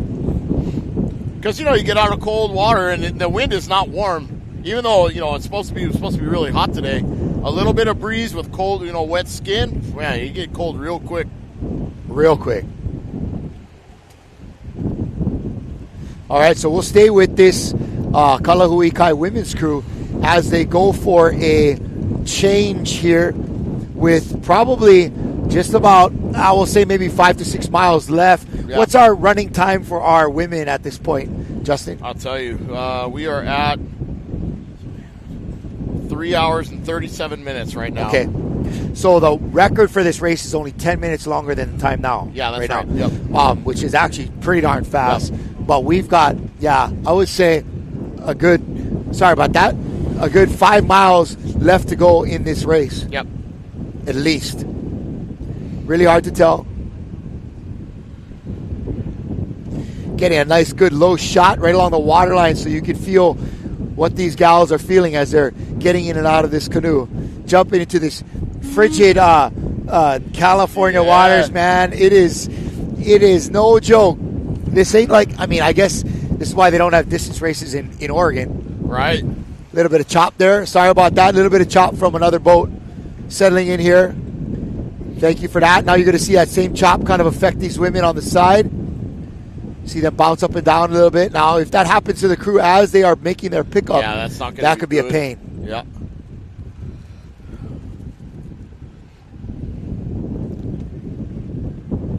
There they go. There you go. Approaching their gals right here. 124. Yeah. 124. Hoku Keala again jumping up in the stroker's seat.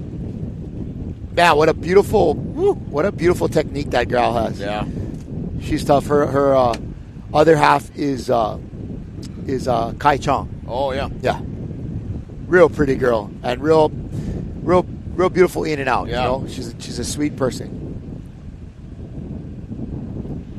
All right, nice work on that change from Kalahuikai.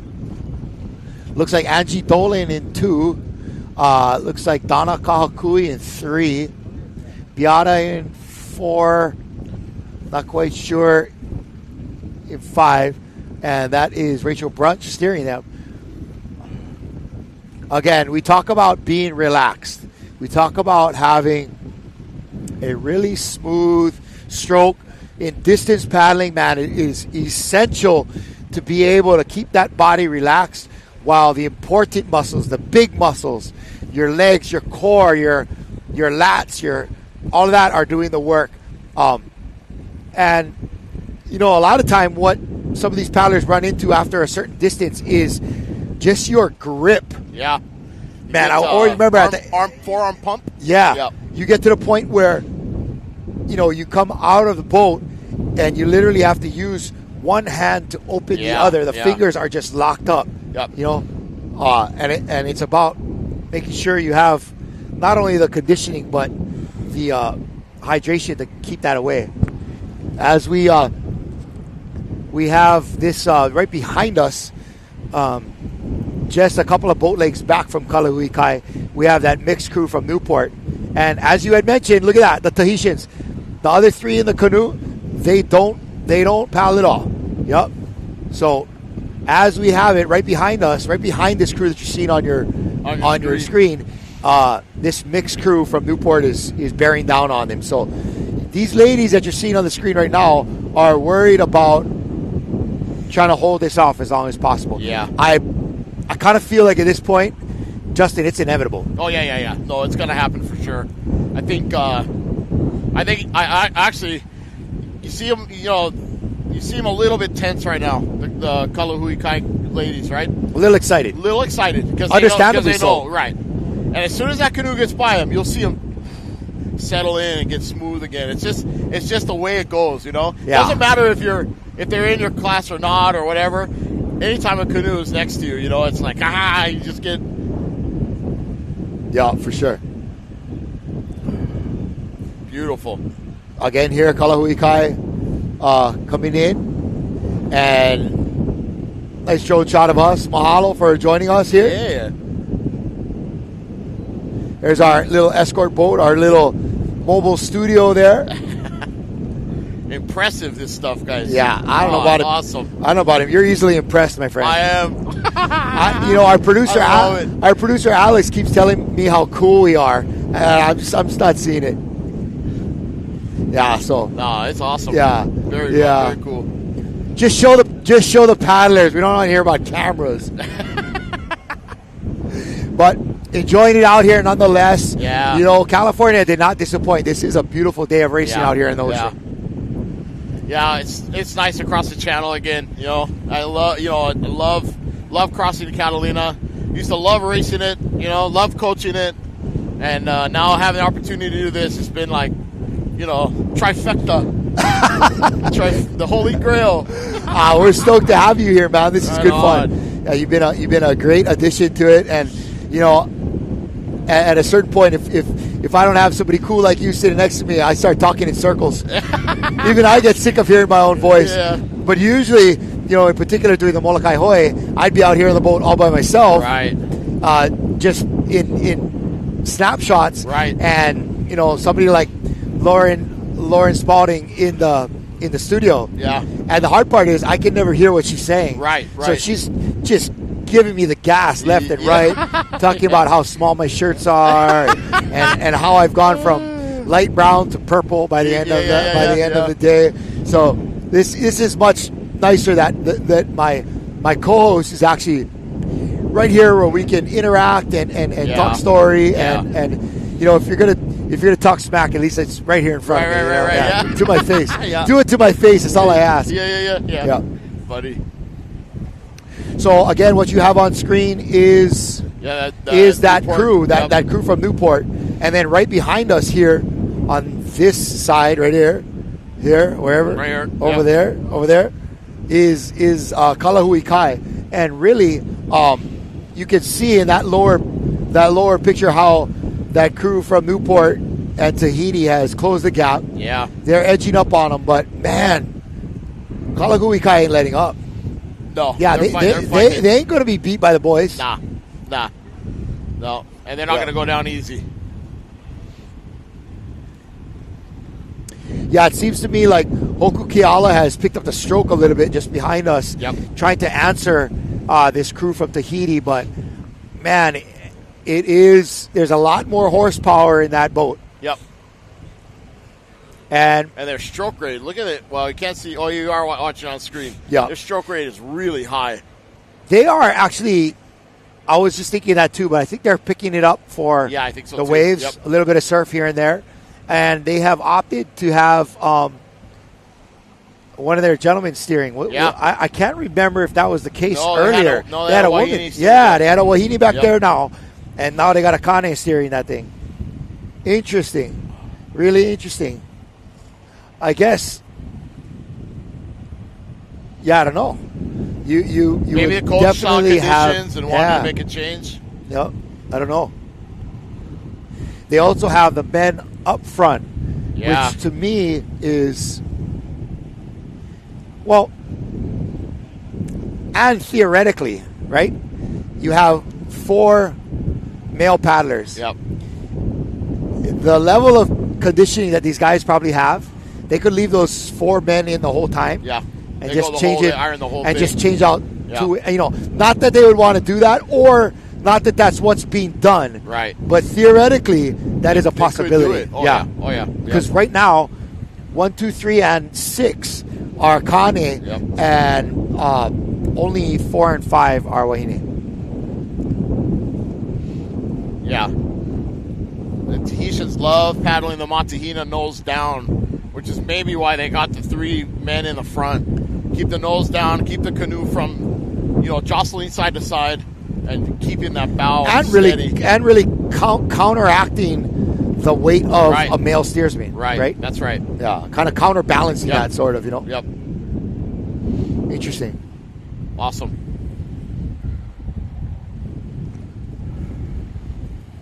They don't seem very rushed, and I would be curious what crew those male paddlers are out of. Yeah. They seem like they're not a Shelva'a type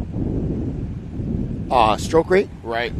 but maybe something like EDT or somebody else like that. I'm pretty sure one of the guys in this crew is a guy by the name of Coco. Is Hoa Nui is his name. He paddled with Air Tahiti and has been living here for I think a year or so. But this could be a handful of friends and come on over. We'll go race the channel. And, and smash everybody. Yeah. It'll be a nice day on the water. This is what happens when you just throw together a bunch of friends with a Tahitian crew. Yeah. Really, really awesome stuff coming out of these guys. So fast. To start 20 minutes behind and then move all the way up through the pack into the top 2, right? Whew. Awesome. But, these Kalahui Kai ladies Still holding them off. are not going down easily. Yeah. I'm really curious if there's enough real estate for them to catch Dana.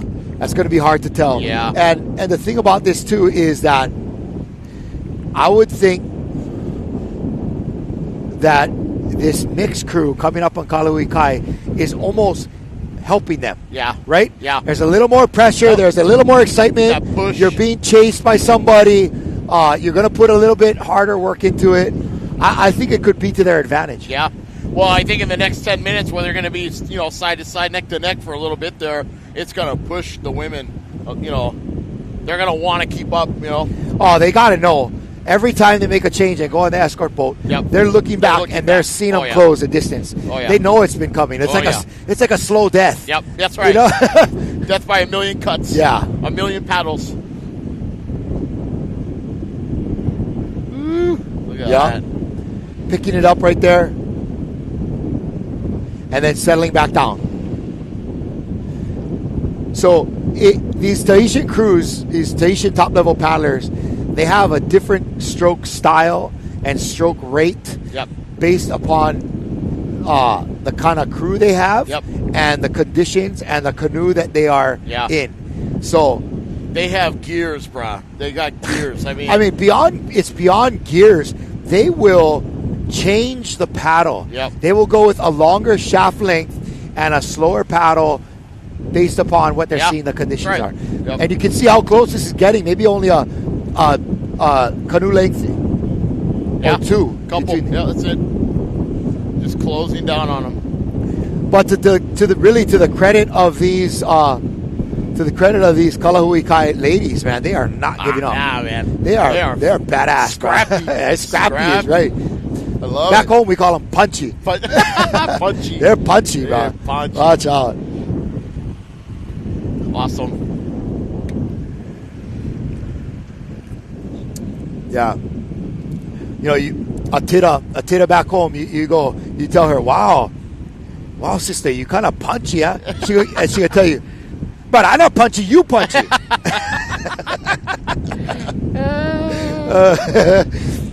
Good time. They're going to feed it right back to you. Yeah. Fast to talk back.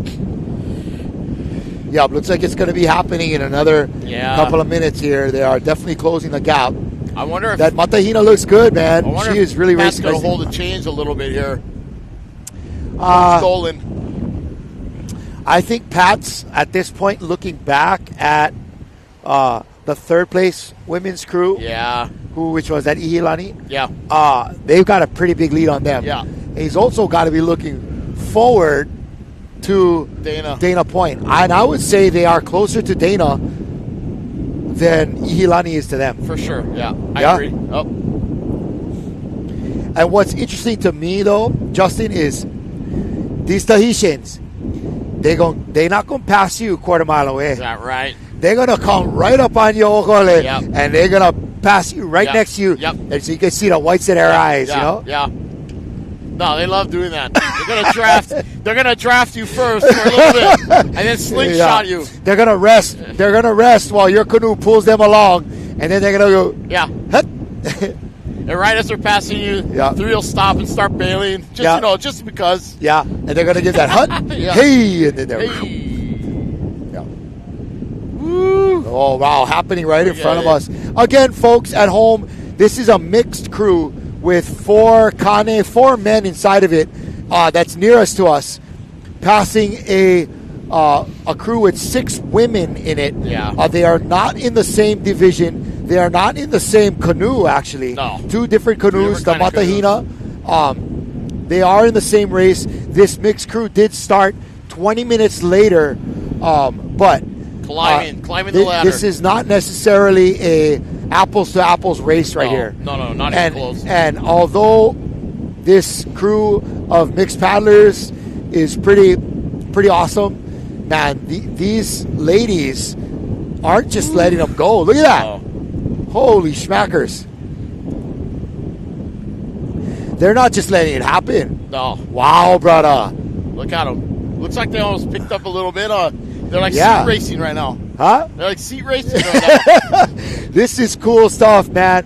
This is as good as it gets right here, folks. This is real canoe racing. Don't matter what club you're from, what division you're in, whatever. When you get 2 canoes, especially of this higher caliber next to each other, they're going to give it all they got. Yep. Look at that. All the way. Keep them up, ladies. And now with about 4 miles left to go, this mixed crew has Dana Point in their sights. Maybe not even a quarter mile ahead. Yeah. You can see them right there in front. We are at 3 hours and 53 minutes right now. Probably got another 20, 30 minutes in this race, bro. Yeah, at least. Yeah. And, right now we're going to see if this Tahiti crew, this mixed crew, is going to turn it on and bring go for it. Bring Dana in. Reel him in. Yeah, like I said earlier, they're racing their own race right now. I mean, they're going to go. They're going to go for it. They want to be first over the line. Oh, that'd be something else. Right? 20 minutes That back. would be something else. Yeah. In the Queen Liliuokalani race, they only allowed the top mixed crews to be 5 minutes only behind. Right. And they still never catch them. Yep.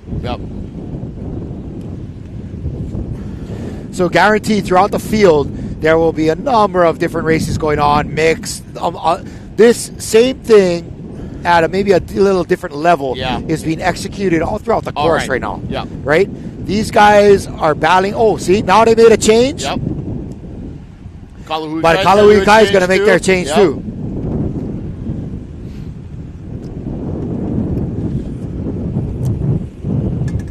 Wow, even though it's in 2 different categories, man, this is great canoe racing right here, folks. This is what it's about, man. I'm excited. Oh, look at this. Change. In. Yeah, girls, up and going. Boom, just like that. But here comes the mixed crew sliding right in on them. Yeah, pushing hard, brother. But I think to me, this is an advantage for Kalahui Kai in their division. Yeah, they're being pushed right now. They're being pushed like how they weren't being pushed when just Dana sitting out there in front of them. Yep. They don't want to lose. They right now they know they're in second place, and they probably not going to catch Dana. Right. They're in their heads. All that matters is this canoe next to them. Yep. And it's going to push them. And they're punchy, bro. Punchy. Scrappy. Look at them, scrappy. Yes, sir. Good for them. Here they come.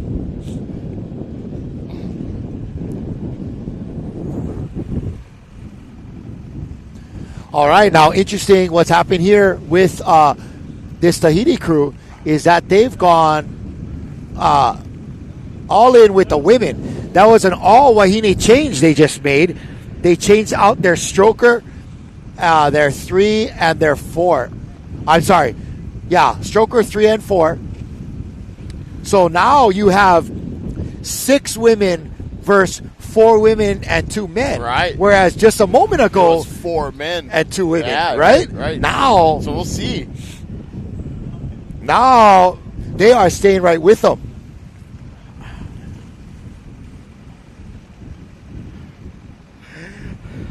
You know, it's so funny. We got a whole ocean and the two canoes right next to each other. Oh, that is great. They're doing that just for TV, you know that, right? Yeah. They're doing that just to make it fun for everybody to watch. Awesome. Ooh, they look good though, man. Yeah. They look good.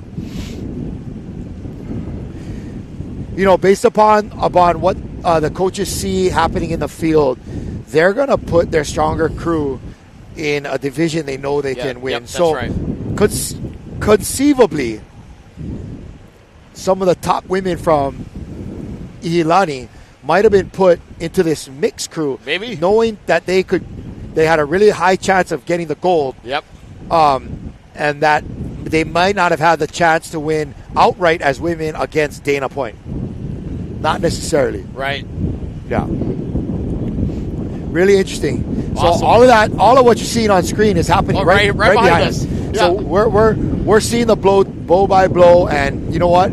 It's almost as exciting in person as what you're watching on the screen. Yeah, so it's fun. We're having fun watching this right here. And 4 hours in too. It's so cool. It's awesome. Yeah, but I tell you what, Justin, in the last few minutes since that change, I want to say these canoes have been in the exact same position. Yeah, I don't think anybody's moved away from each other. The nose of Kalui Kai is right on the tail of, and maybe they're paying them back. Maybe they're drafting these guys. Maybe. Let them know. Yeah. That's Good rugged, man. That is rugged. Awesome. Woo. Good for them. This is good stuff, man. Really, really beautiful paddling by both these teams right now. Really, really pretty paddling, man. It's just, this is where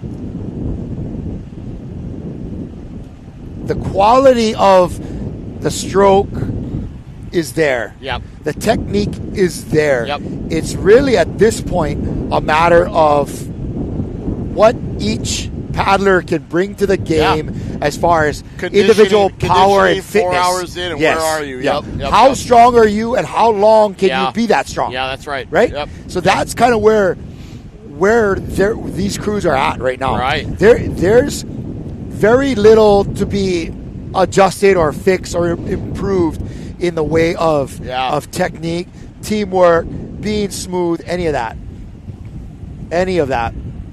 And so it looks like Rachel Brunch has swung over to the other side of this Are canoe, and maybe in an attempt to draft off of their hull and ama as it's sliding through the water. Yeah. You know, what is there to gain? Yep. Maybe it's really, really small. Might be enough, though. But that might be enough to make a difference. Yep.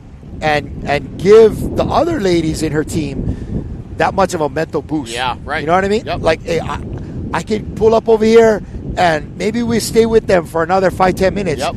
But man, it's like, as a paddler, you're giving what you got in there, and you're noticing after 4 changes, like, oh, shucks, we staying with them. Yeah. Yeah. Keep going. Yeah, keep going, come on, here we go. Here we go. You know, Yeah. that's the kind of thing that's happening in that canoe right now and in the minds of these paddlers.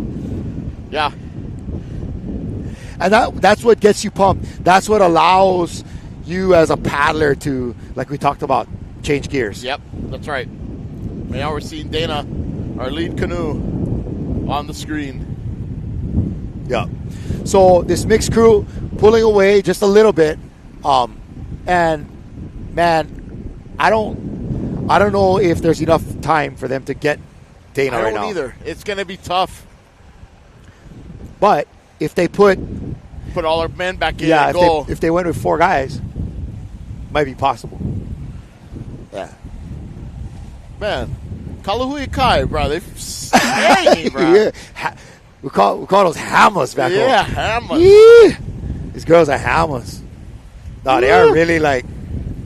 Alan Pfluger there on their escort boat in yellow watching them. What you see on your screen right now, that's a drone shot of Dana Point. Yep. They are an easy quarter mile ahead, holding their own. This other mixed crew that we're hanging with, seems to be chipping away, but Yeah. I don't believe there's enough time in this race for them to be able to catch them. I mean, we're getting close to the island now. You know, we're probably within 3 miles, my guess. And, yeah, it may not be enough time to get them, but... Yeah, we're definitely within 3 miles, Justin. Looking smooth, though. Yeah, looking They're smooth. doing their thing. Yeah.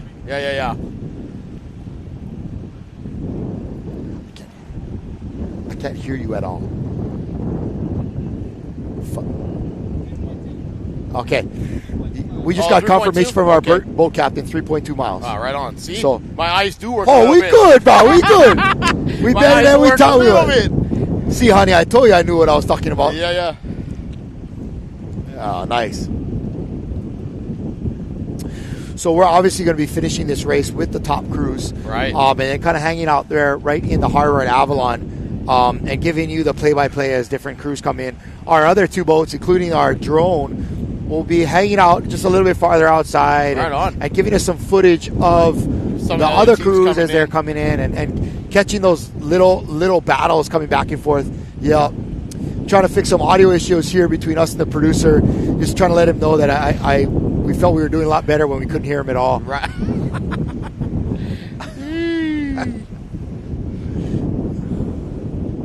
It is a sunny day out here in California, man. There is no place to hide from on this boat. No place to hide from the sun. Again, what a beautiful shot of the northern end of Catalina Island as this Dana Point Outrigger crew who has been in the lead A little bit. and is approaching Avalon, as you can see just on the left of your screen there.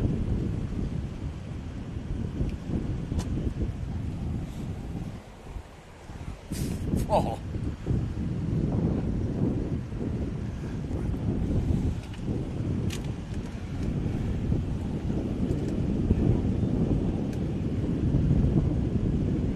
Nice racing out here in Southern Dana's California. got Avalon in their sights. Oh, yeah. Avalon's right there, man. 3 miles. They're there. 3 miles. What? That's less than a half an hour. Yeah. That's a lot of ground for either of these crews to make up. And I tell you what. It's loud. It's loud. Yeah. Yeah. Honestly, we were doing better with no interaction. Oh, so we have back on camera the battle as it goes. I mean, big ups to Dana Point. They are doing a fantastic job. They're way out in the lead. Barring any catastrophe, they are a winner. Yeah. But I'll tell you this, and this is that Dana Point crew we were just talking about. They are doing great. But I tell you what, man, we are loving this battle that's happening it's fun. right behind us with Kalahuikai and Newport mixed crew. Nice shot right there of Dana Point. Beautiful shot. Catalina is such a I'd love to beautiful place. We got to see this trotter cam right here. Oh, go nice make it change change. going by Dana. Look at that. Right in. Gone. Impressive. Yeah, that's impressive. Impressive, ladies.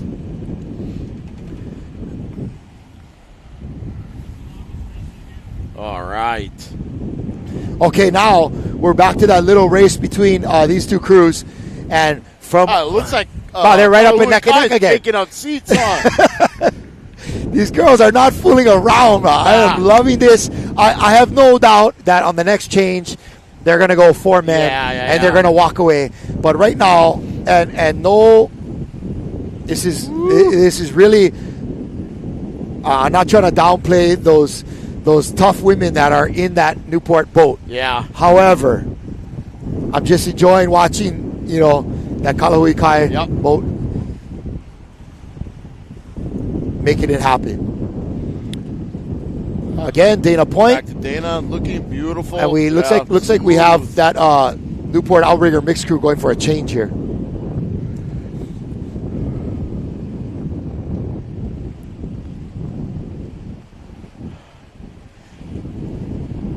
Is where the teams are going to start thinking about who they're going to set in as their final crew. I think the last change is 1 mile out, maybe something like that. But I mean, any of these crews are strong enough that any 6 could finish. Any 6 could finish. Yeah. So this is a nice angle right here of this Kalahui Kai crew, and we have the mixed crew. To make a change right now. Yeah, the Newport crew, that mixed crew is about to make a change. They're going to probably go as many men as they can in that crew and finish with that. It's only like 2.5 miles left. They'll probably just finish. But we're going to see Kalahui Kai kind of pull ahead a little bit. And then with that extra, shall we say, manpower in the mixed boat, it'll be interesting to see how quickly they close that gap. Yeah, I agree. Still good. Maybe, I don't know, 1/8 a mile, 1/4 mile ahead. Dana Point's got on these guys right now.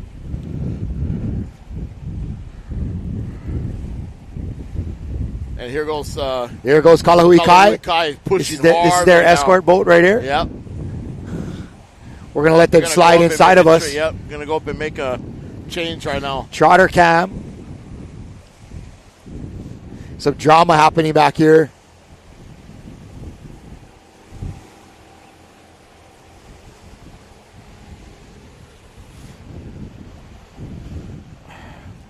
Woo!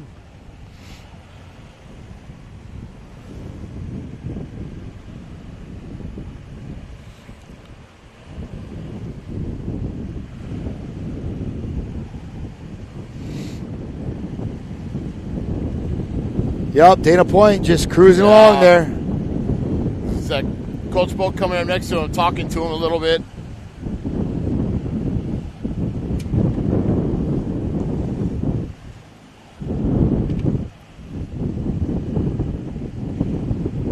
Man, some of these boats make a lot of, look at this victory at sea right here, huh? Yep.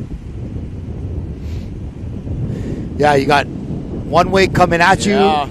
Then you got the chop coming the other way. A little bit of current in the middle. Yeah, challenging for the steersperson. Looks like we got Kalahui Kai is going to answer with a change of their own. Yep. But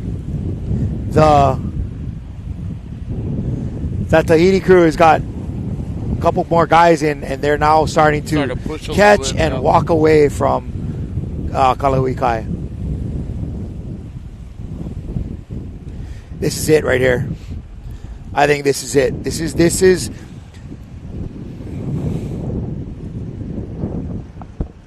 yo, it's all happening right here. Here we go. All right. Yeah. Going for a change right here. Some fresh bodies in there and see how they respond. Yeah, you can see how once that mixed crew on the left of your screen got a couple of fresh paddlers in there. Now they're starting to really walk away from these ladies from Oahu. Yeah. We do have, and they definitely turned on the stroke rate. That is Shelva'a. I think they've probably made the decision like, okay, now we're gonna go for Dana. Put in the closers. Now we're gonna put in the closers. We're gonna reel in Dana now, and let's see if they can do it.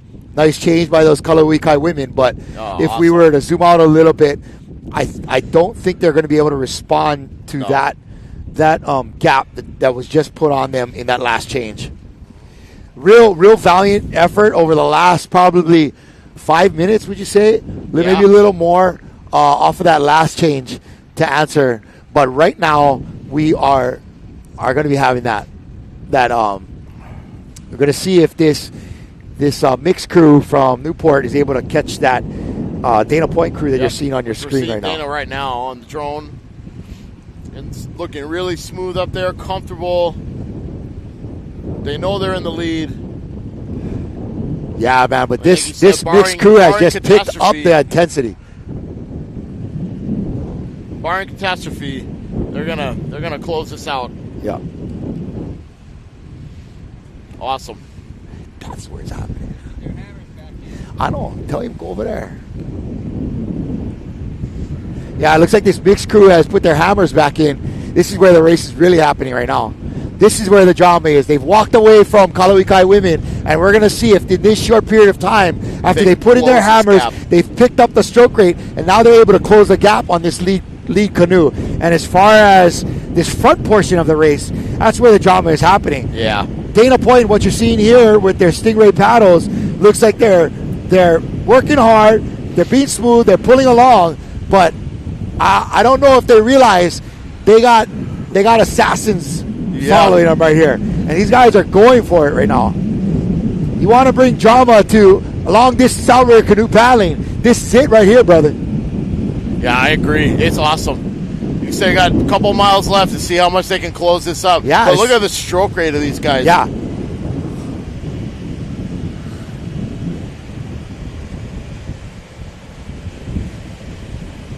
You know, right now too, Johnny's in Dana's ear, the women's ear right now, going, "Hey, you got a crew that's creeping on you. You guys better pay attention."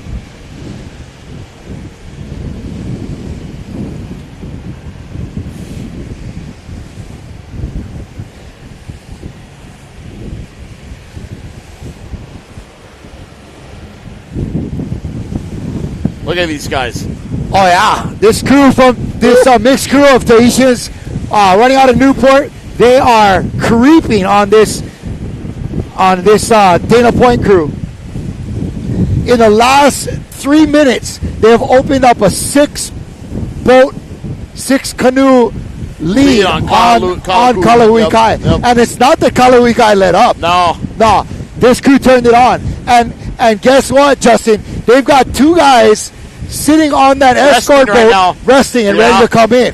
They could go 4 in with the men and put down the hammer. This is not too far for them right now. You!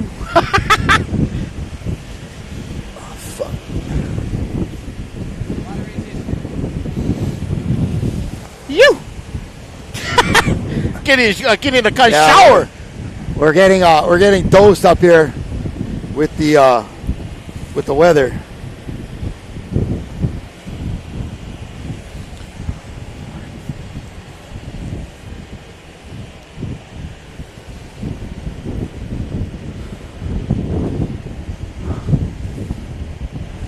Look how smooth these wahines are. Awesome. Ooh, I don't know, Justin. I think it's doable. I think so too. I would have started it maybe 15, 20 minutes earlier, but it's going to come to the wire. As Dana Point looks in the rearview mirror, they've got to see this canoe coming at them. Oh, for sure.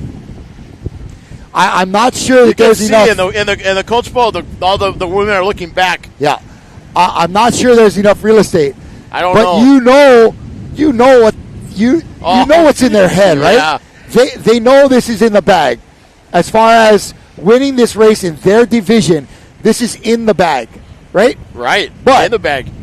But can they maintain their lead and be first overall across the line? That's really the question here right now, Justin. Yeah, thank you. We're doing a little cleanup in the studio here right now with the wind coming on. Our seats are getting wet and all that. And I had a shower. Yeah, an intermittent shower. And you folks know sugar melts, so yeah. Ain't that right, sweetheart? Yeah, that's right. Look at me, ABC Kai in the Aloha shirt. No problem. No problem. We're getting a little bit of rock and roll right here. Yeah. But just to our back right here, this is Dana Point. Yep. Again, man, this crew from mixed crew out of Newport. Yeah. That's repping Newport, but we believe they're got a bunch of Tahitian paddlers in there with them. Man, they are coming. Flying. Oh, cuz get some bird piles out here. Drop the lures, boo. Yeah. How's this?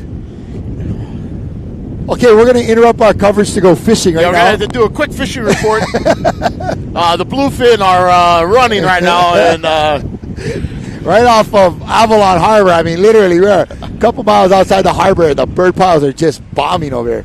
Pretty cool. So, hey, back to paddling. So, what you're seeing on your camera on the screen right now is Dana women. Yeah. Yep. Holy mackerel! The birds are coming in by the hundreds on this thing.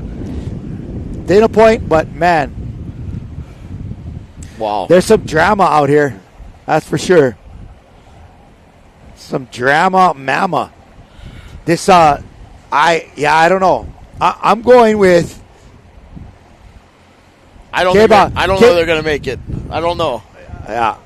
I was going to wager with you, but you and I think the same thing. Yeah. I don't think they're going to make it. We're too close. I think it's too close. Yeah. Looks like Dana's going to make a change coming up here, too. You give this race another 3 miles. Yeah, it'd have been over. 3 more miles, yeah. Yeah. Yeah. Man, I'm still trying to get used to looking at those. I'm still 1.6 miles out. I'm still trying to get used to looking at that Stingray paddle, man. Yeah, I know. That's a weird thing. It's a weird thing. Yeah, we just got confirmation. We're about 1.5 miles from Avalon, and I don't know that they're going to have enough real estate to close it, but that's a lot of That's a lot of space in 1.5 miles. Yeah.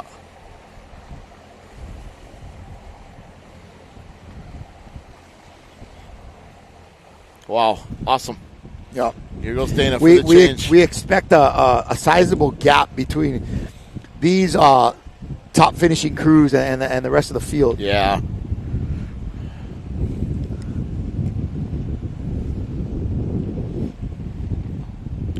Beautiful change again. Probably going to be probably their last change for the race, Dana. Yeah. 1.5 miles out. For sure. They're done. Who's ever in now the is closers. Finishing, right? Bring in the closers. These are the closers. Yeah.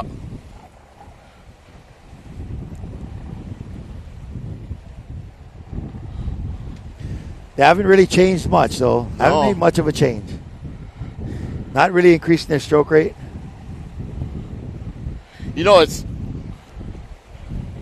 cannot really tell, but Kalahui Kai looks like they may have moved back into I don't know. It's deceiving, huh? Because they're both the same color jerseys, same color. I think what has happened is the Tahiti, the kind of mixed crew has gone north a little bit. Yeah. We're going to see. We're going to be on the drone in a minute, yeah. Right now, other than trying to catch bumps and steer yourself into the harbor, one of the things on the mind of these steersmen is not getting pushed too far down by the oncoming winds here. Not getting pushed down,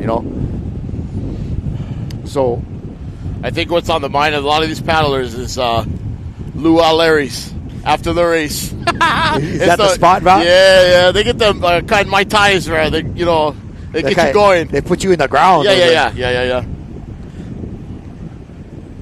It's that little bit of rum on the top that does the bad stuff. Yeah. All right, this Kalahui Kai. This Kalahui Kai you're looking at on your screen. Looking strong. Yeah. I mean, these ladies have had a great race, brother. Yeah, they have. Great race. That looks like Kiala back in there. Mm-hmm. Nice work.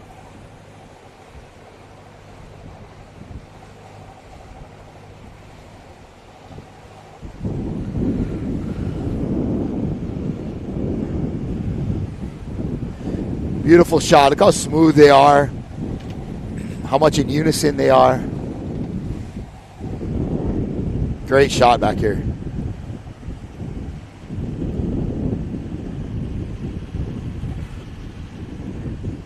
Bruh, something must have happened in the far back. Is the mixed crew, that Tahiti crew.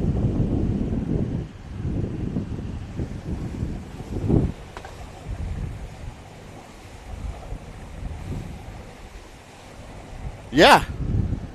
Huh. Yeah, How did they get that far? Oh. I'm curious what just happened there. Wow, that was... Because like you said, when we came back up here, that mixed crew opened up like 6 boat lengths. Yeah. And now Kalahui Kai, look at them. They got 6 boat lengths on... I wonder if they hoolied. It's possible. Yeah. With these unlimited boats, they don't take on a lot of water when you huli. No. So it's easy to get them up and going, and they have that self-bailer as well, right? Yep. It's possible. They had to have.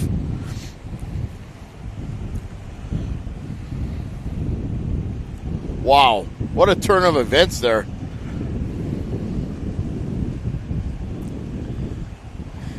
And again, this is Dana Point Elevator right next to us. They're still looking good. Seal the deal. Yeah, basically sealing the deal here. All the closers are in. I do think that's Shen Lu steering them today.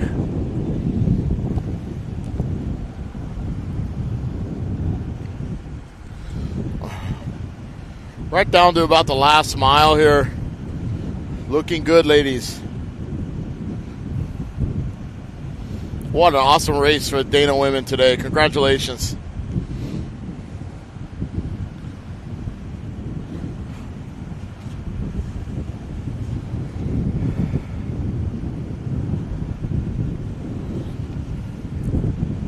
Here we are looking at Louis Kai. They are looking solid. Looks like they picked up a little pace. They had an awesome race today, too. Still about a mile left. A lot can happen, but looking great.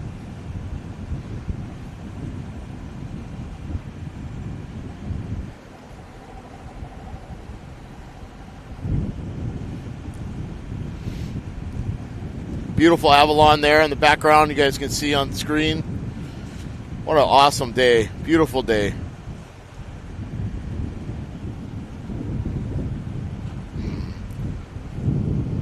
We're going into 4 hours and 22 minutes in the women's race. About 4 hours into the co-ed.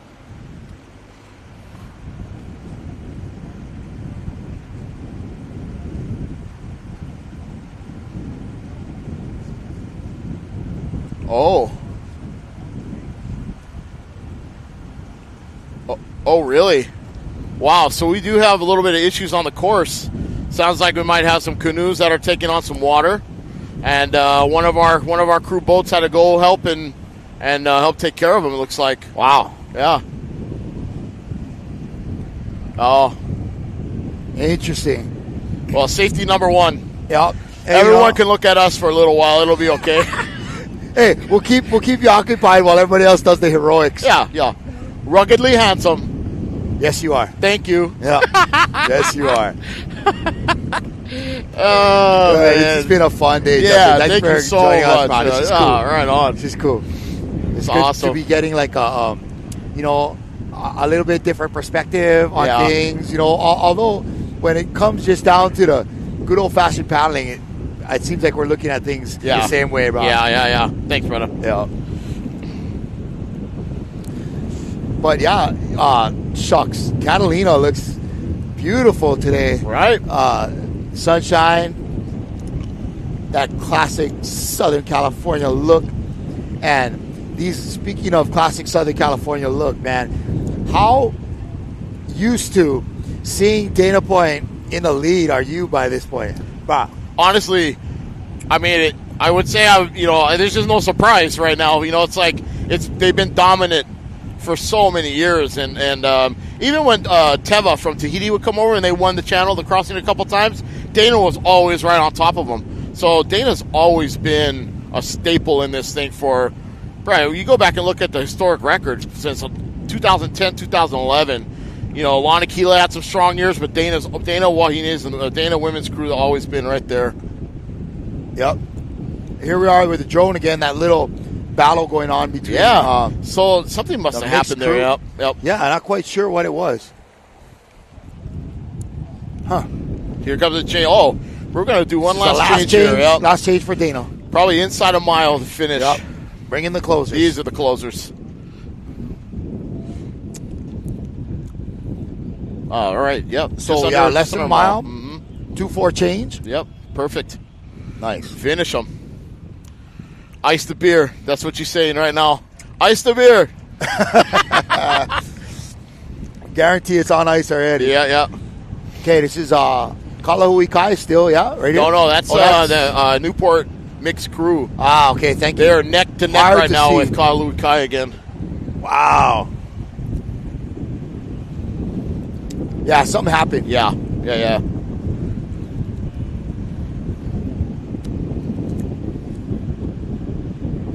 But you can see how close we are. All the boats right there.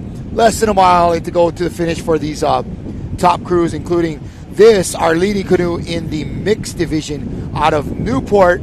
But our eye tells us there are a bunch of folks from the South Pacific in that. Yeah. Which, hey, all good. Yeah, all good on it. Right. And all good to the folks of Tahiti and Newport for coveting those relationships over the years and going back and forth, sharing knowledge and love of the ocean and love of the Va'a. So, hey, good on them. And it's great to see this crew come in here and just dominate. When I was running Newport Outrigger, like I said, we had bought some V1s from RA Tahiti, and then I bought them on Tahina. Just there wasn't one here. We wanted to try it, and on the whim I bought it. And so they flew it in, and after that we started to build a relationship with the guys over there. Paddling Connection paddled that Montahina the first year, right? And then Shell and Tupo Ahoy came the next year, and Newport's been carrying on that relationship with them. Obviously last 5 years has been that way, so it's been really, really good. And so here's the neat part about that. You have, some of the best equipment coming in from there, and that's all great, and that helps your paddlers. But how do you value or quantify the exchange of training and ideas and stroke styles? Did you have, some of the Tahitians come over and like do a clinic and paddle with and coach? How do you value that, Yeah, like I said, the Tahitians are so gracious in the aspect of they are more than willing to share with you everything they can. Yep. And I mean, over a certain amount of years with that Tahiti coming in here and doing that stuff, you're seeing crews get a little bit faster. Guys who lived in Tahiti and the AMA came off. That's what's going on. The AMA came off. Oh, bro. On the mix. Stay on that drone shot. Oh, that's what's happening. They're they lost their rigging. AMA. Yep, they're having problems with the rigging. Oh no! So this mixed crew is dead in the water right now. They have lost the attachment between their AMA or outrigger and the back Yako. Yep. So this is actually a really dangerous time for them. Last thing they want to do is to damage. There goes everybody. Get it in to fix it. They're gonna probably do a change at this point, and not only send some guys in with some tire rubber or whatever. Yep. I would argue that they are well ahead in their division. Oh yeah. But now, Kalaui Kai is going to walk away from it. Yeah, it's over. Yeah. I mean, to go from having an opportunity at maybe closing the gap with Dana to having something like that happen, man, that's unfortunate. But hey, that's racing. That's racing, man. Things happen. It's a big ocean. Yep. Equipment can fail. Yep. But you could tell by their response that this crew not only knew it was coming. Yep. But knows how to deal with it, right? Yep. And this, as we had suggested, this may have been the second time this event has happened within the last 20 minutes. Yeah, that's probably right. So they probably went back on the boat, escort boat, scrounged whatever materials they had, made a plan, and if this thing comes off again, the plan is you and you jumping in the water. Everybody in. You know what to do. Everybody knows what to do. Yeah. So they're going to get this thing fixed as quickly as they can. And I tell you, brother, nothing is more effective at a repair like this than good old tire rubber. That's right. And that's what they use. Bicycle tire rubber. Yep. Any good coach will have some line and some 4-inch rubber, maybe even like a dive weight to put out there if you need to. Yeah. To make these kinds of repairs. Oh, Dana knows. They're right behind us, and you can hear them yelling in the background. Yep. Good for them, ladies. They know what's up, man. Yeah, they do. Woo. We're continuing to watch a drama here. This is our top mixed crew out of Newport dealing with some equipment issues. They have a separation of their AMA at the Yako on the back. They still have swimmers in the water right now, re-rigging, re-lashing that rear Yako to the AMA. Looks to me like the one guy between the AMA and the boat is trying to hold that Yako down, creating pressure there for the guys on the outside to tie it up. But we're going to leave them there and wish them the best dealing with that equipment issue. And we're going to come back forward to our leaders here. This is Dana Point Outrigger. And we are on the boat next to them. Last quarter mile to the finish line. And these ladies are in ice the cooler down mode. Ice the beer. Bro, they are ecstatic right now. You can hear them hollering behind us. Yeah. Awesome. Well deserved, Dana. Yep. What kind of commitment from how large of a group of women does it take to stay on the top of your division for a decade? You know what I mean? Like, you've got to be, at any given time, 15, 20 women deep in your program. Yeah. You know? Somebody gets pregnant, somebody gets hurt, somebody gets caught on the plane, whatever somebody it is. Moves, whatever it is. But I think we'll be able to tell in a little while in the pack how their Masters women do, because their Masters women will probably win that category too. Right, and those were the ones 5 years ago, right? So it's just, they're good at putting them together. This is Dana right here again, as we've been talking about, just a few hundred yards from crossing the finish line. We're right here at the jetty. Congratulations to these women of congratulations. Dana Point Outrigger on their continued dominance of awesome of women's paddling in Southern California. Yeah, it's just awesome to see. And I guess, this race has been touted for a while now as the U.S. Championship. Yeah. And so really, there you have our U.S. champions, and they've just got the buzzer, I think. Yeah, ladies. Look at that. Great work from these women at Dana Point Outrigger. That was awesome. And there you can see them just a couple of boat lengths prior to crossing that finish line right at the jetty. Right so you see that boat with the big, that boat with the big red flag on it. That is between there and the jetty is the finish line. So actually, right now they have completed their race. What is our approximate time there, Justin? Oh yeah, gotcha. We are at 4 hours and approximately 33 minutes. 4:30. Yep. Nice work, ladies. Awesome. That was a great day in the water for them. Yeah. Very cool. Great day in the water for them. Now we're going to be watching what's coming down the pipe next. Yeah. We have what looks like Kalahui Kai coming back. And then we're also looking to see what happens with that top mix crew. Yeah. And if they're able to hold on to what's happening behind them. Just a quick shot here of the finish line and our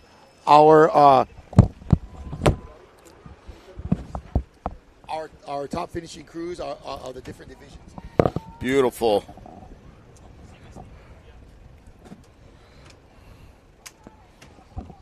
Oh yeah, these ladies are stoked right now.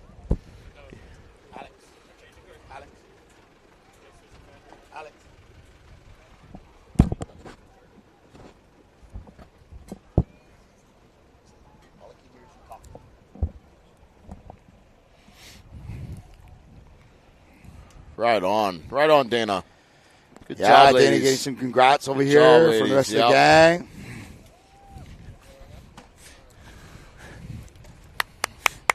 Yeah, Dana! Good job, ladies! Shaka for the cam, girls.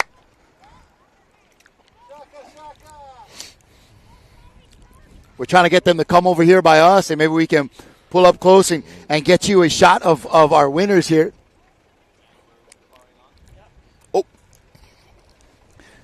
There's your winning crew right there from Dana Point Outrigger.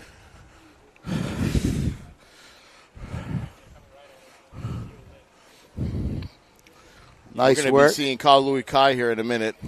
Yeah, Kalahui Kai getting ready to come across the finish line here in just a minute.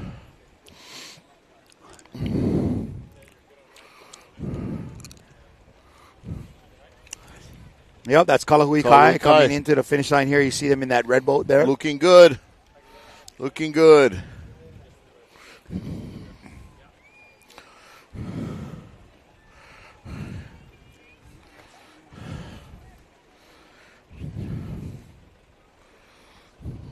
Looks like Here we go. Kalahui Kai coming across the finish line. Unofficially 2 or 3 minutes behind. Second place. Man, that is tight over 4.5 hours. Yeah. Yep. Kalahui Kai from Oahu, Hawaii, coming in second place in this year's U.S. National Championships here on Catalina Island. Good job, ladies. Awesome.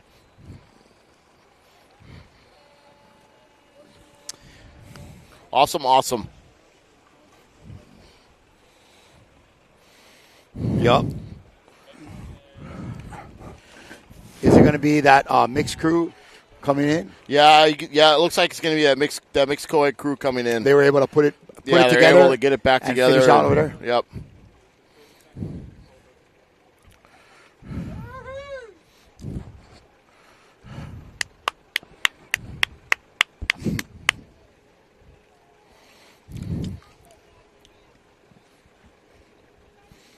Oh, it was awesome. Making sure they're clearing the course. But on screen right now, that's our second place crew from Kalahuikai, representing right there.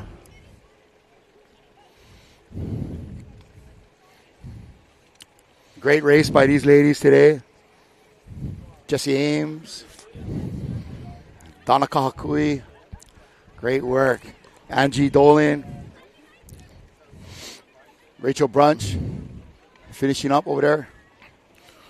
Awesome. Yeah, ladies. Good job, ladies. Good race. That Awesome. was solid. We got great stuff of you guys trading with that mixed crew. Oh, that was like, you guys were hammers. I don't know. Yeah, you guys. I don't know. You guys did a fantastic job. Yeah, That was awesome. That was some impressive. It was awesome. I think, Yeah, they lost their rigging. Yep. Came off. Yeah. A Yeah. couple times, so. It happened again. Yeah. Yeah. Great steering, Rachel. Yeah. Awesome work. Yeah, ladies. Good job, And ladies. here we have coming across the finish line on your screen. This is that Newport crew that was having some challenges with their AMA. Looks like they got everything fixed up and good to go. That canoe is running nicely right now as they are approaching the finish line here at Avalon Harbor, just off the jetty. Yep. On Catalina Island. They'll be the first co-ed crew to cross. Third overall. Yep. And they behind started them, I 20 think, is their minutes sister behind. boat. Yeah. Yep. The women's crew. Women's crew out of Newport, Ihilani, Yep. Tahiti. Awesome.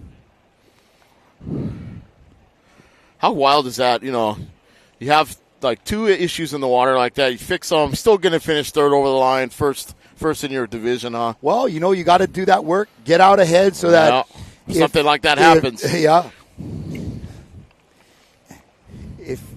If it goes down, you better be ready. But right before they had they lost it the first time, they were making a serious move. Their stroke rate was up. They were flying. Yeah, they were. Maybe it was a little too much horsepower. Yeah, too much. The horsepower broke the rigging. Yeah. So I'm imagining that canoe is going to be paddling back to Newport they'll tomorrow. pull it up on the beach today. So they're going to be figuring it out tomorrow. Yep. Making little adjustments, securing the rig a little bit better. Yeah, no, that canoe will be on the beach when we're done with this, and they'll take it all apart and re-rig it all again. Good job, guys. Great job, guys. Awesome. Congratulations to Newport Outrigger, first place in the unlimited division. Co-ed. The co-ed division, sorry. Third place overall. Mm-hmm. Wow, that's awesome. All right. We're going to continue to be hanging out here with our drone shots and our at the finish line and just kind of giving the play-by-play as crews continue to come across the line.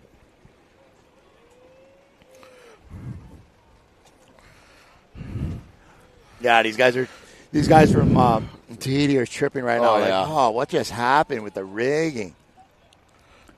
Yeah, but they still, they did the work early. They got way out ahead, and now they're able to just kind of recover from whatever came their way. And they're throwing out some shakas to they're still stoked. This crew from Kalahuikai. Just giving acknowledgement to that great competitive spirit that was happening between these two crews out there. Yeah.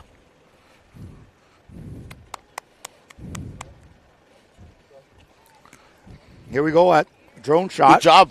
This is, I believe, what happened? Lost the rigging, huh? This is third place overall go, women. yep. This is Newport's Wahine crew. A bunch of Tahitian paddlers on this one as well. Fourth overall, third in the women. Yep.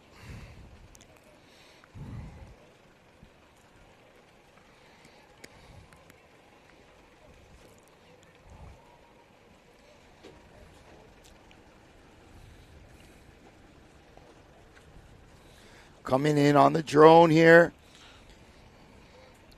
Third in the women, there we fourth go. overall. Good Newport job, Outlet. ladies. That Awesome and job. Matahina Yep. crew as well. Matahina Canoe as well. I think there were only 2 Matahinas in the field today. I saw. Maybe, I don't know.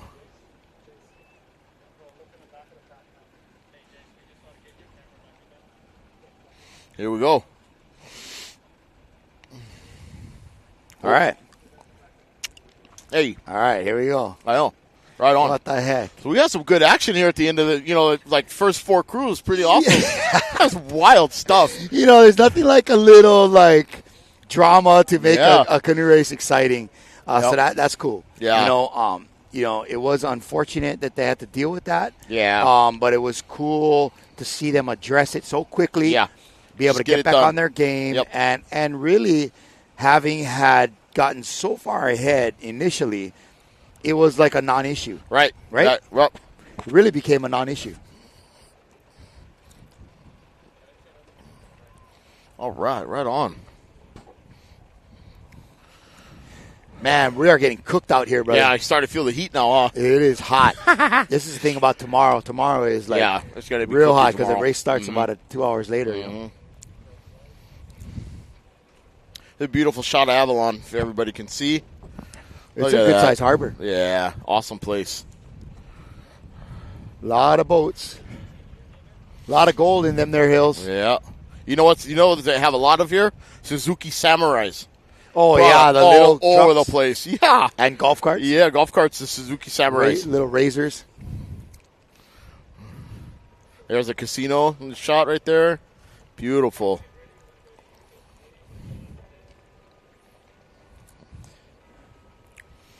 All right, here's some of our other crews a little bit farther back. We're going to try to get some numbers as we move along, but this is Kahakai. Yeah, it looks like a Kahakai crew. 567, it says, yeah?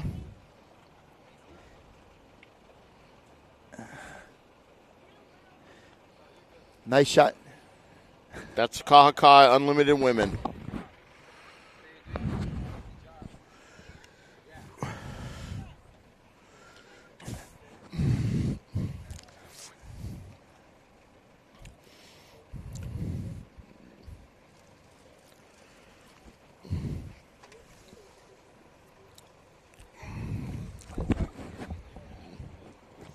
Hey, man, I can hear everything you're saying. But I'd rather not. Yeah. All good.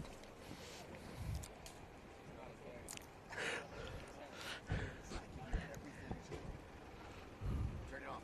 I need to hear you at all. All right, looking good. This is Kahakai Women. Kahakai Yep. Women. Yep. Nice work from these Yeah. ladies. Some of these guys are going to go. We might see some really long times today, especially if we had some canoe issues. You're constantly talking here. Turn it on. Women Unlimited. Nice stroke. These girls Beautiful. coming in. Nice stroke here. Right on. Where is Kahakai Outrigger out of, Justin? Kaakai's out of Long Beach. Nice. Yeah, the Marine Stadium. Oh, okay. Okay. Yeah. Yeah, we mentioned that earlier. Yeah. Yep. Pretty awesome. We used to do sprints there in the Marine Stadium, and we stopped doing them. I don't know why. You mentioned that was something that was built for the Olympic Games. Yeah, they did Olympics there, but what was really funny is they ended up not doing. They built it, I think, for the Olympics. They ended up not doing the Olympics, but they had a ton of other boat races there. They used to have drag boat races in there. Really? Yeah. Crazy stuff. Where and so this stadium is located in Long Beach. Yeah, it's in Long Beach. Yep. Really cool.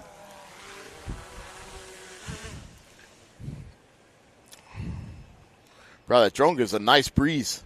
Just leave that thing on right above Yeah, us. just hold it right there. Full throttle. Again, some of our crews a little bit farther back in the pack. You can really tell, look at all this time that's gone by. And Justin, like, Yeah. the amount of time between now and then, translate that into miles. And this is how on their game or how much better some of these really top crews are. Yeah.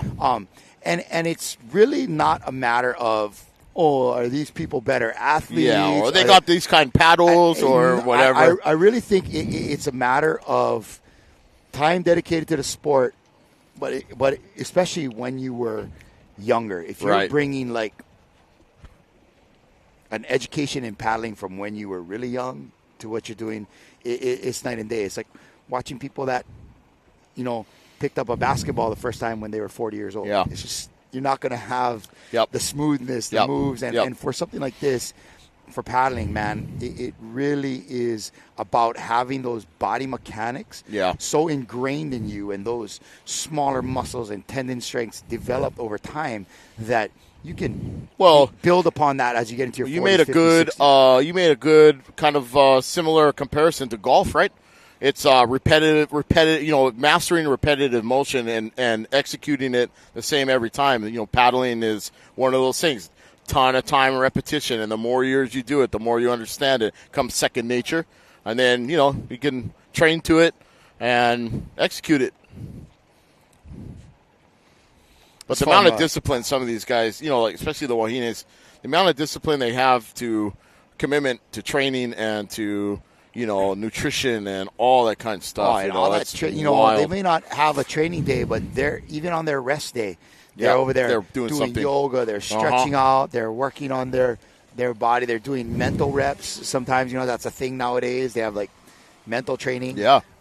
Even just, like, spending time together as a crew to make sure that you solidify that feeling, those intangibles with your crew. It's pretty important, Like, go for a swim instead of a paddle. Yep. That's kind of why I like being a coach, because you know what coaches do on their rest day? Rest. Drink beer. You know what they do on training day? No. Drink beer. Yeah, it's true, too. You know what they do on race day? Drink beer. Too, yeah. No, it's funny.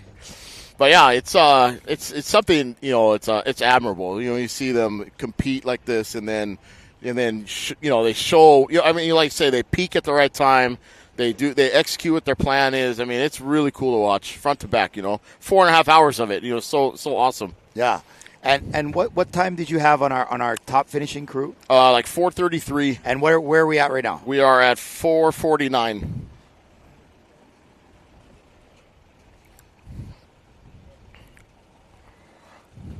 This is still Kahakai coming in. I'm not sure where they are. This is, number one.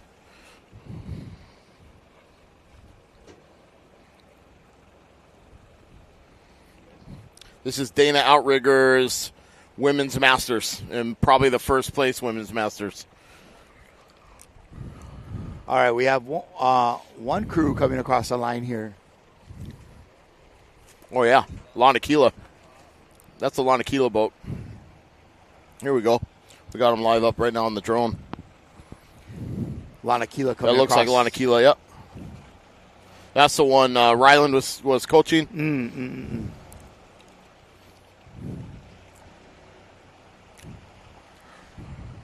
Sponsored by Toyota. Yep.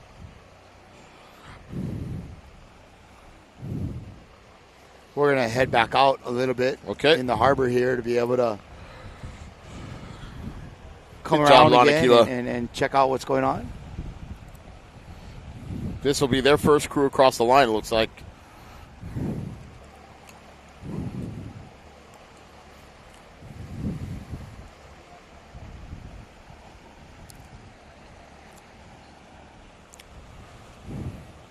Some beautiful boats in this harbor. A lot of money in this harbor. Yeah.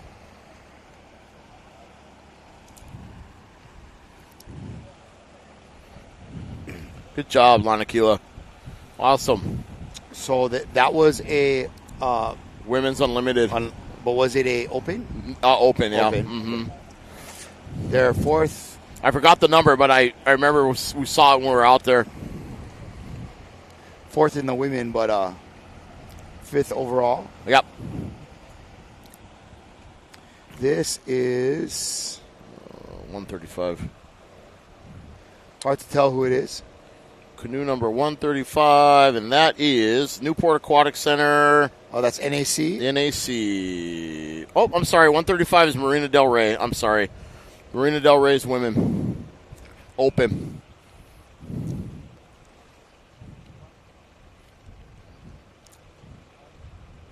Whoa. Got another crew coming in here, finishing up. Marina Del Rey, weren't they battling with Santa Barbara? They were battling with Dana for a little while, no? Yeah. Hard to recall. I know, bro. I got too San excited Fran with and Santa Barbara? Was that what it was? Yeah. San Francisco and Santa Barbara were battling.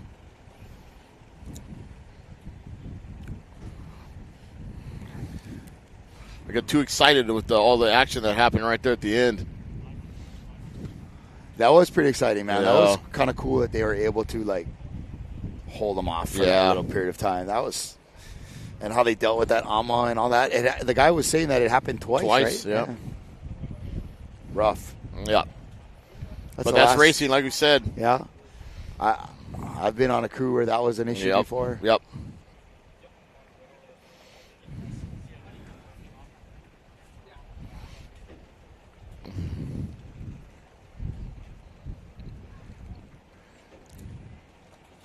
Beautiful day here in Avalon. Just a beautiful day of racing in general over in Southern California. It does not disappoint. Sunny and clear skies, a little bit of a breeze. Man, it's hard to ask for anything more than that. Right.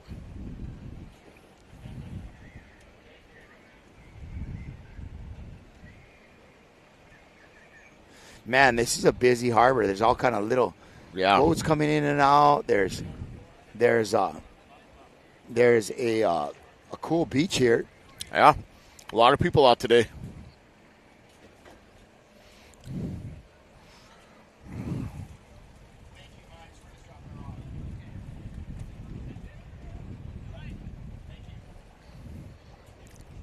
We got Kahakai getting close to finish. Man, that is such a good feeling when you're, like right in the arms reach of the island. Like, all right, that's it, we did it. There's a certain amount. Well, unless you're like battling neck and neck with another crew right next to you, man, there's no opportunity to like settle in or settle down. It's like, all the way to the end. That's kind of the blessing and the curse, right? If you're racing in the race, intensity's up, and you're going.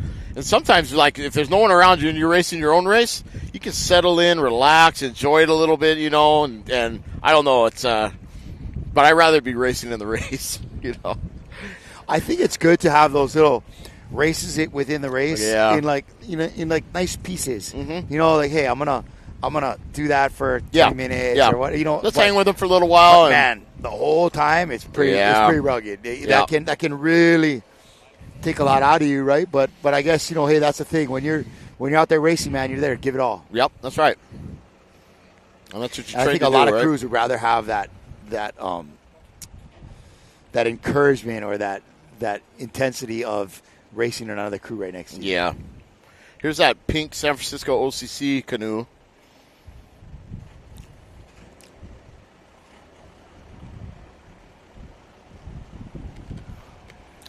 Looking strong still. Yep. Coming in nicely. They're probably still within the reaches of our top 10 crews. Yeah. Yep. Man, how beautiful does Avalon look? Right? In the middle. For a finish. Make sure we can hear you guys or you can hear us really clearly. Yeah. Sometimes my voice carries, so sometimes I don't know if it's too loud or not. I only have one setting. Yeah, 10. Loud, yeah. Loud or super loud? Yeah, loud or super loud.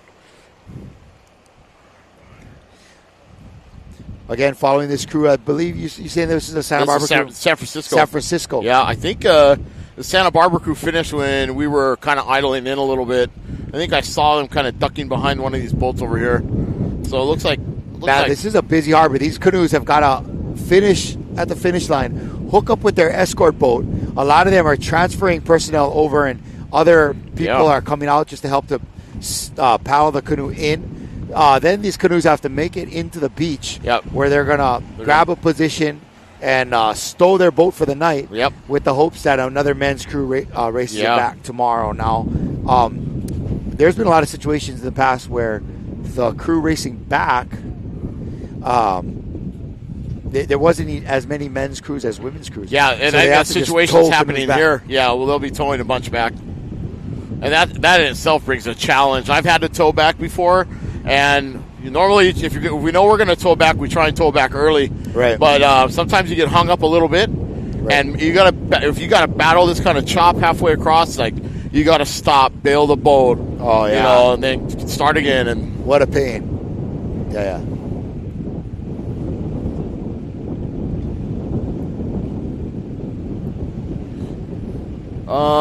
What's the number on that? 135? 135. That's Kai. Look, that's it's the crew Marina Del Rey. Yep. Marina Del Rey Women Open Unlimited.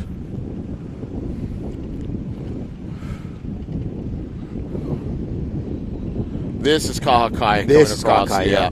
And this is just coming in here, just to the finish line. Women Unlimited Open.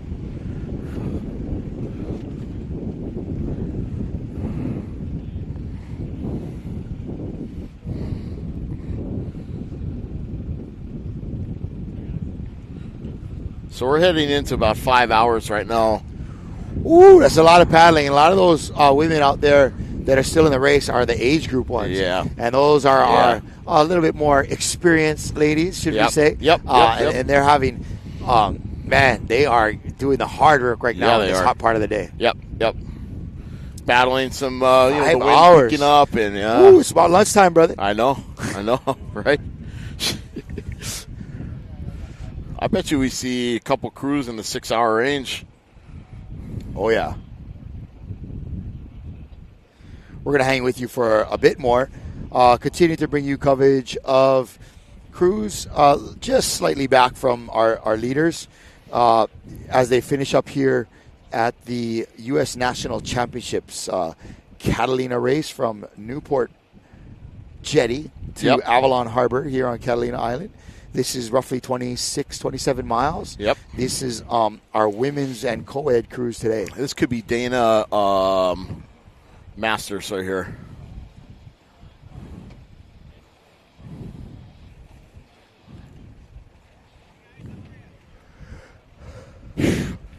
Just unreal. Okay. All right. Dana's Masters crew coming in. Man, for some Masters, those girls are going at it. Well, they were the champs 6 years ago, you know. Yeah. This is the last crop, you know, we got the current crop. And how is Dana's the incoming crop looking? Do they have to tell you the truth, program? They do have a really good keiki program. I'm not 100% sure how they develop and build their women's crews. I know that they do pick up. I think the women's crew this year has a 5-time Olympic champion on their team right now for K1, a Hungarian paddler, and she just started paddling I think this year, outrigger. And she's just obviously in that craft, she's just a monster. But so I think they're working in every angle they can get in order to be competitive. That's what everyone does, right? And Kalahui Kaya is a paddler just like that. She was a top Hungarian K1 paddler, and was able to transfer over to paddling pretty seamlessly. Yeah. It's a similar motion. Mm-hmm. A lot of people say the surf ski or the K1 is a little bit it's a different feel, but it's basically that same big swing in the arms to open up. Yep. Here we have another couple of crews coming into the finish line, kind of battling it out as they make their way to the jetty here at Avalon Harbor on Catalina Island. hoping that crew that's a little farther away is able to swing into the finish line. Looks like they got pushed down by that wind that was coming out of the north, huh? You see him cutting right there, trying to come up to the finish. It looks like a steersman that's never been on this race before. Yeah, here's the finish line. Right turn, Clyde. Yeah. Good job, guys. Good job. Woo. I kind of feel like the fact that we put all unlimited in this race and are only running those canoes now has kind of elevated a lot of the I say the performances of some of the teams. I think when we used to see the spec boats cross, there was some years the Wahinis would be 7.5, 8 hours. Wow. Conditions being bad or whatever. Right. They get swamped and then whatever it might be. So I don't know. It's like I said, it's an argument everyone could have, but it's pretty cool to see an unlimited field running. Well, certainly being willing to embrace technology seemed like it worked for Dana Point. Not only, not to take anything away from them being just really fit, strong, and technically sound paddlers, but they took on a whole new paddle design this season, and it seems like it's doing okay for them. Really, if you watched all the score races and some of the pictures before, they really didn't take on the paddle the Stingray until Samoa. So they've, a couple of them have been paddling with it on and off. I think individually they've been training with them, but as a crew goes, they've been still using the traditional, style blade throughout the season, and then they finally just got together on it, and they've had two big wins back to back. So, not to say it's the paddle, but yeah, it ain't the arrow. If Jim Terrell's listening, it's probably the paddle.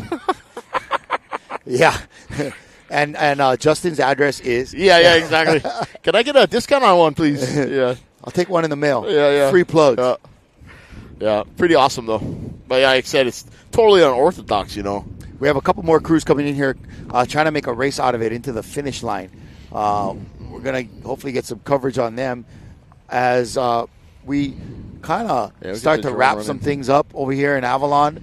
We got Pelicans flying across. We got the big shuttle trying to dock here and move around back and forth. We got just a ton of boats and canoes, crafts large and small in the harbor here. This is a busy waterway. Yeah. This is a pretty, you got to be pretty brave to be willing to finish your canoe race here. Yeah. You gotta, well, this is, and I think part of the reason why Avalon's had a little bit of pullback on some of the racing coming here is because of this. It's the end of the season. It's always crowded.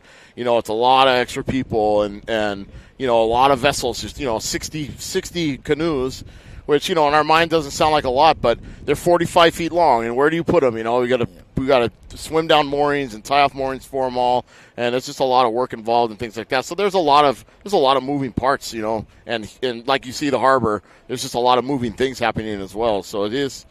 Look at these guys. Yes. Oh, all the way to the finish. Look at that. Woo. Ocean paddler boat. Get out of the way. These look like they're from the same crew, right? From the same team. That might be on the left. That might be Kaupua. Yeah. Yeah, on the left, Kaupua, and on the right, I'm not quite sure. Did you catch that one? Yeah, Thanks, not bro. quite sure. Yeah, I got it. Kaupua and not so sure. Right on. Oh, yeah, that's a what battle. a race. Look at that. Ooh, they are turning it on. Just maybe like quarter mile left to go, and that crew with the white jerseys in the near ground really seems to be putting a push on. Look at that. There they are. But they're not pushovers. Yeah. Here come the dad punchy. jokes, bro. They're Watch punchy. out. Yeah, these girls, they're punchy. These girls from the Big Island. The FBI, bro. FBI from Big Island. Punchy. Wow, Ooh, look at this. Look at this. Gosh, you think they were going for first place over here. Awesome. Woo. Man, 5 hours and you right on top of each other like that. That is cool. Awesome. I think NAC is going to edge them out, or whoever is Kaupua in that boat. Yeah. I think he Kaupua. We're going to check on that one. Yeah. Awesome. Good job. Good job, ladies. Looks like another crew coming across the finish line behind them. Oh, this was Helani.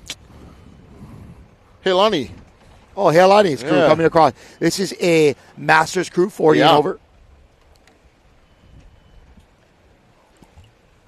I'm going to do that. No one needs to see all that. All this time I've been drinking smart water. You think the thing work or what? I don't know. You're pretty smart, though. The thing never worked. Smart bugger. The thing never worked. My grandfather always told me I was a fat smeller. Yeah, this is definitely this is definitely Helani's crew coming in here. Dondi Dawson steering them in. That is Celeste Paiaina and the stroker seat. We have first cousins in seat 1 and seat 6. Pretty cool. Awesome. Pretty cool. That is a paddling family right there. Yeah. Woo. Nice one. Congratulations, Healani. Yep. Another one of our crews that made the jump across the pond from Oahu to come paddle here. We just saw Kaiopua from the Big Island Kona area finish just a moment ago. So pretty cool, man. Pretty cool to see this kind of in this sport, much like surfing. Mm-hmm. A lot of times we just count Hawaii as a whole different country. Mm-hmm. And I'm going to go on the record saying there's a bunch of us out there that feel that Hawaii still is a whole different country. Yeah. But, however, it is neat to see it kind of like as its own enough of a involvement of the local people in a sport to have a representation of a large enough contingent, So it's pretty cool.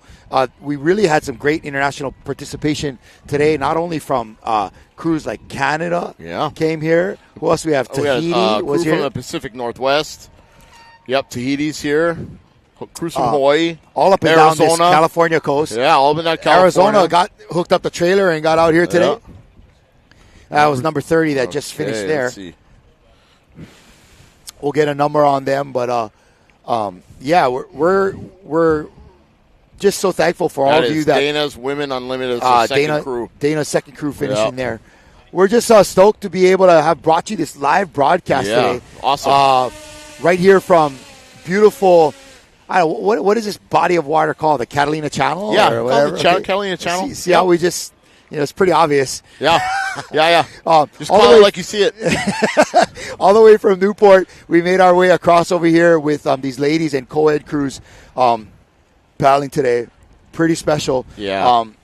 We are black on the screen, but hopefully that you're still seeing us in your camera, in your phone or whatever device you're watching us on. But thank you for joining us. We know a lot of you were up really early, especially our ohana from the Hawaiian Islands and Tahiti. We're up really early to watch our broadcast. They're about 3 hours behind us right now. So we thank you for joining us on our Ocean Paddler Facebook page, or I'm sure with Scora had us up on their Facebook page as well. Mm-hmm. But bringing a live broadcast is not only a privilege, but it's a challenge. Mm-hmm. You notice we had some of our escort boats having to, some of our camera boats having to forego their primary duties and act as safety to help out some other crews. We'll get a story for that probably on tomorrow's broadcast.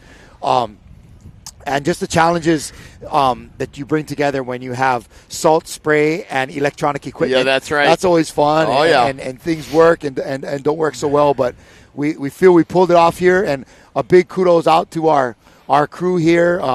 Christian helping on the switchboard there, along with our producer Alex, and Josh Trotter on our camera here on the boat, Jace Panabianco, Kenji, and of course Tilo Elapa on our drone. And so just stoked to be able to bring you all of that coverage here and trying to make, what's really, since we've kind of figured out the technology side of this, Justin, what's kind of been fun is trying to spearhead making outrigger canoe paddling a spectator sport. Yeah, right. Well, bringing it to different markets that wouldn't normally see it. It's kind of awesome, but for someone, back home to say, hey, turn on the TV and watch it, so they can see. Yeah. Because, so many times when we paddle, canoes leave the beach and you don't see them for an hour and a half to come back. You know, like, oh, it's okay. Whatever. You miss everything in the middle. And so it's, it's awesome thing to have a live broadcast and actually, like I said, be able to show it to the world, So I think it's cool, especially when we have Okay. Especially when we have like international crews or people that are have their families and stuff really far away. Right. It's an opportunity for them to feel like they're out there supporting and they're out being part of it. Yeah.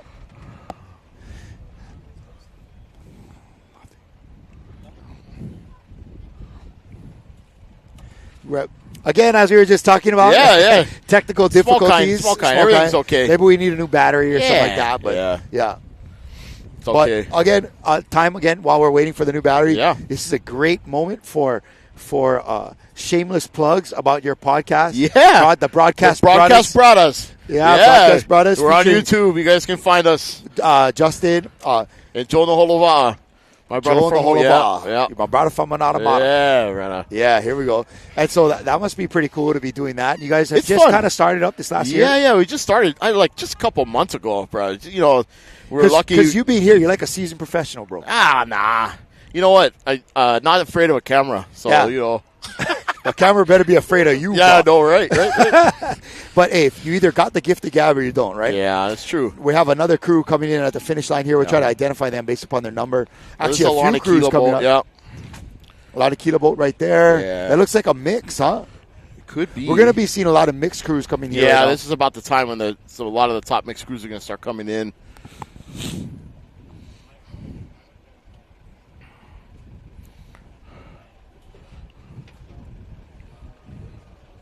It looks like Women's Masters right there. It's a Hokuloa canoe, but I don't know who's in it.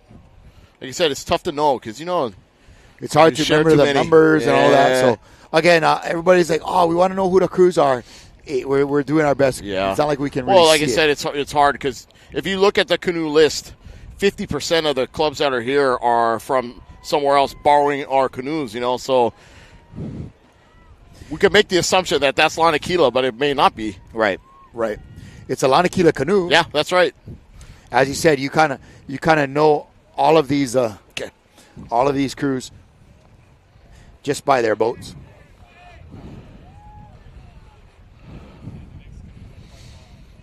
So the one we thought was a Hokuloa crew.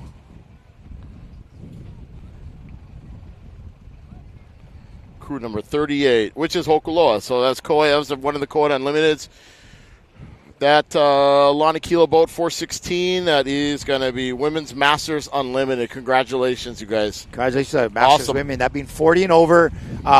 Senior Masters is 50 and over. Yep. And Golden Masters. 60s and over. Yeah. Wow. In Hawaii, we had to break off like 70s and stuff, 65s and 70s, because they just weren't happy racing with all those young whippersnappers in their 60s, right? I get it. Everybody wants their own division. But like you said, there's so many of those, that older generation paddling nowadays, and, they want their own spot in the sun, and you got to embrace them, man. They are, when the Kupunas tell you they want their own division, you gotta say yes, ma'am. Yes, you do. We do have 3 Golden Masters crews out here today, too. We got Dana women, a Kahakai women, and a Lanakila women. Nice. Awesome. Bruh, so they're going to have a awardable category with 3 canoes, and everyone's going to get a trophy today. Everyone gets a trophy. Everyone. And it's the same trophy that the Open winners get. That's right. It's the tile. Unless they changed it. Yep. Get enough to do a whole bathroom now. Yep. Oh, beautiful day.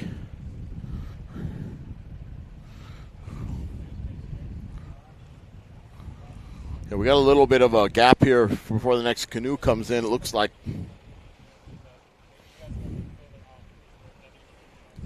A little bit of space here at the finish line, kind of hanging out, enjoying a sunny day, trying to see, if I can get a tan. I'm always in the mood for a tan, always trying to be darker. Nothing wrong with that. Get a little tan too. I could afford it. Man, amazing though. So 116 we're 5 hours 16 minutes. Yeah. We're almost an hour after the first almost an hour after the first canoe, another 15 minutes. And there's still a huge field left out there. Yeah, if we had 60-something canoes starting, Yeah. I doubt we've had half. No, come I don't across think the finish so. line already. 20, maybe. Which is kind of cool because it talks about a very diverse level of I don't want to say skill, but ability or whatever. Well, you have the top, right? and then you have like maybe some older folks, some more novice folks. Yep. But that's cool. It's not a barrier to participation being older or less experienced. The race is not just for the top crews. Yeah. Racing. We're going to try to get a number on this crew right here. Oh, coming in. 45 or something like that? 43. For California, it's kind of like a rite of passage, from a novice. When you cross the channel, no novice, right? Oh, I see. This is the ceremony. You got 43 is a Kilohana outrigger women. Kilohana women right here on your screen. They're from Bay Area, too. Oh, okay. Up near... Yep, San Fran.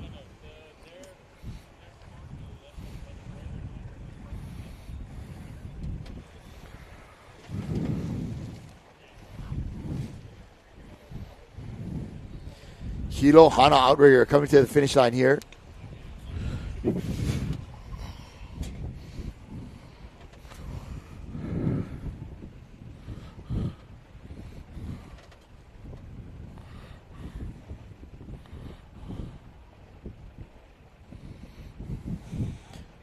Ooh, man.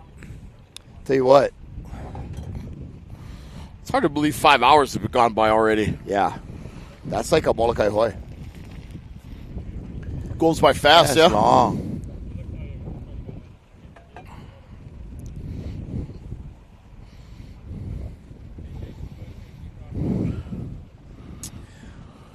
Oh, we got a couple coming right on top of each other. Can't see it in the drone yet, but... A little bit of follow cam here.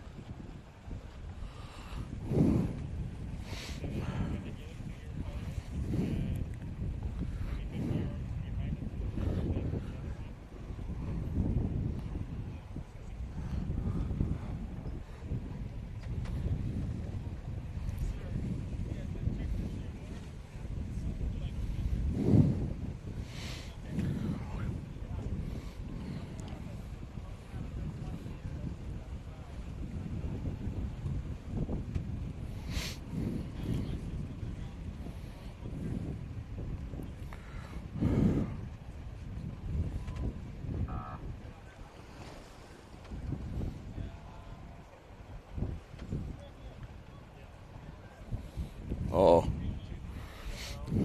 All right, another canoe coming in here.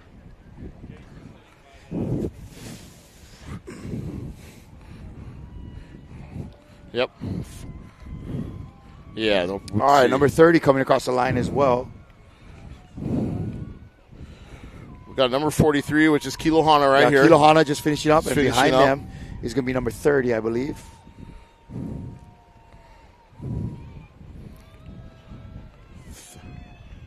.43 finishing right now. That is Kilohana.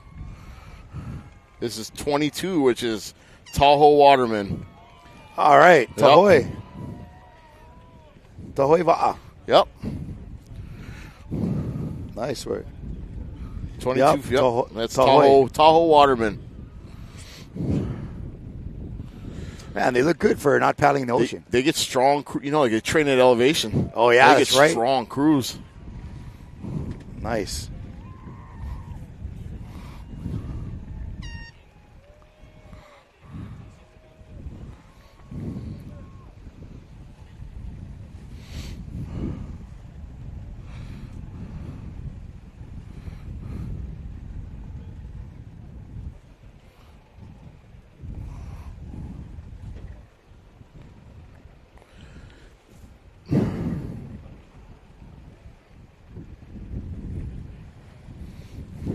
All right, we're going live on this drone shot of crew number 23. Who's that, Justin? 23. 23. We're looking for it. We're looking for it.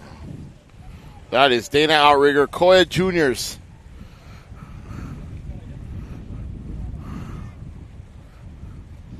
This is a juniors crew right Yeah, here. co-ed juniors. Crew. Yep. That's awesome. Good for them. Ooh, we got a small kind race coming next couple canoes. This is Dana Point co-ed juniors. Yeah, Dana Point co-ed juniors. And they look good. Right on.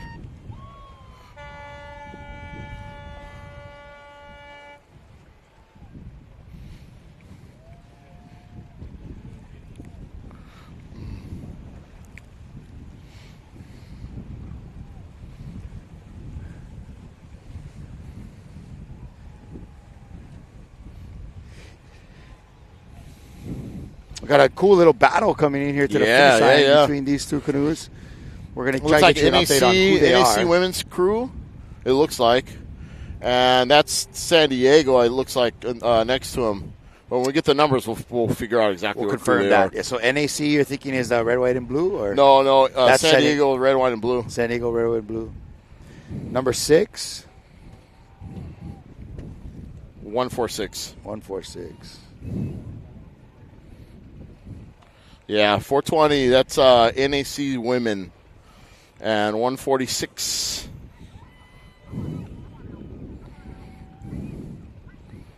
That is San Diego Outrigger, yep. So 2 women unlimited crews right here, battling it out. Yeah, they got their coach with the bullhorn right there. Yelling at them, encouraging them all the way out. Oh, wow. Yeah. That is a great... Oh, little push by San Diego. Well, I don't know. Looks like NAC is going to have the inside. NAC is going to pull that off. Yep. Awesome NAC is going to pull that off. Yep, right there. Awesome. Nice little battle between those two crews. Were those both open boats? Yeah, they're both open boats.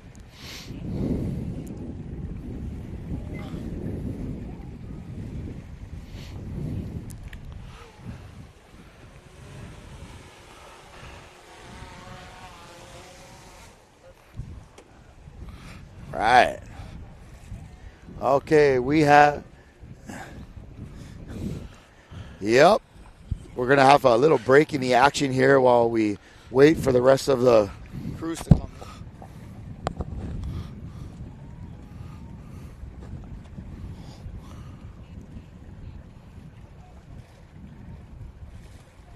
We got Oceanside right here coming in.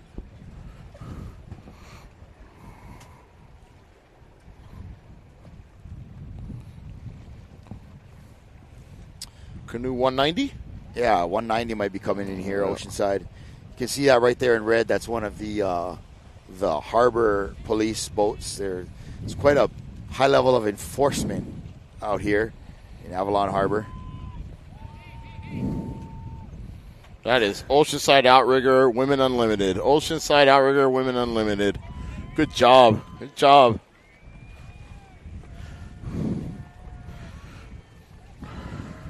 Oceanside Outrigger, Women Unlimited. Nice. Great job, guys.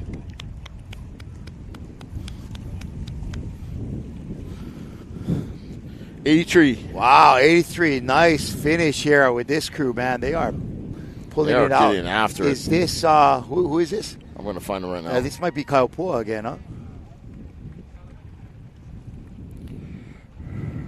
83.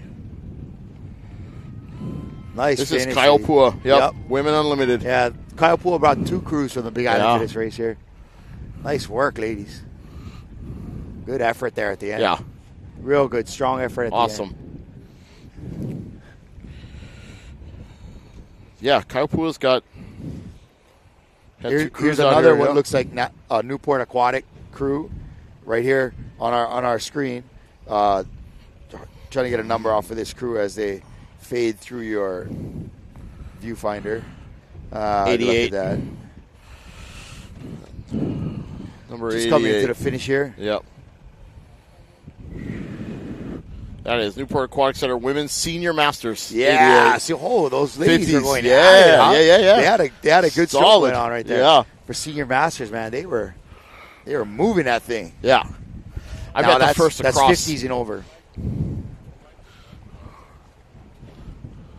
Oh. Ooh, I tell you, thank goodness for these comfortable seats, bro. No kidding, man. If we had to balance ourselves out for 5 hours on the deck, it'd be tough. You want to paddle for 4 hours? Try talking for 5 hours. Now that's where the real work's at, bro. Yeah, my training regimen for this is pretty severe. Oh yeah, I bet. I tell you, Yeah, I do a lot of talking. Yeah, mostly it's to myself. Though. Yeah. That's the only guy that I can find will listen. All right. This is crew 54. This is offshore's yep, co-ed offshore. crew. Yep. Co-ed crew coming across. Co-ed Unlimited.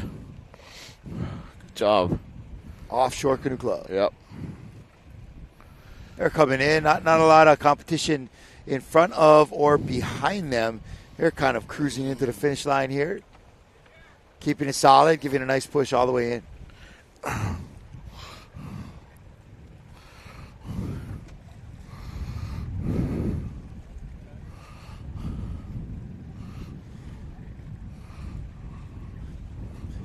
Nice work by this gang here. Yep. That's brother Kevin Olds in 6. Never came out. Even at his age. Wow. What you trying to say? Yeah, I just said it. No, I just said it. It's okay. You just said it. I just said it. Even at his age. Even at his age. You hear that, Kevin? Yeah. Just when you were running, if you had any friends out here. Anybody that knew you. Good job offshore. Justin. Good job offshore. Awesome. Awesome job.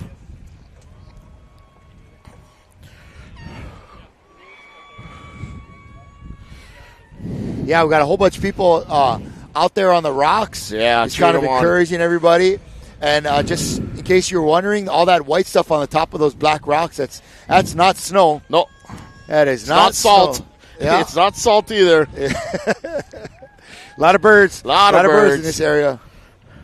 Well, yeah. Good times. Good times out here.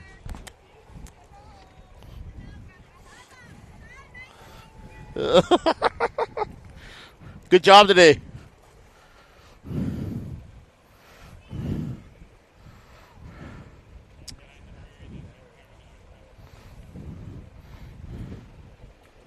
Yeah, that's we have a couple different ferries that run. One from Dana Point, one from Newport, one from Long Beach, and I think one from San Pedro.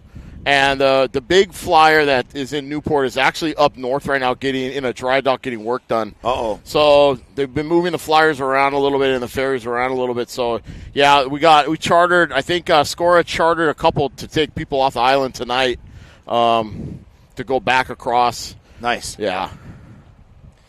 And just behind in their wake, we got another crew trying to come in here. The ferry just passed in front of them on its way into the harbor. Hope they don't get any dust on them. But maybe they'll bring them good luck. Oh, this is 88 right here. This is the Senior Masters crew. From NAC? Yep, from NAC. NAC Senior Masters crew, 50 and up? 50 and up. Got to respect those 50s, man. Look at that. They're going at it. They're punchy. They're punchy, these guys. They're punchy. Scrappy, punchy, rugged. Yeah, rugged. We give them all kind of. Yeah, boy, the harbor police in this place are really active, man. Yeah. They really want to make sure that everybody's obeying the law to the T. And these Senior Masters ladies are coming in across here. Yep. Checking all your identification, making sure you're doing all the right things. Yeah. Making sure you have a mooring probably too. Yeah. Just doing my job, sir. Yep.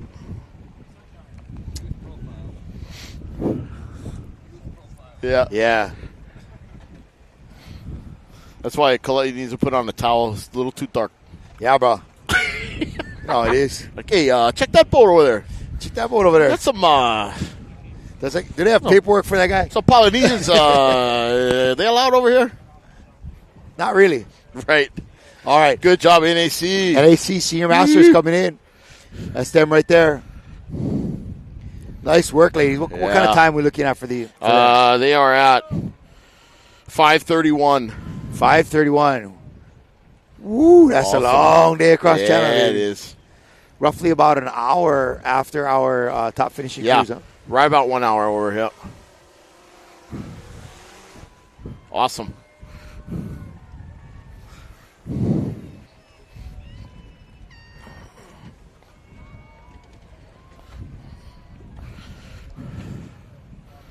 I would say that's our first senior masters crew too. First senior masters. Okay, coming in and see us. All right. Awesome. Yeah. You like that word? I do. I love that awesome. word is because you can awesome. Use it for anything. It's all encompassing, that word. That is awesome is an awesome word. When I cannot use the F word, I just use awesome. That's awesome. So they're like, oh, but what if it was effing awesome? Yeah. Oh, that's a whole nother level. That's right. Cool. Yeah. Awesome day. Awesome day. We're having fun out here. Yeah. This is too much fun. The podcast Palalos. So we have all kind of casts going on here. But yeah, great race today. The conditions were at least semi-favorable. Yep. They had a little bit of a chop coming out of the north, kind of knocking the nose down.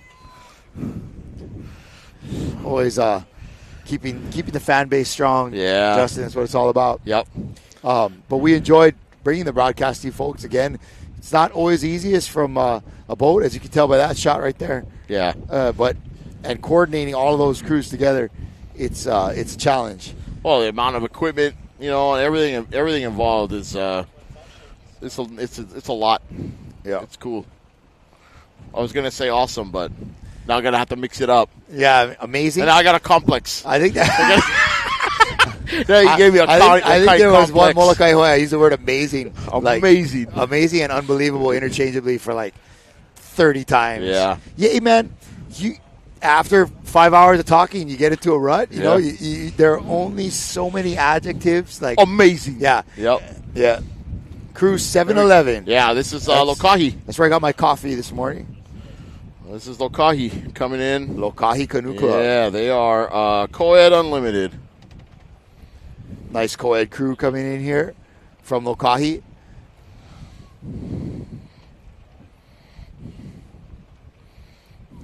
But yeah, I caught the hint on use of words when after that race, my father dropped off a thesaurus at my house. Yeah, he said, "Here you go, boy, study." You know what's funny with the podcast thing? I catch myself when I listen to myself. I'm like, oh, I shouldn't say that, or I shouldn't go like like lip noises and stuff. And got constantly correcting myself every episode. I have developed a technique on that. I just don't watch myself. Yep. Good job, Lokahi. Lokahi Canoe Club finishing there. They got another crew coming in right behind them. I just don't watch, Justin. Yeah? Yeah. You don't watch it? There's no opportunity to feel bad about what you did if you never critique yourself. Crew number 90. 90. It's like a seniors masters crew team right here. This is Kailua. Women's Unlimited. Out of San Diego. This is what? Women's Unlimited. Open. Huh? Yep. This is their open crew. Oh, yeah. Right on, ladies. What are we, a couple hours north of San Diego right now? Mm-hmm. Very cool.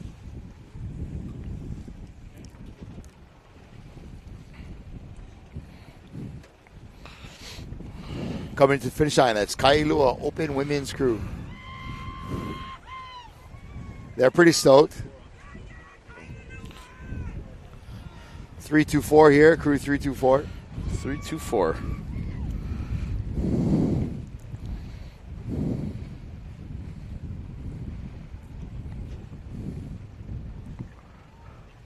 This is Newport Aquatic Center, Co-Ed Open Unlimited. Newport Aquatic, their co-ed crew coming across here. Oh, hey, crazy story about these guys. The two guys in the middle, they're Makapo. They're blind. Oh, nah. Yeah. RJ. Yeah, RJ. RJ and Efren is his name. But the two of them are Makapo. And how do they? Wow. Believe it or not, when they do the the Wild Buffalo, when we come here and we paddle across in the one-mans, they have this thing on their OC1, and the captain on the boat steers the OC1 for them while they paddle. Jeez. Oh, we got. How do they do changes? Does somebody put their hand on the They canoe? just come up along the side, yeah. Wow, 888. That is Outrigger Santa Cruz Women Unlimited. Good job, ladies. Awesome. Outrigger Santa Cruz. Outrigger Santa Cruz. I like that color on that canoe, too. Kind of like peach, huh? Peachy kind of orange? Peachy kind of orange. There are a lot of canoes still out there today. Yeah, yeah.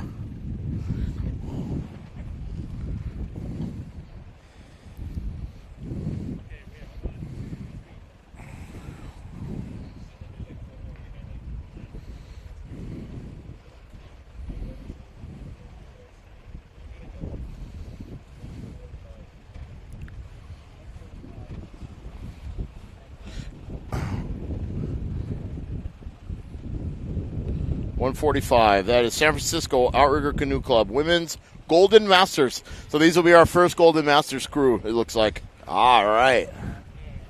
Right on. So our first Golden Masters would be 60 plus. Yep. And right here. Yep. Wow. Looking strong, ladies. Woo. We got a whole group of them. Yeah, we got coming. a bunch of canoes coming in right now. We'll be able to bring you some action live here from the Catalina crossing. This is the U.S. National Championships. 222 is 422. Catalina right behind them. 404 right behind him. That's Lanakila. 414, actually. 414. Yeah, 414 is Lanakila Women's Golden Masters. Yeah. So these are two Golden Masters crews right here. And then right on them is Catalina. Yeah, Catalina. That's their mix, yeah? Wow. Man, that's pretty close after all of that distance. Nice work, ladies. Nice work.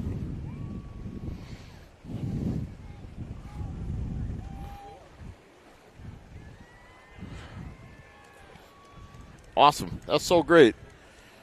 And what are they? Just about an hour, a little bit over an hour ahead of the top, or behind the top crew. That's not bad for some ladies that are 60 plus. All right, coming in here, Oceanside Outrigger. Yep, 323. 323. This looks like they're This is Oceanside Outrigger Women Unlimited. Women Unlimited Open.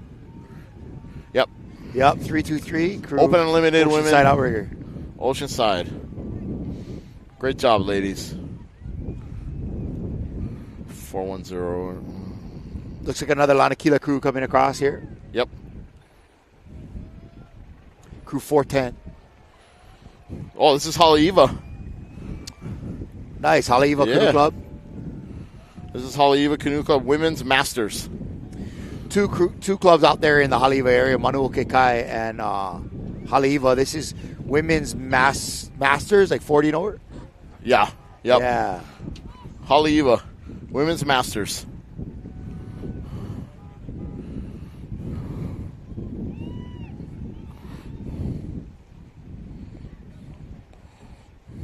And this is number 2 is Dana's. This is a Golden Masters as well. So all 3 Golden Masters came right on top of each other. Competition is fierce between these 3 crews. Again, that crew you're watching finish up right there. That was. This is the Golden Masters. Golden Masters, Dana Women. Dana Point's Golden Masters crew here. Yep. Right behind them, it looks like another Lanakila crew. Number 415. 415. That is Women's Unlimited Lanakila. So another unlimited open Lanakila crew. Looks like some young paddlers in this group here.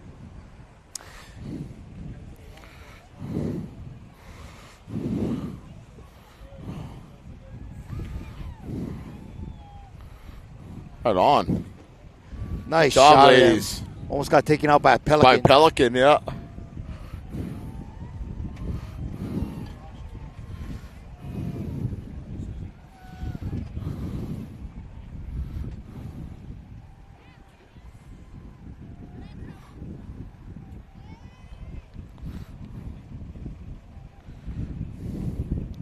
Oh, here goes offshore getting in the shot. Oh, no. We just got Yep. All right, we got another crew coming in here. looks like Kahakai boat. Yep. Kakai boat. We'll try to get a number for you folks. Let you know what crew this might be.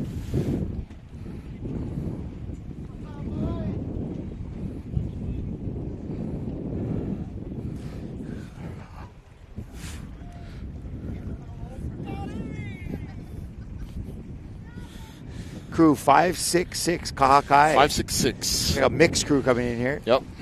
That is 566 women's golden master. I'm sorry, Kahakai. women's masters. Short haircut threw me off.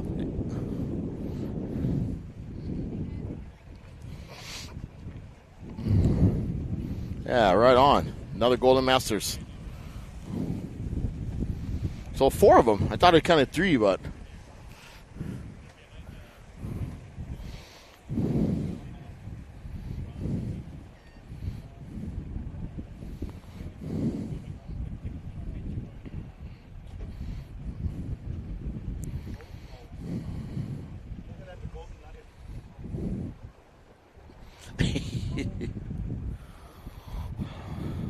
so what, Kalai, you guys ever think about going to Haviki Nui and doing this down there? We have. Yeah? We have thought about it. But my Tahitian, my French is not that good. Oh, yeah. Yeah. Well, but for all of us watching, it's like here, because a ton of us watch. We watch it in French. 562. Yeah, that's kind of been a bucket list one. Maybe this upcoming year. That is coming out of COVID, we're going to have a little bit more co-ed opening. I'm sorry, in my co-ed time. open. That would be a fun one, though. But that's not something you just go for the weekend and watch the race. You got to spend like 2 weeks over there. Yeah. I would. It's true. Yeah. Yep. Pull the kids out of school, go down there and hang out for a while. That'd be awesome. You ever been to Tahiti? No, not yet. Bah. Awesome, huh? You don't like come home when you go over Yeah, there. I bet. It's so chill and beautiful, and it's what Hawaii used to be like 50 years ago, you know? Mm-hmm. So kind of miss those. I've been to Samoa times. plenty of times. Yeah. You know, I got Sure, plenty of similar. family down there, but yeah, similar, probably. I heard good things about the world sprints, the world distance races. All right, that was really good, put on by the IVF. As we watch this crew coming in to the harbor here, hoping our drone doesn't get attacked by a pelican.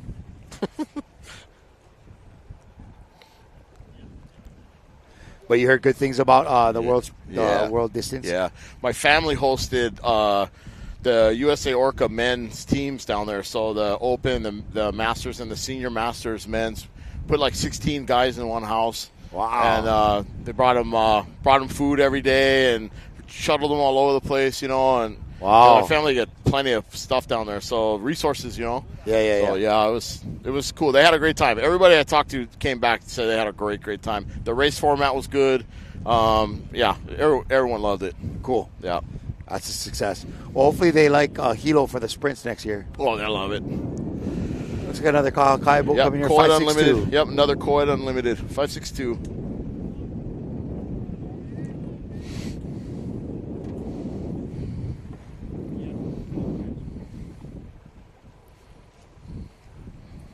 Nice work there. Yeah, good job, guys. Be a little bit of a gap good here. Good job, yeah.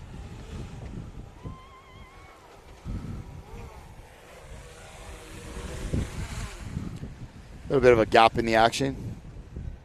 Be about a half mile for our next boat is in. Maybe a little more. Wow, it's crazy how it's all spread out.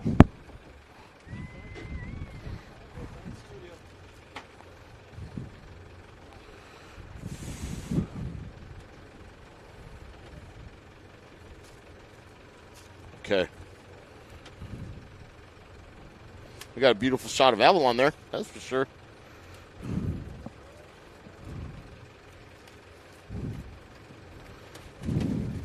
what a day on the water. Yeah. No, good right now. Thank you.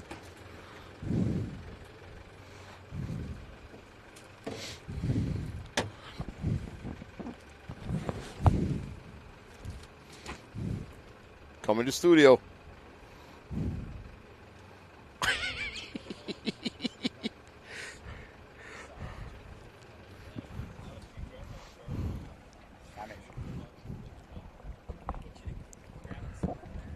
Oh, Is that Jersey Mike's bag, right? Oh, there it is. right on. All right. Yeah. What a cool day of racing. We're just going to get excited, ready to be wrapping it up over here pretty soon. Yeah. I don't know how much of the field's left out there, but sandwich out here, getting hypoglycemic. Get some food in the body. yeah, you don't get the kind of motion sickness when you're looking at the screen, out there and going like this, or no? Makes me hungry, bro. Really? Yeah. I get I was feeling for a minute. I was like, whoa. What makes other people seasick makes me hungry. I don't know what it is. Huh? I always want to eat when I'm on a boat. Yeah. Rock and rolling. Yeah. No, I was stoked when you had me that piece of beef jerky, a little bit of the salt. I was like, oh, that's what I needed. Just a little bit. The cookies were even better. Yeah. As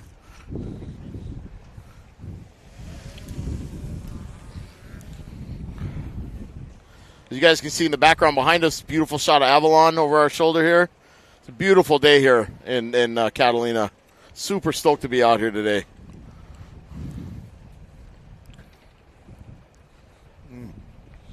I like the cracker. I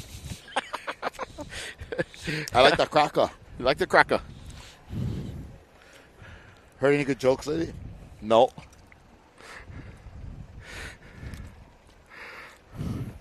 Probably inappropriate ones. Yeah.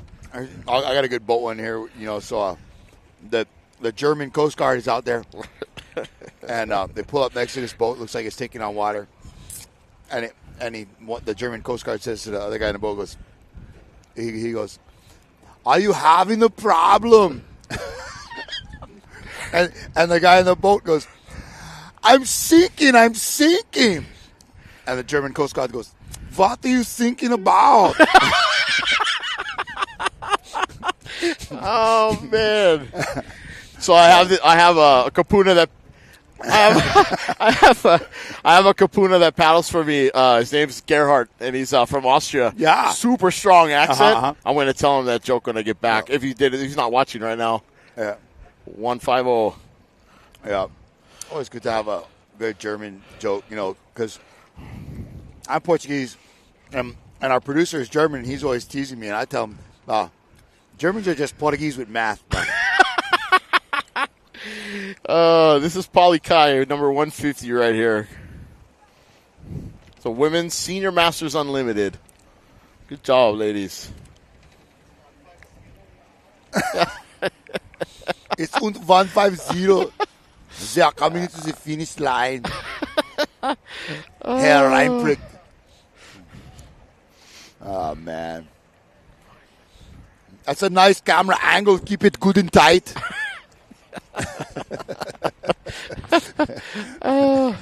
That's funny.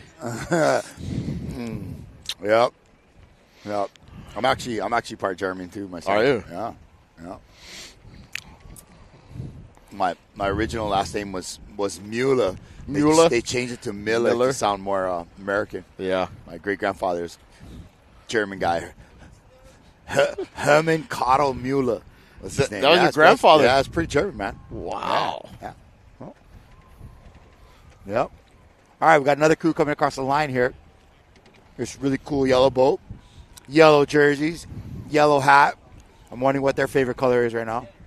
I just got a message from Uncle Gerhard. He goes, "I'm watching." Yes. But what are you watching about? Gerhard, what are you watching? What are you thinking about that broadcast? Oh, it's so good. That's perfect. Oh, God. Right on. Yeah. So awesome. Thanks, Uncle. Yeah. Anybody else logging on? Or it's just you, me, Gerhard. I got I a think text it's you, me, from Lauren Gerhard, yeah. Spalding saying she was watching. So that's always good when the champ, I call her the champ. Yeah, 150 coming across the line. Yeah, it's very good. 150 was Polly Kai, Women's Senior Masters. Good Polly job. Kai. Polly Kai. 131. Yeah, this is Marina Del Rey. Women Unlimited. Man, I've been to that place, Marina Del Rey. Mm-hmm. That place is huge. Yeah. Man. That inland waterway and the harbor and stuff is immense. We wouldn't have nothing like that in Oahu. It's brutal coming in after racing, and then you got to come in that flat through the harbor, and sometimes that channel with the current, bruh, it's like river almost. It's tough. Depending on the tide changes, yeah. Yeah. 17. 131. 131.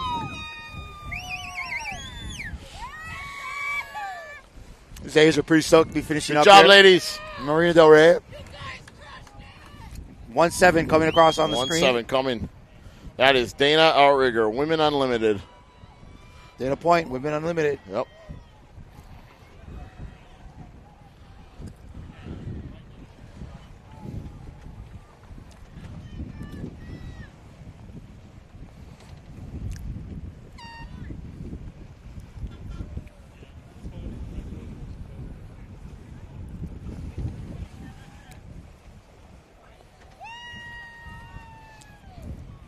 What a great day on the water. I was just thinking how awesome this was. Hey, you want to know something funny? my sister just texted me, "You're kind of awesome a lot." Awesome. Yeah, watch. You know what? You busting me up right now. The next one you do, you're gonna be like tomorrow. Be like, Johnny, that was awesome. Oh, Yeah. thank you. I told you he was sweet. Yeah. Yep. We're live on the Joe. Another canoe coming across.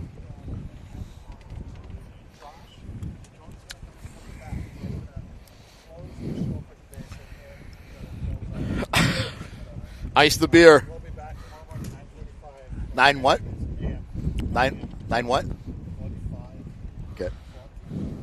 Race starts at? All right, yeah, tomorrow. Going to be another great day of racing here. It's easier to race back to Newport instead of shipping the boats. It's a little cheaper. All right.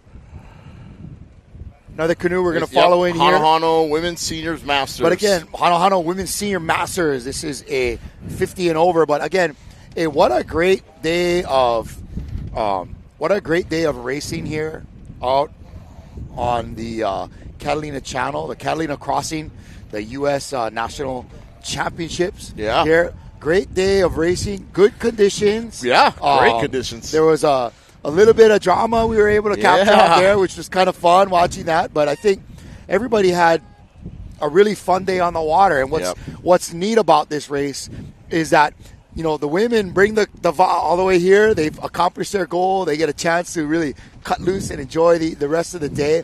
And then tomorrow morning, right here from Avalon, we're going to be starting our coverage at 9:45.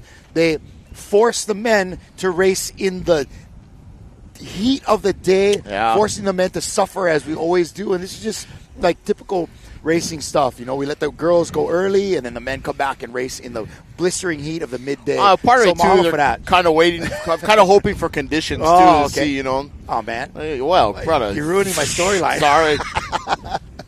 Well, we've really enjoyed bringing you our coverage here today from the middle of the Pacific on this Catalina Crossing U.S. Championships. Day 1, the women's and co-ed race. Again, tomorrow we're going to be starting up our coverage again at 9:45 for a race start at 10 a.m. You can find us again here on Ocean Paddler TV's Facebook page, or, of course, the Scora Facebook page. So, again, Justin, this is an opportunity for shameless plugs for your Broadcast Brothers podcast. Yeah. But it was great. Thank we just you so met much. this morning. Yeah, and we had so much fun hanging out today. Oh, so and thank good you for fun. just making my time that much more enjoyable and having you with your great as an expert in Southern California paddling and the clubs and everything. So mahalo for that, Justin. Yeah, thank you so much for the opportunity. And I had so much fun today. And, anytime I got to fill in a seat, I'll do it again, bro. Yes, so we'll be happy to have you again. Yeah. So, again, we're going to be sending it out to you folks, closing our broadcast for today, Saturday. But, again, we'll be here 09:45 and bringing you the men's race from Catalina, Avalon Harbor, back to Newport, finishing all the way off in the harbor there, just past the jetty. So, mahalo for joining us. We'll see you next time. I'm Kalai. This is Justin. And we're going to be seeing you next time. Until next time we see you, as we say here on the podcast, or the broadcast, or the Palala cast. Go for it. Hoi pa'a. Hoy pa. Oh, his guns is bigger than mine. Okay, gang, we'll see you tomorrow. Happy birthday, Mom. Love you. Happy birthday, Mom. Awesome broadcast. Oh.